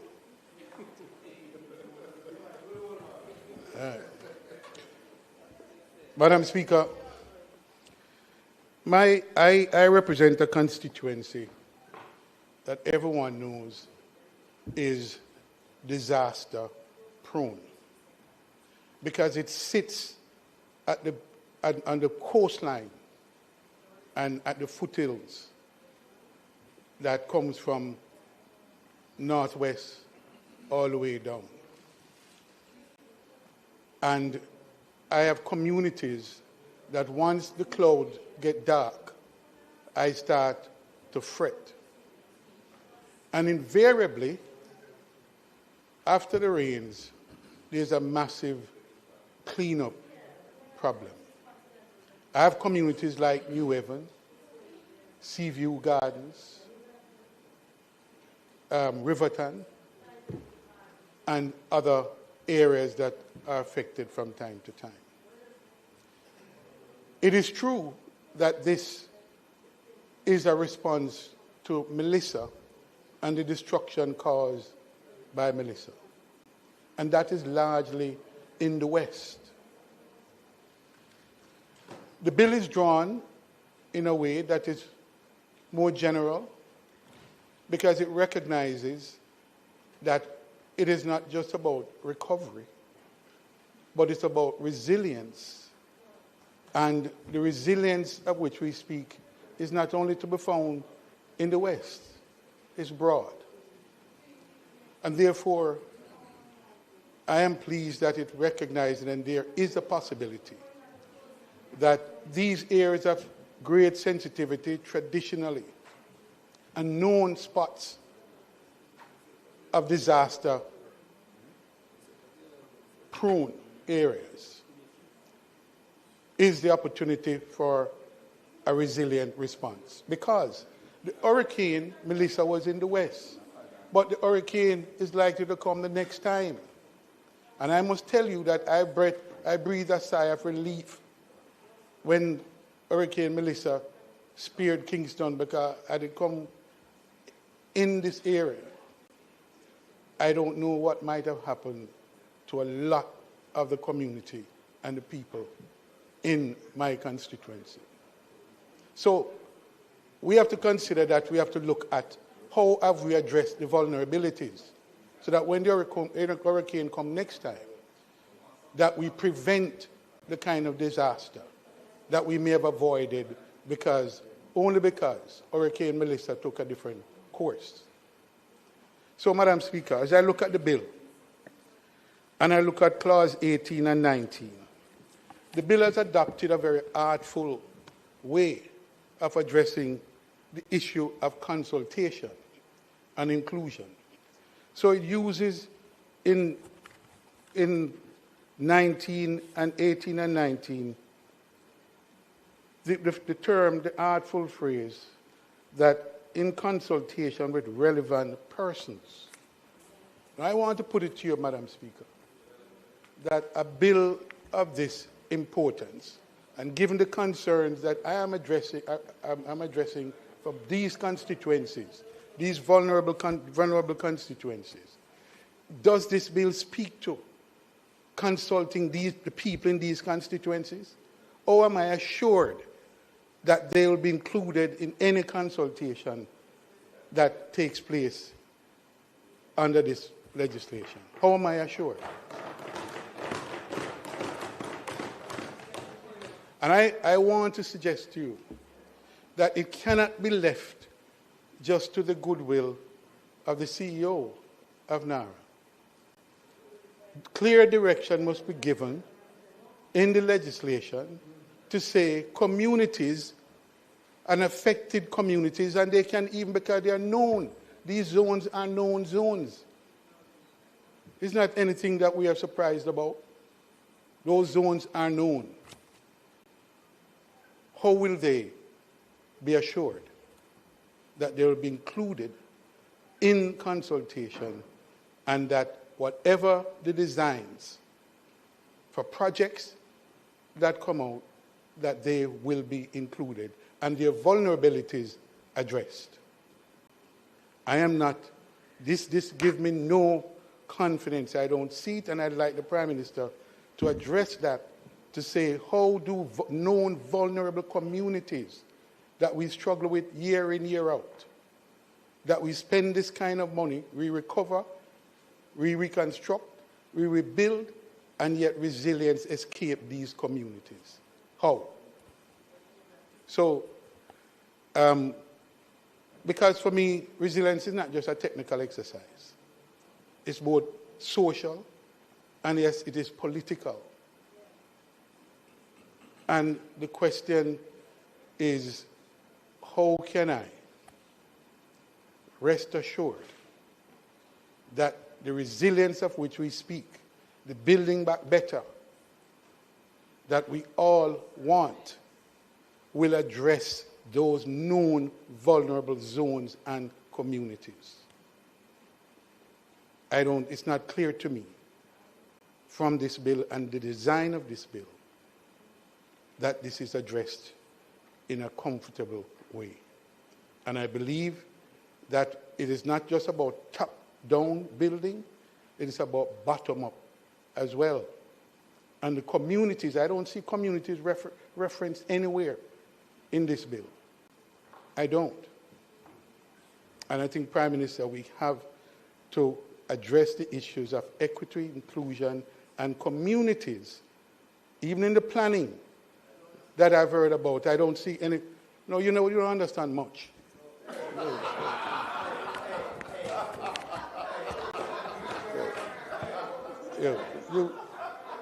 I don't, Prime Minister. I don't, Prime Minister, see where the communities are, and even in the planning exercise, which is critical to the project development. These are in a different process. Well, I need to at least be assured what that is, because it doesn't speak to it in this legislation. All right. So, Prime Minister, there are gaps, and we can move quickly, but I suggest to you that there are risks involved, reputational risk, in not doing anything and in overdoing some things. And the risk of corruption is real, and we need to address that. You can kiss your teeth all you want.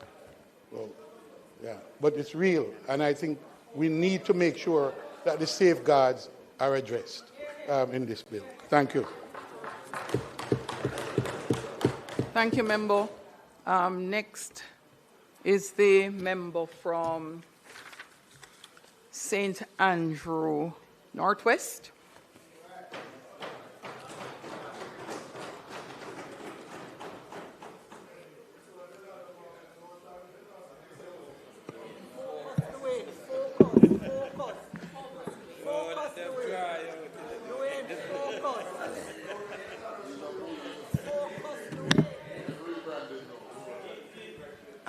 Thank you, Madam Speaker.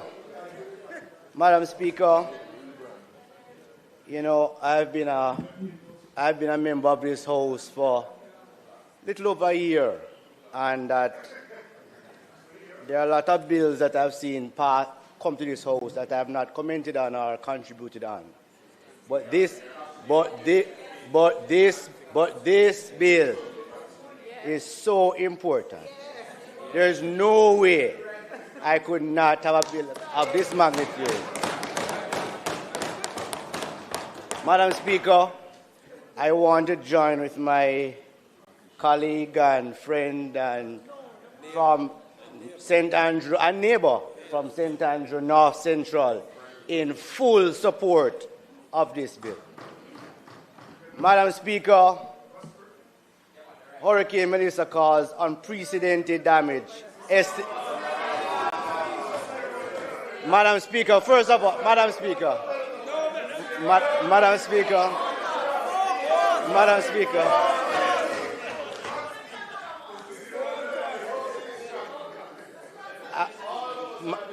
Madam Speaker, Hurricane Melissa caused unprecedented damage, estimated at some 12 million United States dollars. Billion.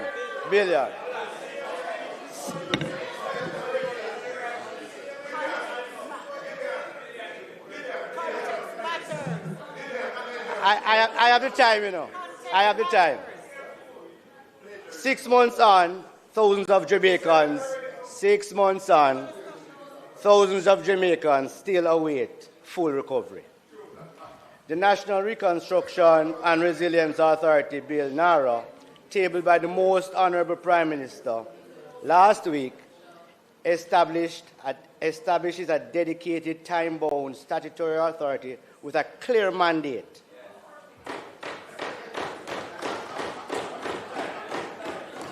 to lead national construction. Supporting this legislation demonstrates our commitment to moving from emergency relief to structured, resilient rebuilding without further delay. We understand the frustration being expressed by members of the public and indeed the opposition. But what we are facing is not routine disruption. It is an unprecedented catastrophe, the scale of which most countries across the world has never experienced. So we understand the urgency and we understand the impatience. People want to see progress and they want to see it right now. But even as we acknowledge that reality, we must also take the opportunity to clarify something very important. Each week, in the media and in this very space, we hear concerns about the pace of certain aspects of the recovery effort. We have also heard comparisons being made between the pace of the public sector response and that of private entities. Members, these are not like-for-like comparisons. The protocols and procedures that govern government operations, particularly procurement, are fundamentally different from those in the private sector. They are designed to ensure transparency, fairness, and accountability in the use of public resources. And that accountability does not pause in a time of crisis. Even as we respond to this catastrophe, we are still required to operate within a framework of good governance. We are still managing a country, and we must do so in a way that can stand up to scrutiny both now and in the future. So while the pace at times appears slower than some would like, it is not due to inaction. It is a result of a system that must balance urgency with responsibility. Our commitment is not to rebuild, but to rebuild properly, transparently, and in a way that serves the best interests of the Jamaican people.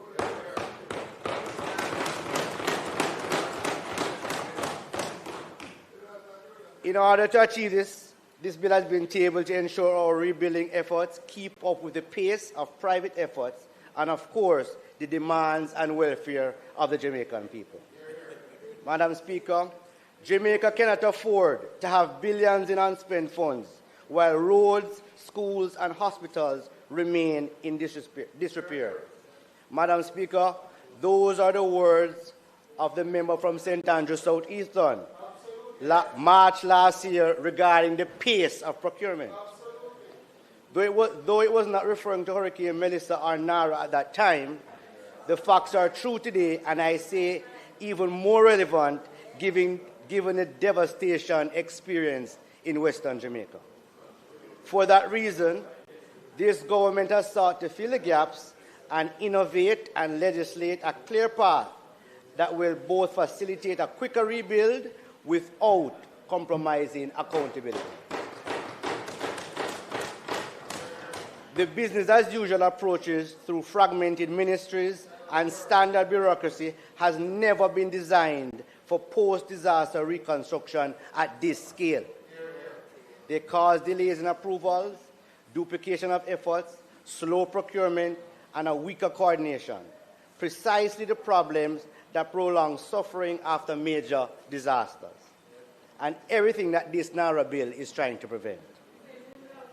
The establishment of NaRRA adds clear value by eliminating fragmentation through single-point coordination, providing special powers of speed without sacrificing accountability, servicing a hub of technical competence to turn available international financing into bankable, high-quality, resilient projects, and finally, to enabling project networking to create new economies rather than simply restoring the old.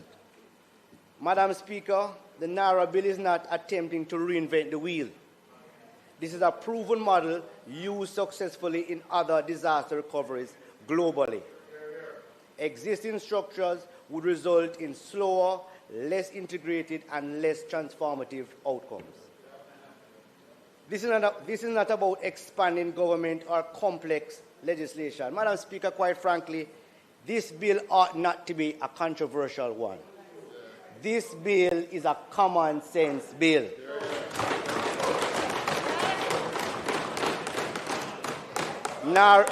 NaRRA is about smarter, faster, and more effective government when our people need it most, and it is an agile response to this crisis.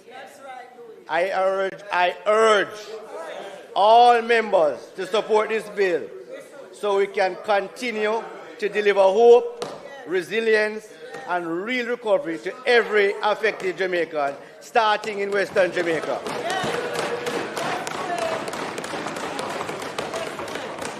The future of our nation depends on acting boldly and decisively today. Thank you, Madam Speaker.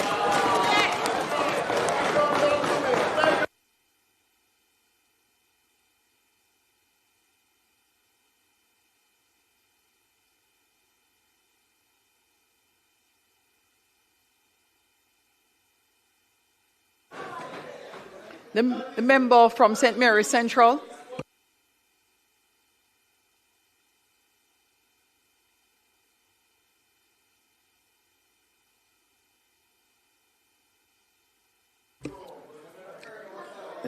Are you, St. Mary's Central, are you ready? Would you go ahead, please?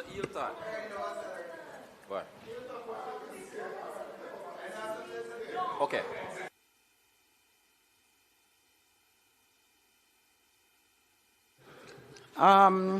Members who have indicated they will not be contributing today, the likelihood is that we will finish today, just for the record. For the record. Next member is the member from St. Catherine, Southeast.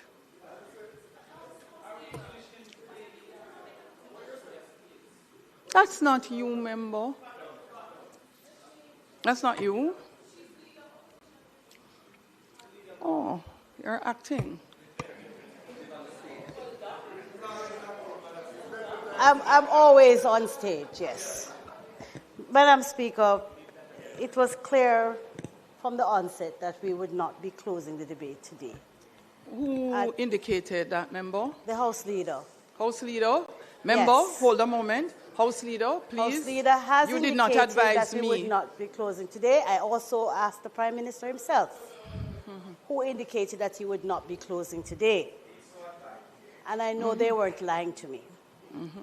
So at 7 o'clock, our members who are going to be contributing, another 4 or 5 persons, perhaps even 6 persons. That's okay. Would still like to contribute, and we would like the Parliament opportunity continues. to do so at the next sitting, since we are not closing today. Since we're not closing today, I'd like to be able to go and support it. Thank you, Leader of Opposition Business. Madam Speaker, I hear the Leader of Opposition Business. However, the better approach which we suggest is that all the members present in the House who want to contribute to the debate do so today. That would allow for a proper ventilation of any issues, suggestions, proposals they make, so that when we come next week, we are moving to close and to go to committee. We don't want a situation that we come next week. Members are raising new issues and it won't further delay the bill. So I suggest to the members present in the House, a lot has already been said. And if the members take the approach to not repeat a point that has already been made, I'm saying, if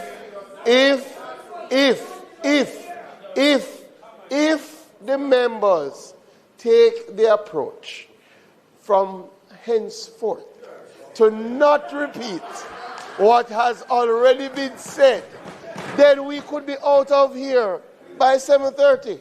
So I ask the members who plan to contribute to contribute.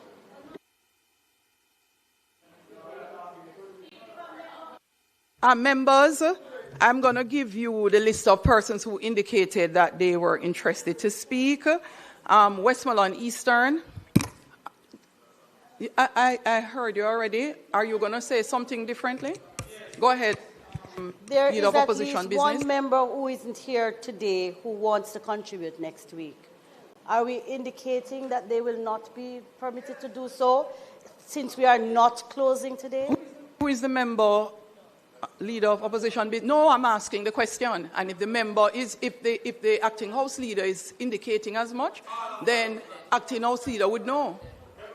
The member from Manchester who had to leave because he had an emergency has indicated from Manchester that he would like an opportunity to acting. contribute. Could you say Manchester, which seat exactly? Manchester South, Manchester what?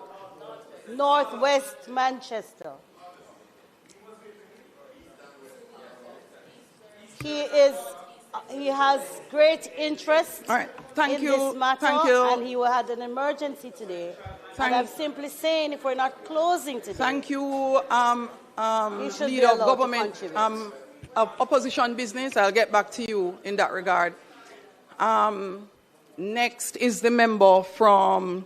So I'm going to still call the constituency name for everyone who indicated they would like to speak. So we have done St. Andrew North Central, St. Andrew Western, St. Mary Central is not ready, St. Anne Southeast, St. Catherine Southeast, Westmoreland Eastern, St. James,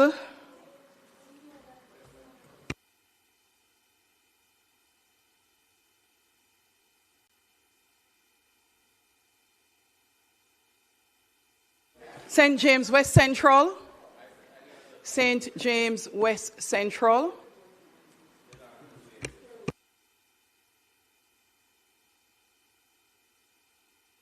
if you're ready, get up. I'm listing the persons. Some persons indicated they are not ready.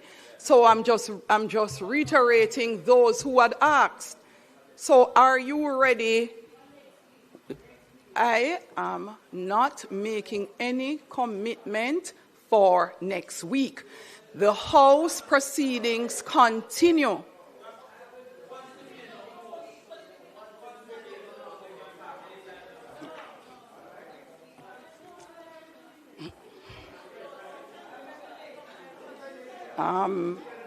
Member from Westmoreland Eastern, are you ready? Yes, no? Member from St. James. Member from St. James West Central.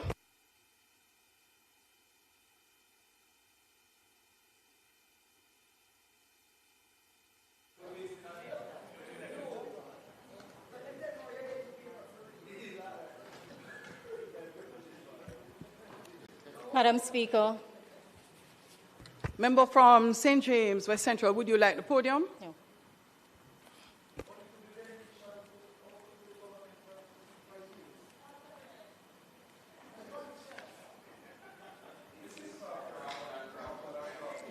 Madam Speaker, I rise to make my contribution to this bill entitled An Act to Make Provision for the Management and Implementation of the Post-Disaster Reconstruction and Resilience Efforts consequent on the passage of Hurricane Melissa, and for resilience generally, to establish the National Reconstruction and Resilience Authority, and for connected matters.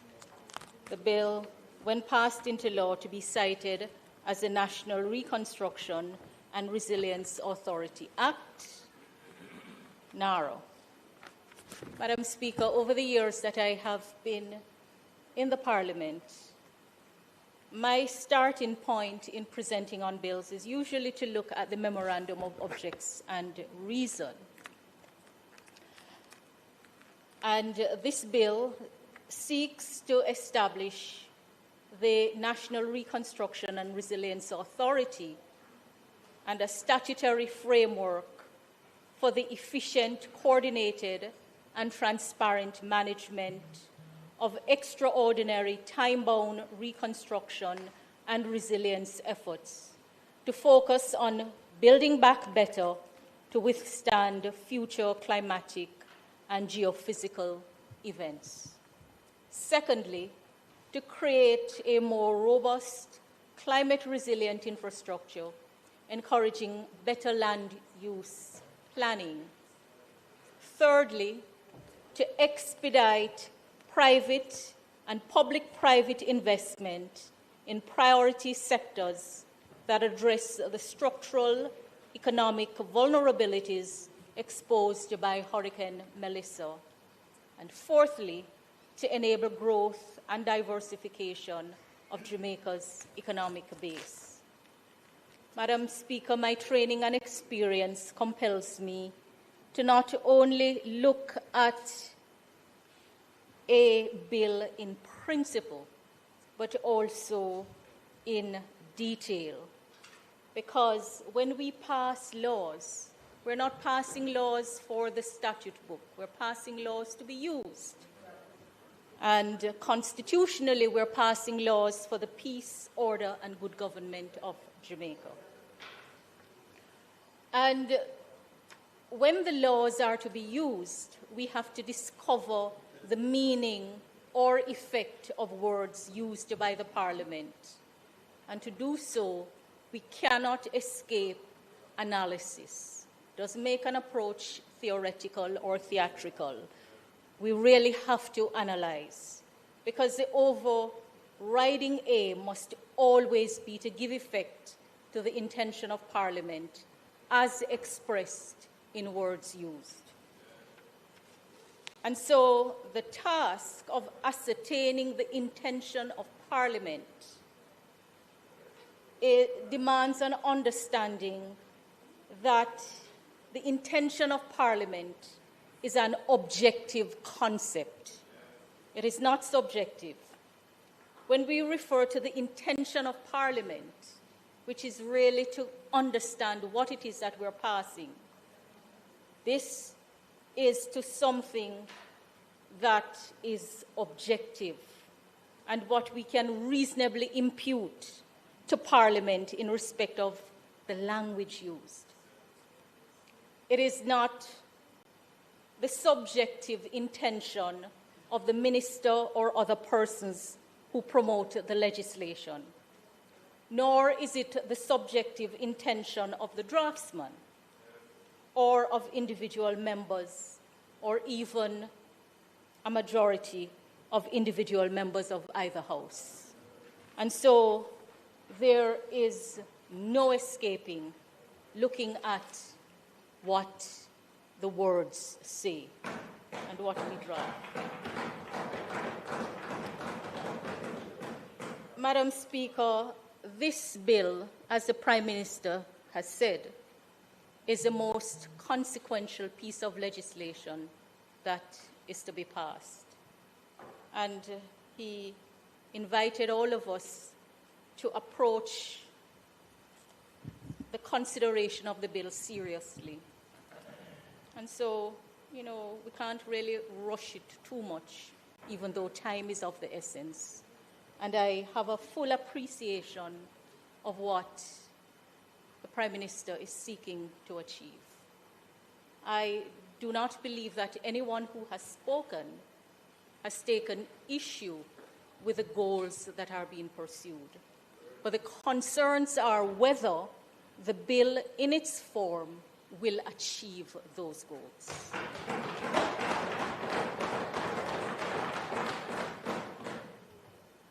Madam Speaker, the authority is to be constituted according, well, the clause 3 establishes the authority, and it tells us how it is to be constituted in accordance with the schedule. Now, some have taken issue with whether there is going to be a board or there isn't going to be a board, and the Prime Minister in his presentation indicated that we have other models in the jurisdiction where there is no board, and that is true.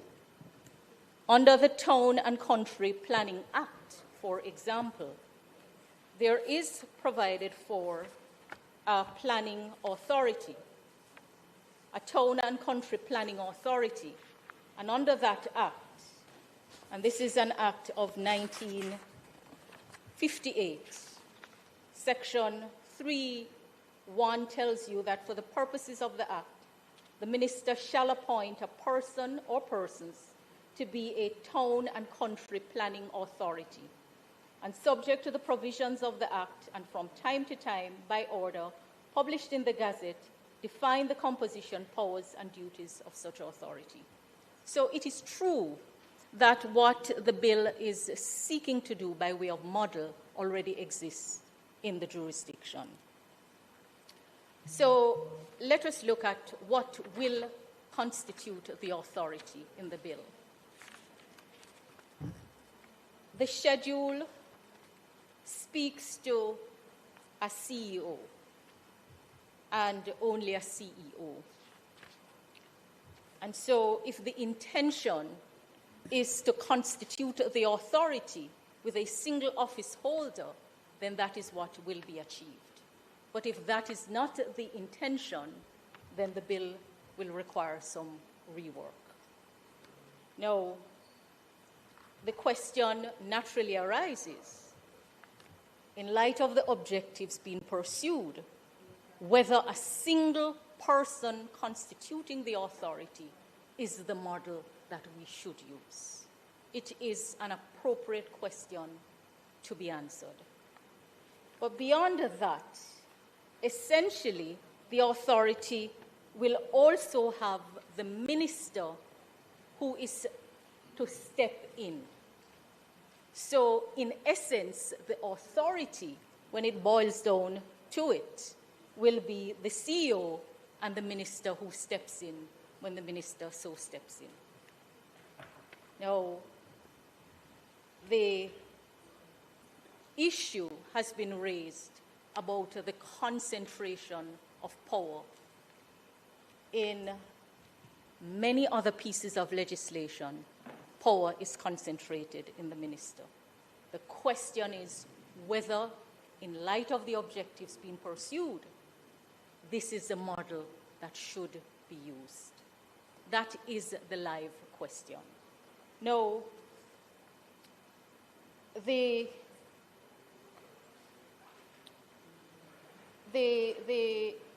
bill doesn't define which minister, a point that was made, but from all indications, it points to the Prime Minister who has portfolio responsibility for the subject matter in this current dispensation. But it would require an indication of which minister, since numerous other ministers have been named. So that is the first point. What does the authority look like? And the bill, right now, presents the authority as the CEO, and when the minister steps in, the CEO and the minister. But the bill does not say what qualifies someone to be appointed as the CEO. Again, it is not unusual because other legislation allows for appointments as the minister thinks fit. But when you see what we're seeking to do, would it be helpful to get a profile of what the CEO will look like? Competency profile, what would qualify someone to hold the office of CEO, since if the bill were to proceed in this form, that person would equate to the authority.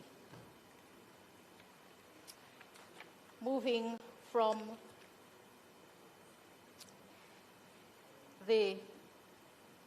move to the functions of the authority.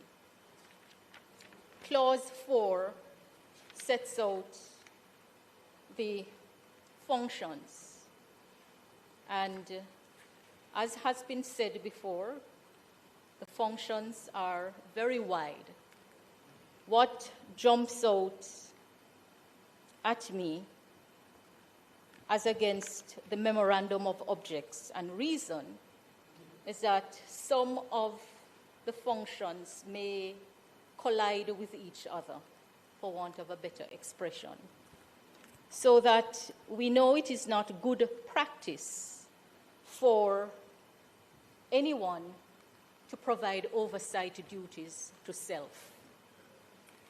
And so, Clause 4, when you read all of it, you're going to see that, for example, the function of procuring goods, works, and services for the implementation of projects, programs, and plans, and then the function of establishing project management, compliance, monitoring, reporting, and risk management systems necessary for timely, efficient, and effective performance of procurement contracts for the implementation of approved projects, programs, and plan may run the authority into some trouble and may invite all kinds of genuine concerns.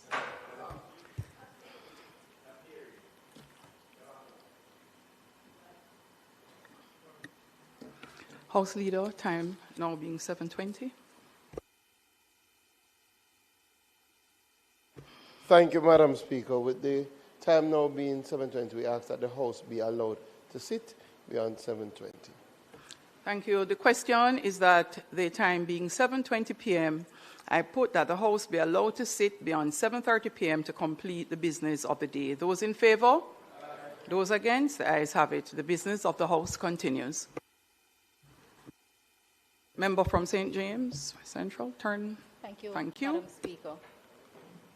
So what we find, based on how the bill is drafted, is that you can have self-oversight and you can have self-monitoring. Now, self-monitoring can take place, but I don't know that that is the kind of monitoring that you would want. It was my understanding that the authority would be monitoring other entities and someone else would be monitoring the authority without creating all of the duplications and all of the problems that we are so well aware of. Well, in the current form, the bill does not achieve that goal and would have to be reworked.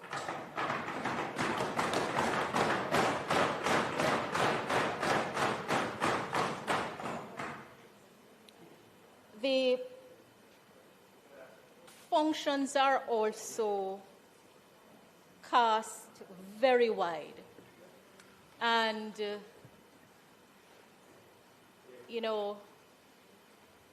the experience I've had tells me that when you can prevent some things ex ante or address them, you do so that you do not have to quarrel when you give power to someone and that power is exercised. And in this House, I have seen undignified quarrel breaking out about government exercising powers that are on the statute book, giving the impression as if something is wrong with that. Too many examples of it in this House. I do not subscribe to the school of thought which says that power granted shouldn't be exercised. I believe that if power is granted, it should be exercised. But I also subscribe to the school of thought which says it is not for a minister or an entity to determine the extent of the power that is granted under law, that the law itself must set it out and set it out clearly so that we do not then start quarreling as to whether action taken was actually intended. So when we say that anything can be done, it literally means anything can be done. And we have to consider carefully if this is the power we want to grant.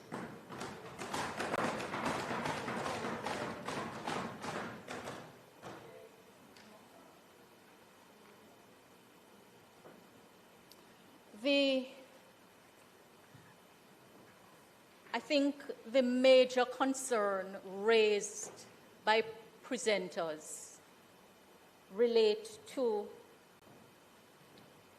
the taking over of powers that are vested in other entities to achieve the goal of rebuilding and reconstruction.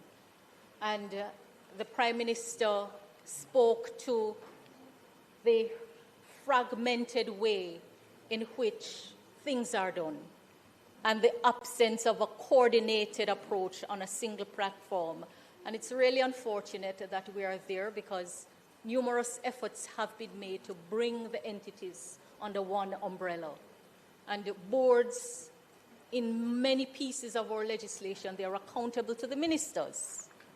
And, it remains work in progress. So we can quarrel about what should or shouldn't be done. The truth is that we are at a stage where we don't have the track record of power being exercised in a way to get things done quickly. We don't have the track record of the rest of government approaching issues with the kind of urgency that we, the members of Parliament, would require. And so I appreciate the ask for the step in power. Many times when I'm in my constituency and I'm reasoning with constituents, I say to them, government is not a one-man show. That the office of Member of Parliament or the political directorate is but a small, though powerful part of government. And a lot of what you ask of me as Member of Parliament is assigned to somebody else in government. And when the power is assigned to someone else, I can't exercise that power because it becomes an ultra-vires exercise of power. Now, when you look on the legislation, the bill, the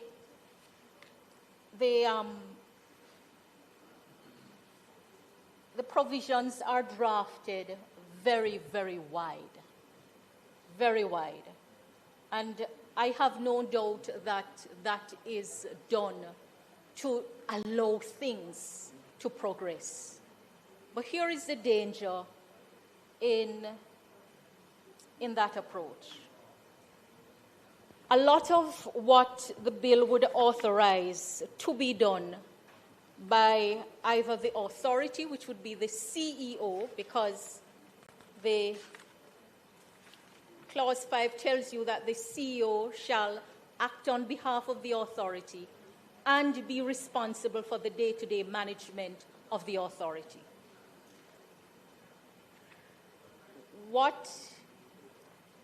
And then in more than one place, the bill tells you that notwithstanding anything to the contrary in any other law, and also that when the minister steps in,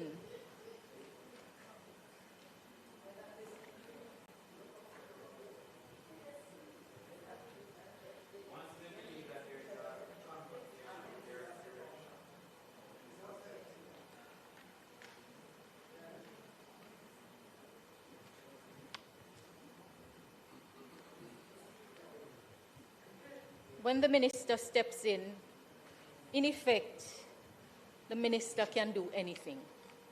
That is how wide it is.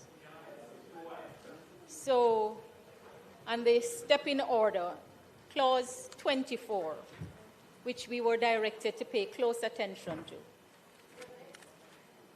tells you that the minister can approve, subject to any term or condition, an application made or submitted to the authority by the authority to an approving entity on which the approving entity has not made a decision, and then vary, modify, or remove a term, condition, or qualification to which an approval was made subject. And a step-in order shall have effect in all respects in law, as if that step-in order was an approval granted by the approving entity to which the authority first made application. Approving entity in clause 2 means the local authority, a local authority. And we know that under the Local Governance Act, the local authority is the municipal corporation, city municipalities, or town municipalities, or public body that exercises any statutory, regulatory, administrative, or operational function where the exercise of that function is required for the implementation, execution, or delivery of an approved construction and resilience project or a designated strategic investment project, including functions relating to physical planning and development control, building control, including the issuance of building permits and the conduct of inspections, land subdivision, land use and zoning, environmental management, natural resource conservation and environmental permits, approvals relating to water supply, sewage and drainage, roads, highways and transportation infrastructure, electricity, telecoms, and other utility service, and disaster risk management and hazard mitigation. So the stepping order to have the effect in all respects in law, as if the stepping order was an approval granted by the approving entity, will mean that the other processes that are involved will be impacted. Now, the Prime Minister said that you would not be sacrificing the accountability for speed, but in this current form, it will do that. So, for example, in looking at the approving entity, you know, I usually speak with my constituents about bills that are before the Parliament, a habit I got into very early. And all of these functions listed here would normally be carried out by the Planning and Environmental Committee, utilizing the Town and Country Planning Act, the Building Act, and the Local Improvement Act, among others. And you would have persons like, so you would have the council of the local authority, which would be all elected councillors. You have the NEPO. In the case, if I were to use the example of Montego Bay, where I did my research, you would have the Mobe Metro, JPS, Water Commission, NWC, Flow, Digicel, the city engineer. You would have a host, the director of planning, the building, the city engineer, all of that. And in respect of the consultation, because all of these processes involve some level of consultation, and the bill is not omitting consultation, but it does not specify with whom the consultations should take place. But what we know is that where a law creates a duty to consult, or where there is a duty to consult, either because the law creates it or there is a consistent practice of consultation, the consultation has to be meaningful. And at least these criteria must be met. So the consultation has to be undertaken when the proposal is at a formative stage, the proposal to do whatever is to be done. Sufficient reasons must be given for the proposal to enable an informed response to be provided. Adequate time must be allowed for the response to the proposal. And then the product of the consultation must be conscientiously taken into account when the ultimate decision is being made.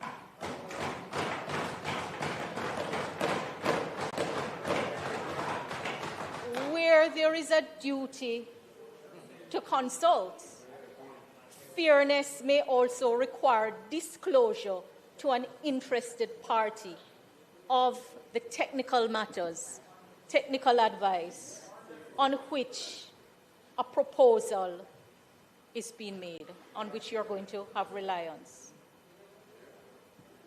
So the bill would need some reworking in order to achieve. Don't clap. Before you clap, the member and the minister have already said that time would be allowed to take into account all of the proposals, and you look at what amendments have to be made. So that is a decision that has already been taken.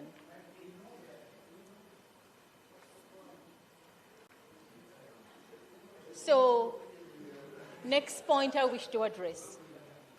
Clause 13. The bill uses what we collectively call statutory instrument, delegated legislation. So the bill is asking Parliament to grant very wide powers to the authority being the CEO and then the minister who steps in.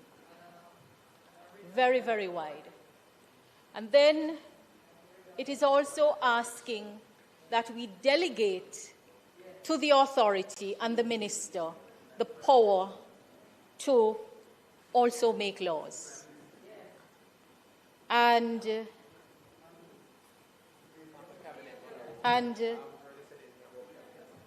the bill, so directions are to be given. Generally, directions do not take on the character of law. But the way that it is drafted in this bill, there is no doubt that those directions amount to law at a lower level. So the bill provides that a contravention of any direction under Clause 13 shall not invalidate any transaction. That is at Clause 13, subclause 4. The nature of the direction includes ensuring that approved reconstruction and resilience projects and designated strategic investment projects are implemented in accordance with the terms of the Cabinet approval and public interest. But the way it is drafted, it begs the question as to what will happen if the contravention is so unreasonable that the minister or the authority could not be taken to have authorized it?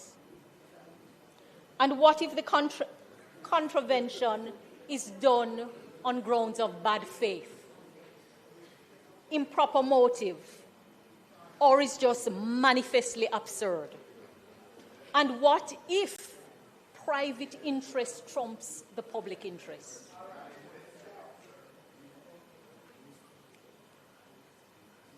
Now, it is true that not every contravention will vitiate an action.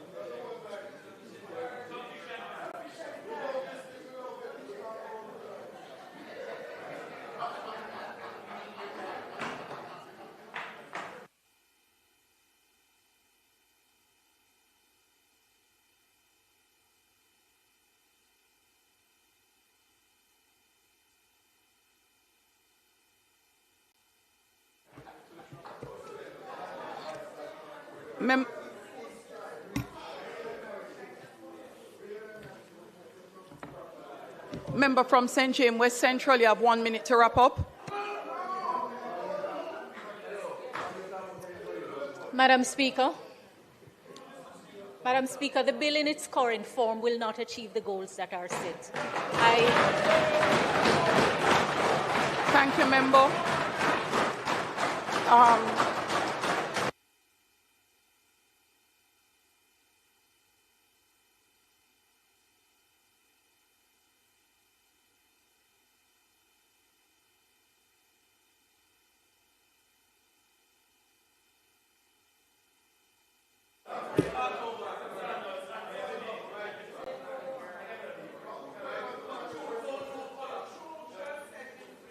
Madam Speaker, this matter is so important. I don't know what motivates my colleagues on that side who are clapping, but I know that I am vested in the success of the actions of the government. And so, Madam Speaker, this is too important for us not to have the kind of buy-in and take into account the very valid concerns that have been raised. So, Madam Speaker, on that note, I invite the Prime Minister piloting the bill and the team to take into account the very valid points that have been made. The bill needs some reworking. Thank you, Member.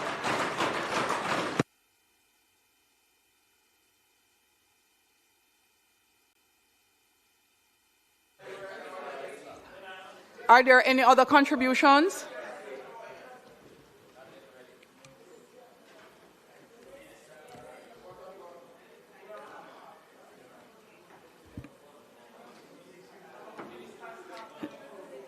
The member from Clarendon North Central.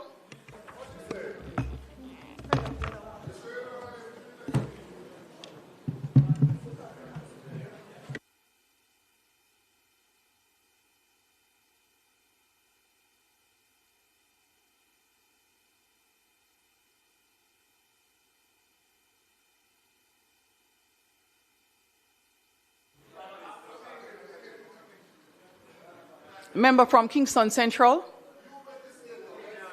Who is saying they're going now?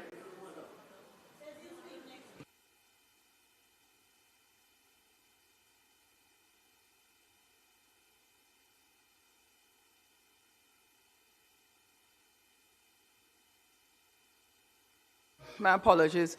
So it is actually the member from Clarendon Central. Madam Speaker, it was not my intention to speak because I felt that our member from North Central St. Andrew had dealt with most of the issues or addressed a lot of the concerns, but there is a particular concern that I would just like to address from a local government standpoint. Going through the bill, Madam Speaker, carefully, I just want to highlight that there is no bypassing of the process, the approval process.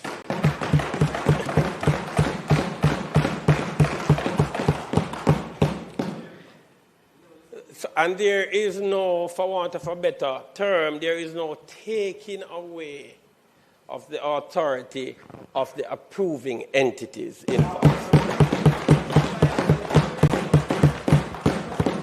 So whether you're dealing with the planning authority or the building authority, or you're dealing with fire or NWC in terms of sewage, there is no relinquishing of the authority of those entities. So the process, the approval process in the bill runs, in my estimation, reading the bill, the approval process runs as is. As is, currently.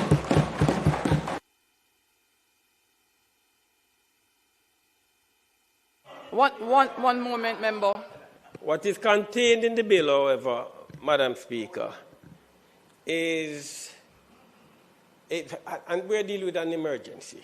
We are dealing with, maybe this may not be a good example, but when you contemplate, why did God have to appear on Mount Sinai?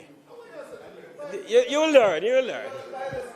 Why did God have to appear on Mount Sinai with the Ten Commandments?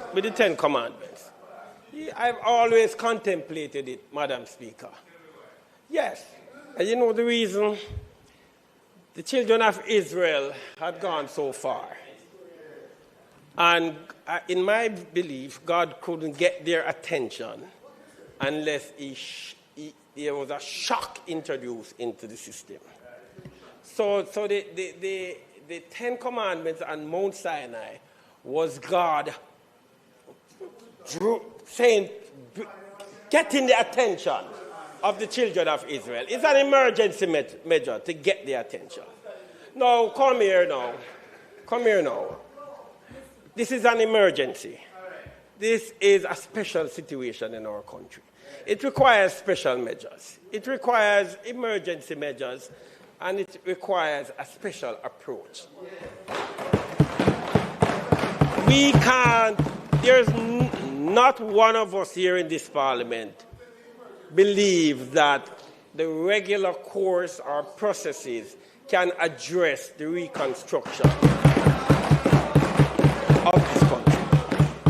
And therefore, and all of us understand that we need, in order to get the efficiency going, in order to get the reconstruction going, we need enhanced efficiencies, and we need quick responses. We need to get things through the processes faster.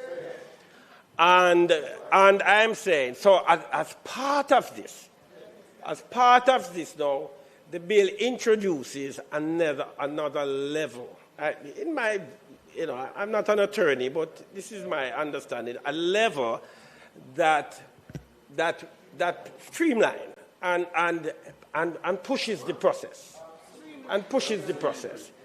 Now, it's almost, I would say, if you were thinking in another way, you would say it's an appeal. So the minister is able now not to make law, but the minister is able at the end of the process to intervene.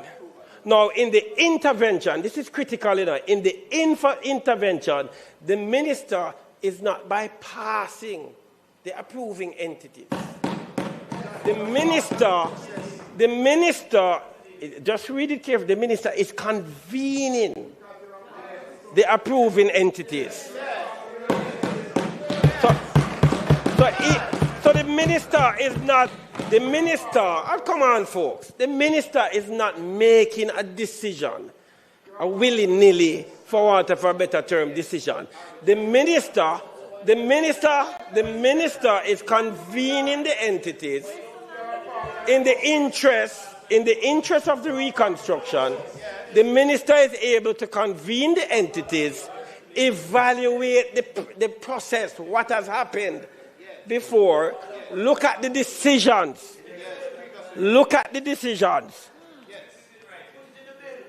Look, but it's there. It is there. It is there. It is there. You want me to read it? But the minister, in intervening, has to convene the approving entities. He has to convene the approving entities.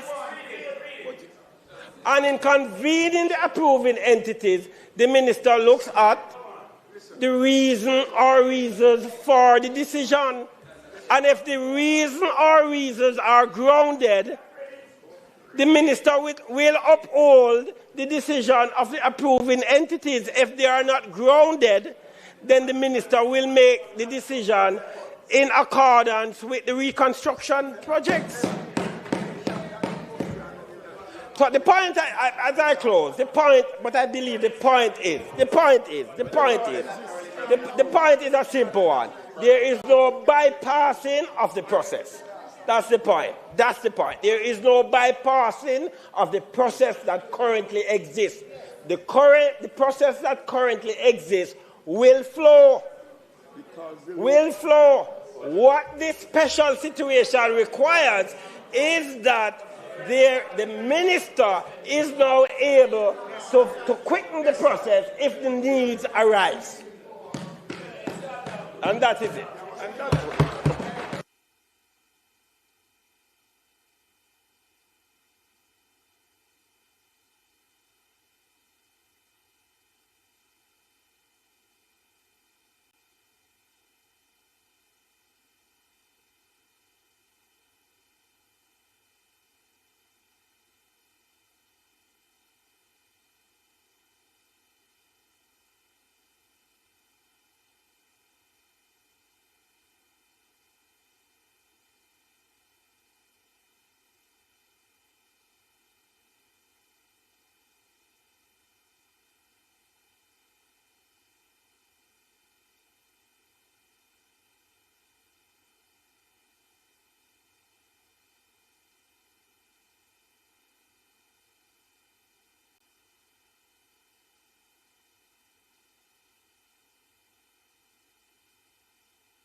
All right. House Leader.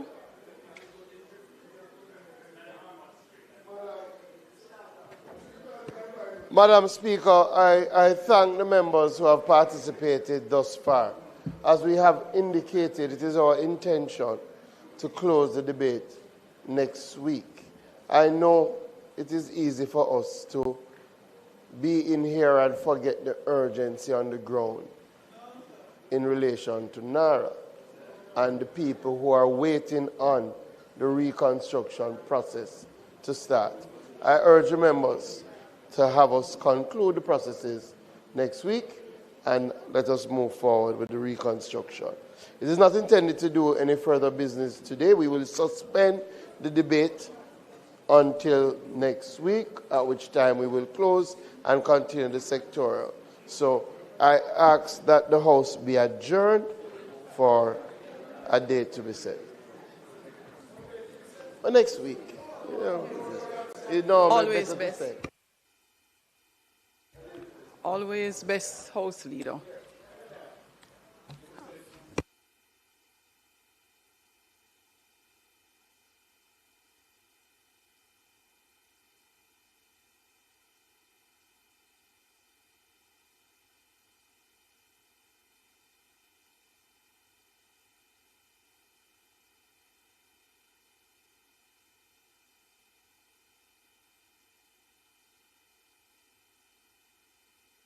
The question is that we suspend the sectoral debate and there being no other business,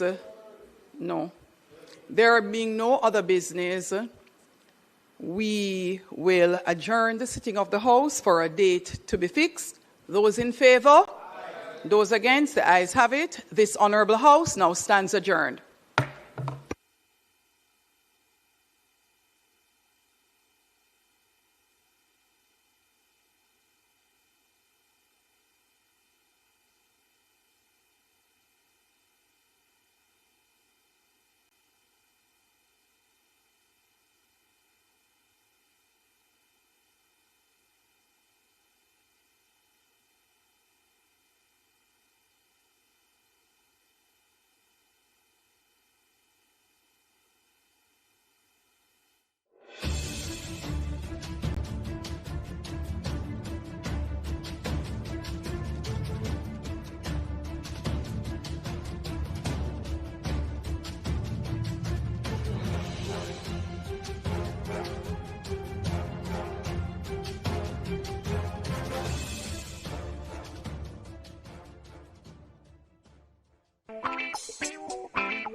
We regulate, you play without worry. We regulate, you play.